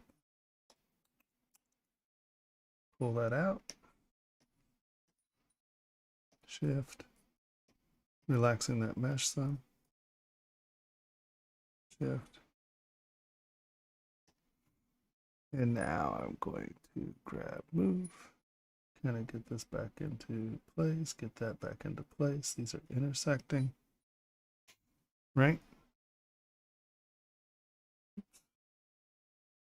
You can see how this is very distorted. We're not going to worry about it yet because we don't have enough geometry to deal with it right now. Pinch that in. Pinch that in. So you can see we're sort of where we want to be. So now we're going to go higher res. And you can see where some of this is muffing up. And so now we're going to kind of pull that up. Let's readjust that. Get our elbow sort of in the right place. Get this out. Right? So now our silhouette's kind of looking like we're definitely getting closer to what we want it to be like. I'm going to take, let's use warp cracks. We're going to just bring that in some. I'm going to come back in here and I'm going to inflate this just a touch so those are touching.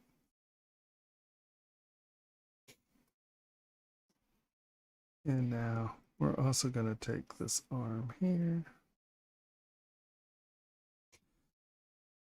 We're going to move it.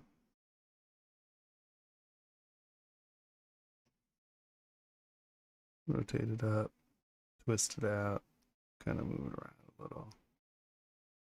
Sort of where we want to be. Cube. And once again, you can see that we've twisted this around some, but we're going to just come back in here and smooth this out a touch. And we're like, okay, that needs to kind of get here. We're going to push that back up and in. That's not bad. Push that back up and in. Pull this down a little. And now we've completed a turn in our model. And let's turn symmetry off. We're going to grab this leg.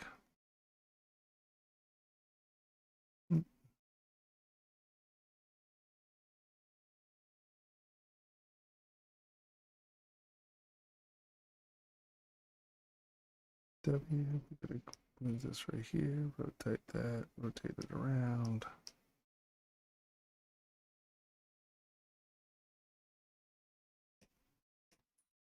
cube.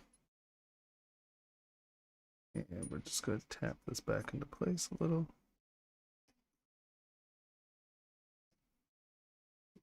So we have a little bit more of a rock. We've posed the arm. We've moved the arms. So now we're going to come up higher res. Just make sure that everything's sort of where you want it to be. Make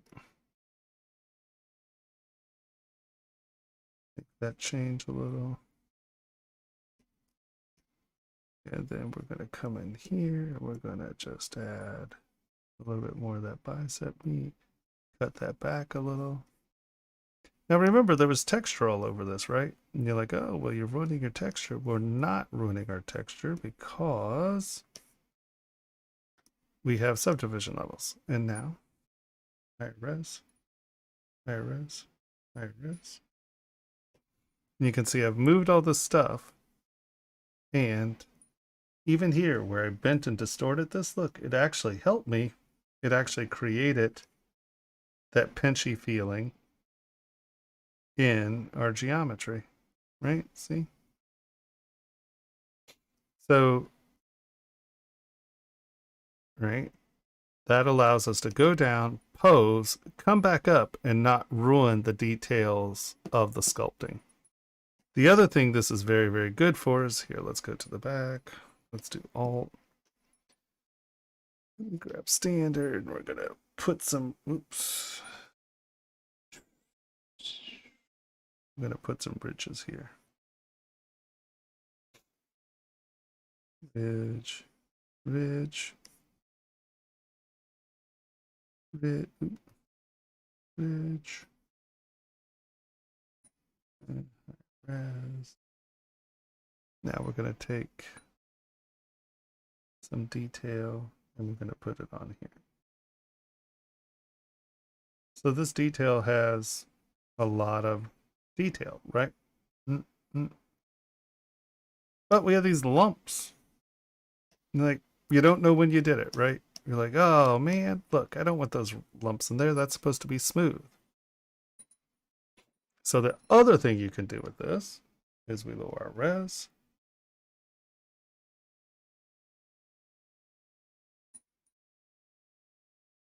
And you can see that from here, we have a little disorientation. All I'm doing is coming back here and I'm just tapping this a little.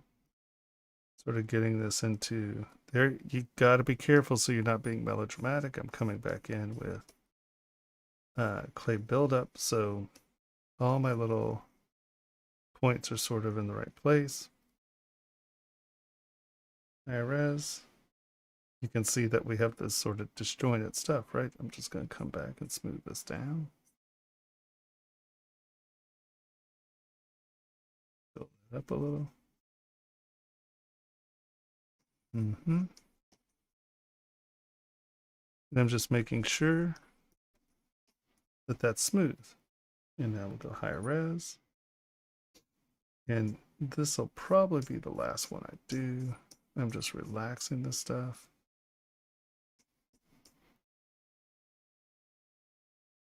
Now I'm going to go all the way back up. And you can see that I got rid of the humps, but it kept my detail. Does that make sense? Yeah, pose and low res, move it around, and you can see that I got those lumps out, but I didn't destroy my high resolution sculpt. So you want as many subdivision levels as you can get, because the difference between 8 and 1, right? Res. I'm going to smooth this out, smooth this out. I'm going to just completely remove this, right? People are always like, how do you get lumps out? Well, here you go. We're just going to relax this base mesh.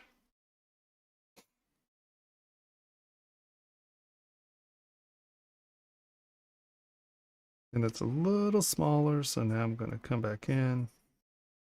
Just make sure everybody is pretty even. right? Come back up.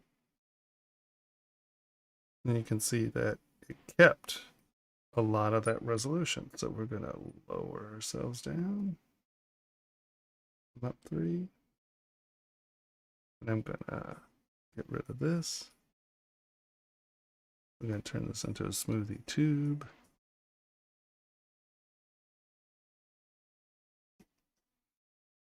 Mm-hmm.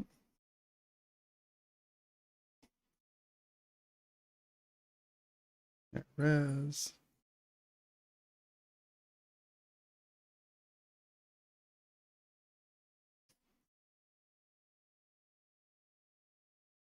Boom.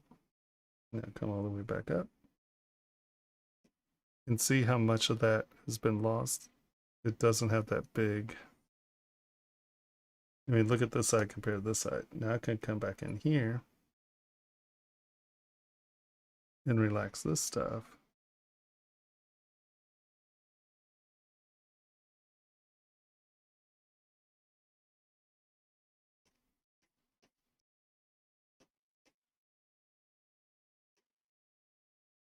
Back up. And you can see that we still have our detailed sculpt, but we've now eliminated all that dramatic levels.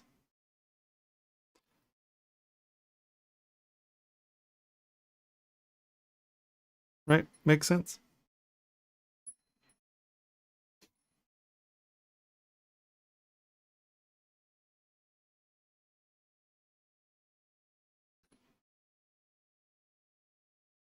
And I sound like a wheezing machine. That's ridiculous. They got machines for that? To keep me from wheezing? No, just to be wheezing. It's not an anti-wheezing machine, it's a wheezing machine. Yeah, I feel. All right, who's next? Up next, Nicholas. Is that Stag Beetle? Stag Needle? Stag Beetle 2022 complete. Didn't we do the Stag Beetle? Oh no, this is a completely different beetle. Look at that go. 2 beetles. A lot of beetle day. Beetlejuice, Beetlejuice, beetle. Douche.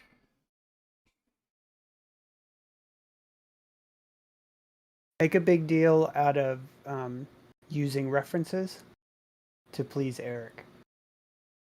Use references.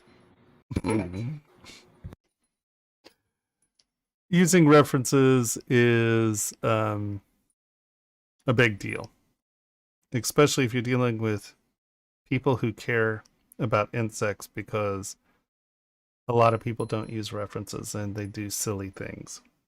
So always stick to your references. It's important. Man, that Windows button, I can't believe one weekend with an Apple keyboard, now I can't use either keyboard. I am a disaster. Oh man, what a mess. Look at that. I keep doing it. Didn't you get a 32, a Cintiq 32? Nope. We got the 24. Good choice. Well, honestly, there's just not enough room for it there. Yeah. If it were for my house, I would have definitely gotten the 32. I mean, I guess I could have changed it around. It's not that important. And to be deadly honest, it was almost $1,300 difference. They're expensive. If I were paying for it, I just couldn't justify it. If they're giving it to me, then I want a 32, damn it. I think that's reasonable, don't you? Oh, yeah. Okay. I think if they were giving it to me, I'd still get the 24, but I definitely feel you. So, honestly, your shapes and forms are nice. It's a slightly low-res model, so it's really hard to, kind of comment on the detail. Obviously, if you've heard anything I've said in the last ever, you'll know that I'm still relearning how to use my tools, because I used a different. A little break ruins you. Oh my god, it's ridiculous. It is absolutely absurd. My timing's off, you know? It's just like release the stop touching the button and then touch the screen. And yeah, we need not go into it. It's ugly. You know, just make sure that your little layers are in the right place, and you'll know how they're in the right place because you're looking at reference. I mean, everything's, you know, nice. Everything's on its way. You know, these things don't attach to the horns, they're attached to the head. Little things like that. These are actually scallops, right? They're doing this. They're not just ridges.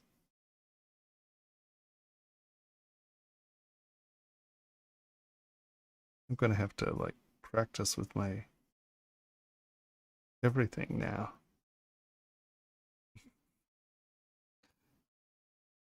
Apple. Con! Stupid keyboards. I mean, come on. Why you gotta change a keyboard up? It makes no sense. Right, just get your details sharper and crisper. I mean, you know, it looks good. I just want to see you get in and try to tune your detail up and tune your detail up from reference. Are they here? Because I don't see them yet. Yeah, because I don't really know much more to say. Yeah, probably hard for you to critique the anatomy of a beetle. Well, it's not just that, it's low res. You know what I mean? So you don't have, oh, well, you know, this intersection, you know, is doing this, right? That's cutting in. These actually have like these little sort of meaty holes, blah, blah, blah, you know, but there's not enough resolution in it to go into that kind of detail about it. So it's tricky. How about this? Let's talk about the geometry that they do have. Do you feel like it is in the right place? Is it a standard size quad around the whole mesh? Yep, that's a quad. I mean, you know, I think that these got a little mangled. Right.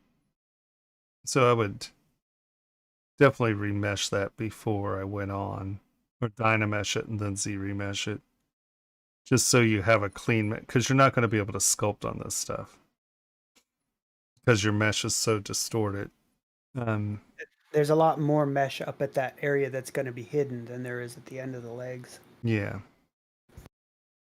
And how you can deal with that, duplicate, Z-remesh adaptive.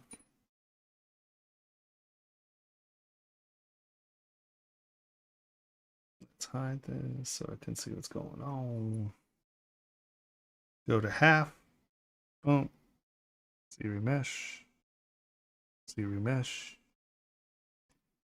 And now as we get down here, you can come in here, go to ZModeler, hold down Alt, and get rid of quite a bit of this mesh up here.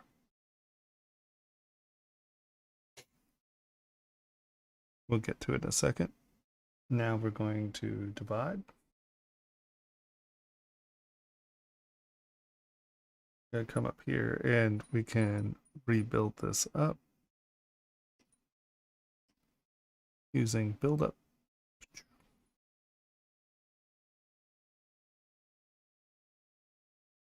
But now this has much less mesh than this does down here. So that allows you to control where some of your mesh is and where it's going. So we are going to, is this the good?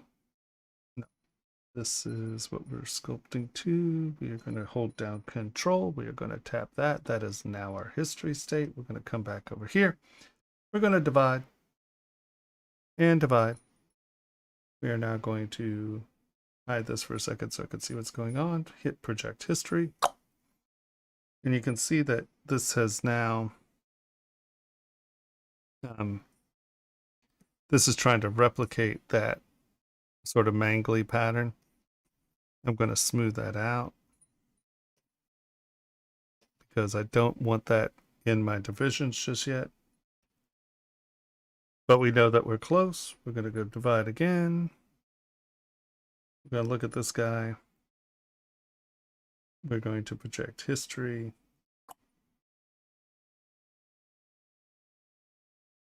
Smooth this out.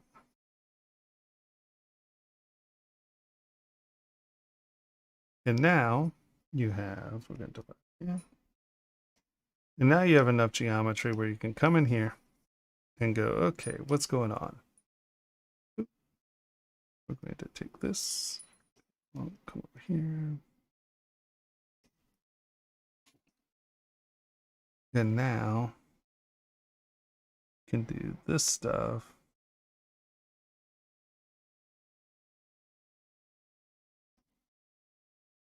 Figure out where your carapace is sitting.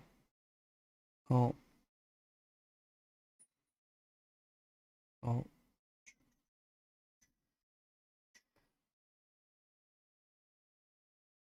Right.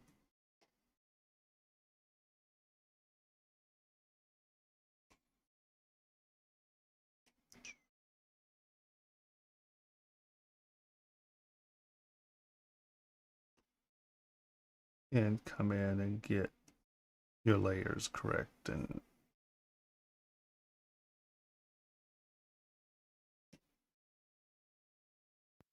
Cool.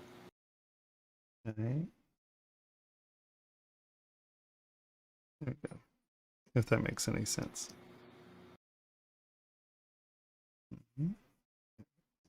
Da-da-da.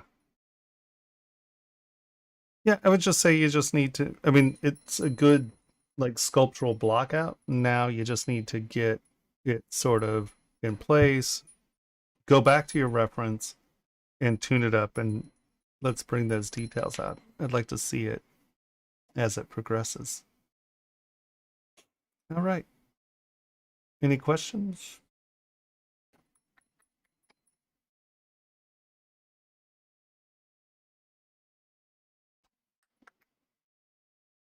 Nope. Okay, who's next? Mohib Pistol. Ooh.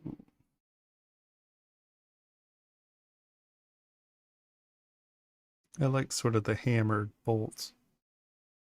This looks like Warhammer.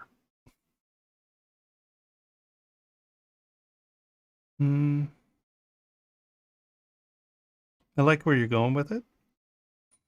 It looks good. I think that this part right here is, it's gonna make sense. I can never use an Apple keyboard again. It just, Don't do it. Take one of your DOS keyboards up there. I couldn't find them. I don't know where they are. Oh, they're all here at my house. No, they're not. They're not. I know that. They're here somewhere. I remember seeing them. I don't know what I did with them. Like, yeah. No, I was a little frantic. I was like, man, where's this stuff going? I know. I have beautiful keyboards. And they're just MIA at the moment. I think that can come out, but just make sure that as that's intersecting, it's actually going behind and under stuff as opposed to having those air gaps, right? So now that looks like it's meant to do that. I would say same here.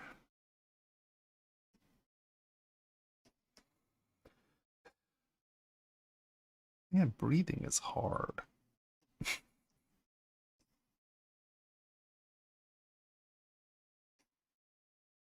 hard.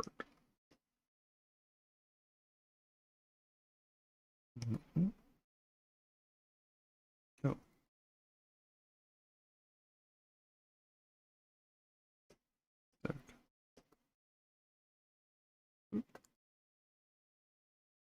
Here again, make sure that when things are intersecting, they're actually going up and into the other part. That way, right, it looks like it is a solid.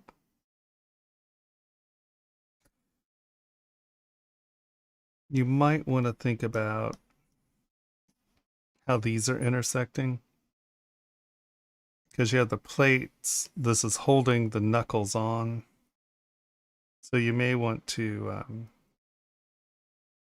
make this feel like it is connected.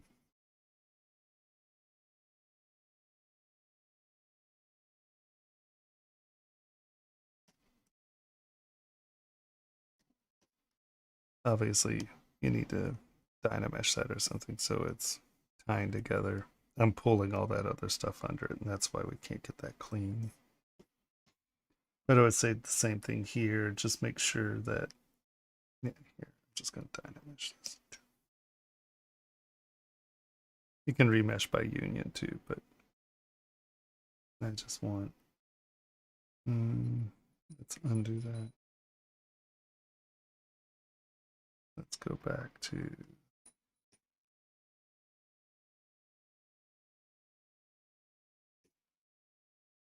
that's fine. Go here, let's come back up to here. We're going to divide by, nope, go red, 25 million right now. Lead higher, project history.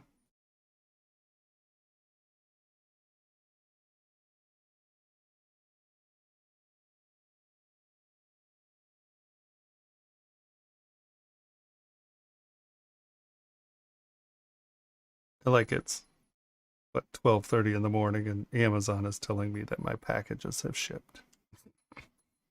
Hooray! Yeah. Juan has got me on all kinds of blood pressure medicines. Uh-huh. Good. Yes, so my heart doesn't explode and we die. Yes, I said we. You did. I am the royal we. I don't know, I got in the habit. I thought that saying I was rude all the time, so I got in the habit of saying we. Yeah, it's just confusing sometimes. No, you're all wacky. Nothing confusing about that. When I say we, I obviously mean me. We need to go to the bathroom. We have a headache. Yeah, something like that. Yeah, you get it. I'm glad. That'll cause a lot less confusion, right? Okay, so now we can come in and make that appear to be a intersection.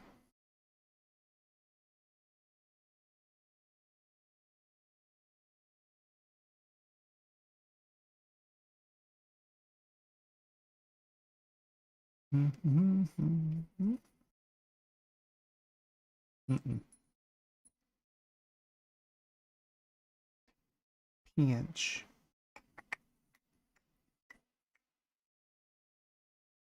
Okay, and then kind of back up in here. Yep. I can't breathe at all. It's really becoming difficult. Ah, the joy of We out. can't breathe. Well, I mean, I think that's obvious, right?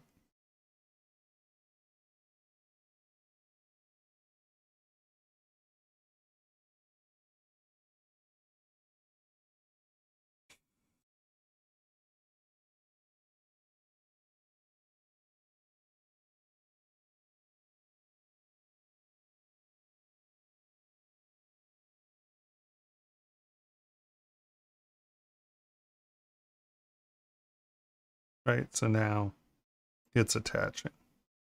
Because you made such a point of these attachment points around the rest of the gun.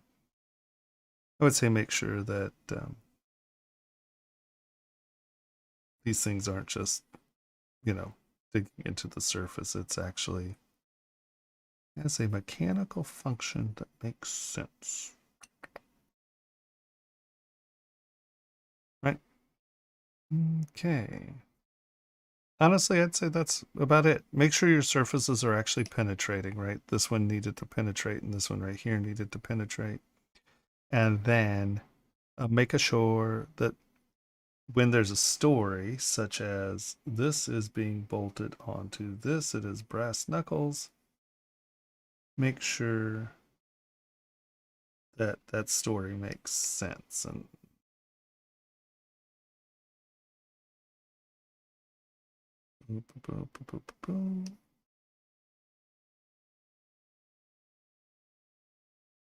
otherwise, a lot of fun.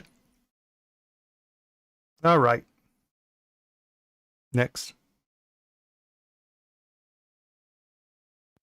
Up next, Giannox. I'm not going to pronounce that right.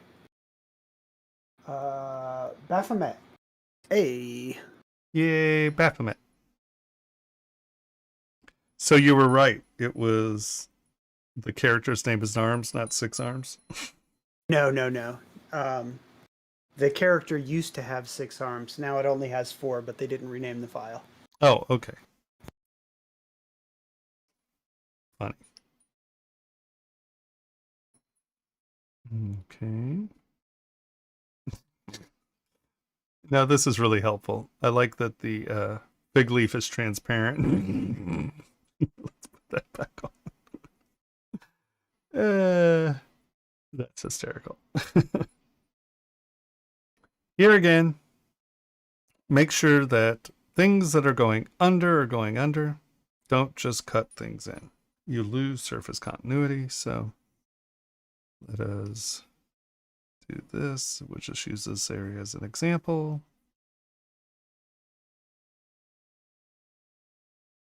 Mm-hmm. Mm-hmm. Mm-hmm.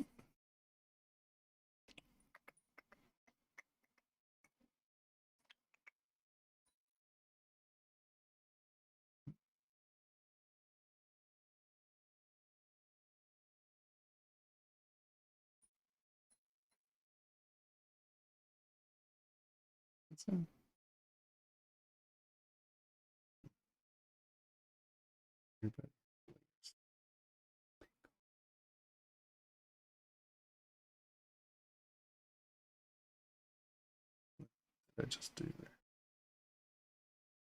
Okay. How do you say the word ecrochet? Ecochet. Icrochet? Yeah. This was made in that style.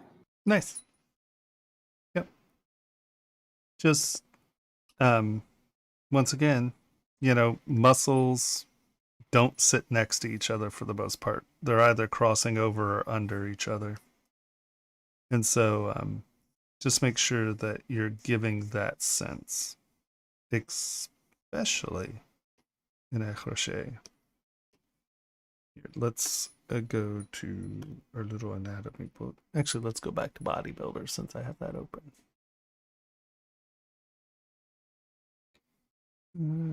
Let's see something that isn't quite as absurd.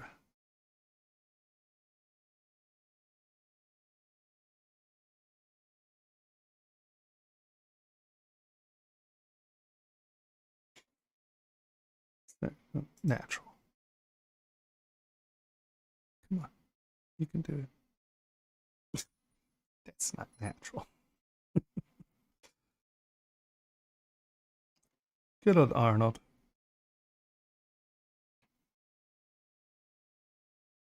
But you know, even here you can see that you have you know, things are actually going over and under. So let's look up a crochet. Oh my god, how do you spell it?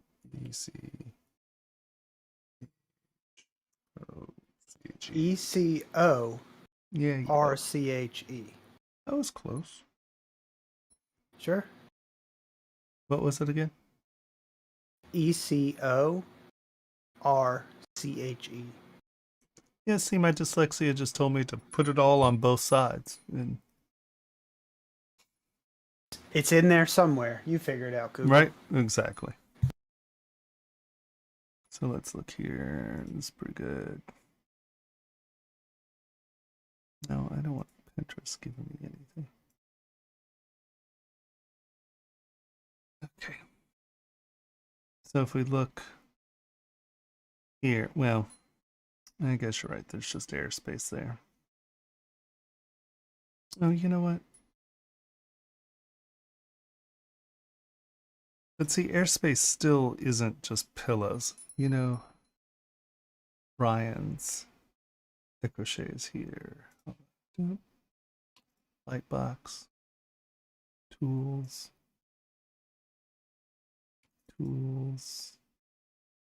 Ryan.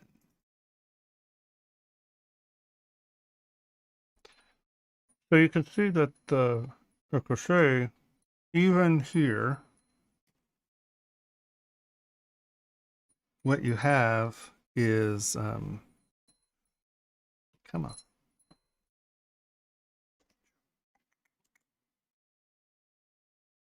Right, when you have the overlays and these things are going, but see, even in here, this is still very much something that is in front of something else. There are definitely layers of striated materials, right? Let's come in here and you can see that this is going over this. And now let's come back. Are you? And do you see how these are just sort of cut in? So instead of having silhouettes that look like this, these all look like this. So you lose, and then see like you're just cutting lines in here. So which one's going behind? Right now it almost looks like these are going into here, which they sort of do, but boop. Right, see how there's a step there? And this is low res, right? You know. But you can see how this looks like flat muscles that are going over and around one another. Where here, you're looking like you cut these things in. And once again, sort of as I showed on that other model, there's like no tension right here. This is just a tube. And then the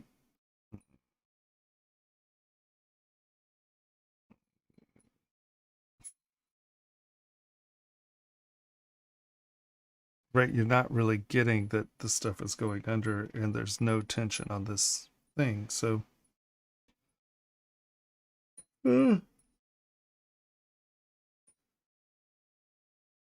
so before you get into cutting stuff up, make sure that you're on the right brush. Right, and so these are behind this. That has tension in here. So it's not just a tube, you're getting that surface tension.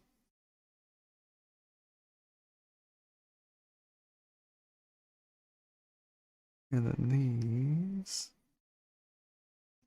they're kind of doing this.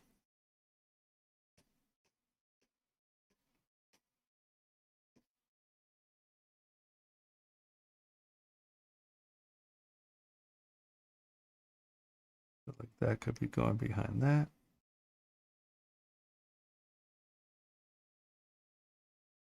That's doing that. We have a little thing there. This is coming in.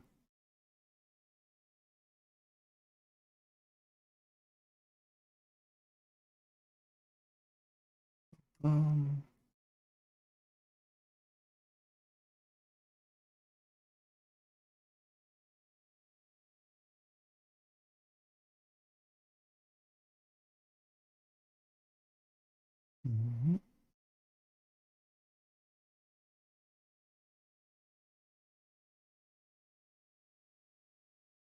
tension.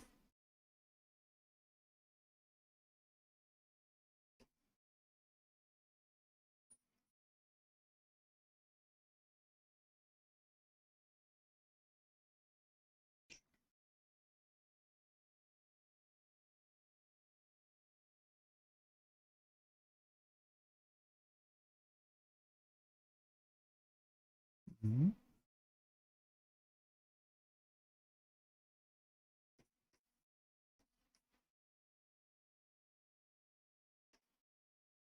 Mm-hmm.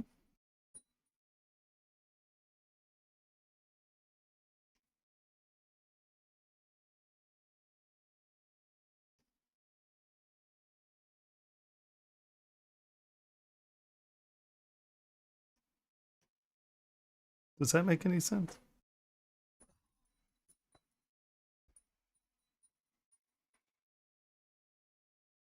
Your hands are awesome, by the way. I like the hooves. So I just go back in and try to work on getting your layers sort of sorted out. So like here again, this bone, it kind of dives in there, but a bone's a rigid object, right? And this isn't curved like that. So make sure that that comes in. And planar works pretty well for this. You can grab planar and then just kind of cut that in. And that way you know that that is a straight thing. And then bring your meat over the bone.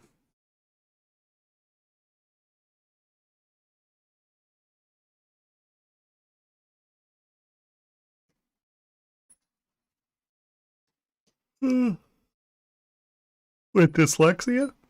No. Well, one, you know, I couldn't work on a computer without a Cintiq. I mean, that's just, otherwise it's like, I don't know if you ever, as a dyslexic, tried to do Etch-a-Sketches, but, you know, you turn the knob this way, and the line goes that way, and you're like, ah! So that's my life without a Cintiq. And then, like, just dumb crap, like, you know, I was using an Apple keyboard the other day, and just the fact that they switch, you know, the control, the Apple thing, and there's like more, just drives me nuts. And numbers, I have dyscalculia, so I'm really bad with numbers. Yeah. You just realize what you can't do and don't try to do it. Yeah. So I think just work on layers is what I would say, because your anatomy looks good, but you see how it looks all choppy and weird. For the second we come back in and try to make it tension and layers, it'll start to normalize. Okay. Where do we stand? Ready for the next one? What's the next one? We have. Do I have to download them? Yeah. Okay. What time is it? Sebastian. No, you've still got Sebastian there, I think. Which one's Sebastian? It's 1:00. Sebastian has a goblin. We did this goblin. Is there another goblin? This says Sebastian. Oh, yep. No, they submitted twice. Oh, they did the OBJ first and then an STL. So yeah, I think we covered that. Okay. So yeah, there are more to download. It's one. It's one. You can call it if you want to. I think we should. Cool. Okay. So that's it. How many do we have in line? 1, 2, 3, 4, 5, 6. So maybe we'll do crits next week too. It's up to you. Yeah, let's just go ahead and do crits next week as well. Okay. Because, I mean, that was the whole point. You know, we only had 2 or 3, then, you know, it made no sense. But if we're getting massive things like this, we might as well keep it going, just so we don't wind up with like 15 waiting, you know. Mm-hmm. All right, kind and gentle folk. We're going to call it evening. Those of you on YouTube, please hit subscribe, like, and what's the other one? Like and subscribe. Oh, like them. Yeah, like and subscribe. You can ring the bell. You can ring the bell, the little bell. You say the thing. It'll warn you when we're on. And then by ZBrush, obviously. You could try ZBrush for free. And then there are the other versions, Core and Core Mini. We do have videos of those. Visit our education facility if you want to learn how to use ZBrush. It's not just for jewelry, it's for sort of manufacturing of all sorts. Am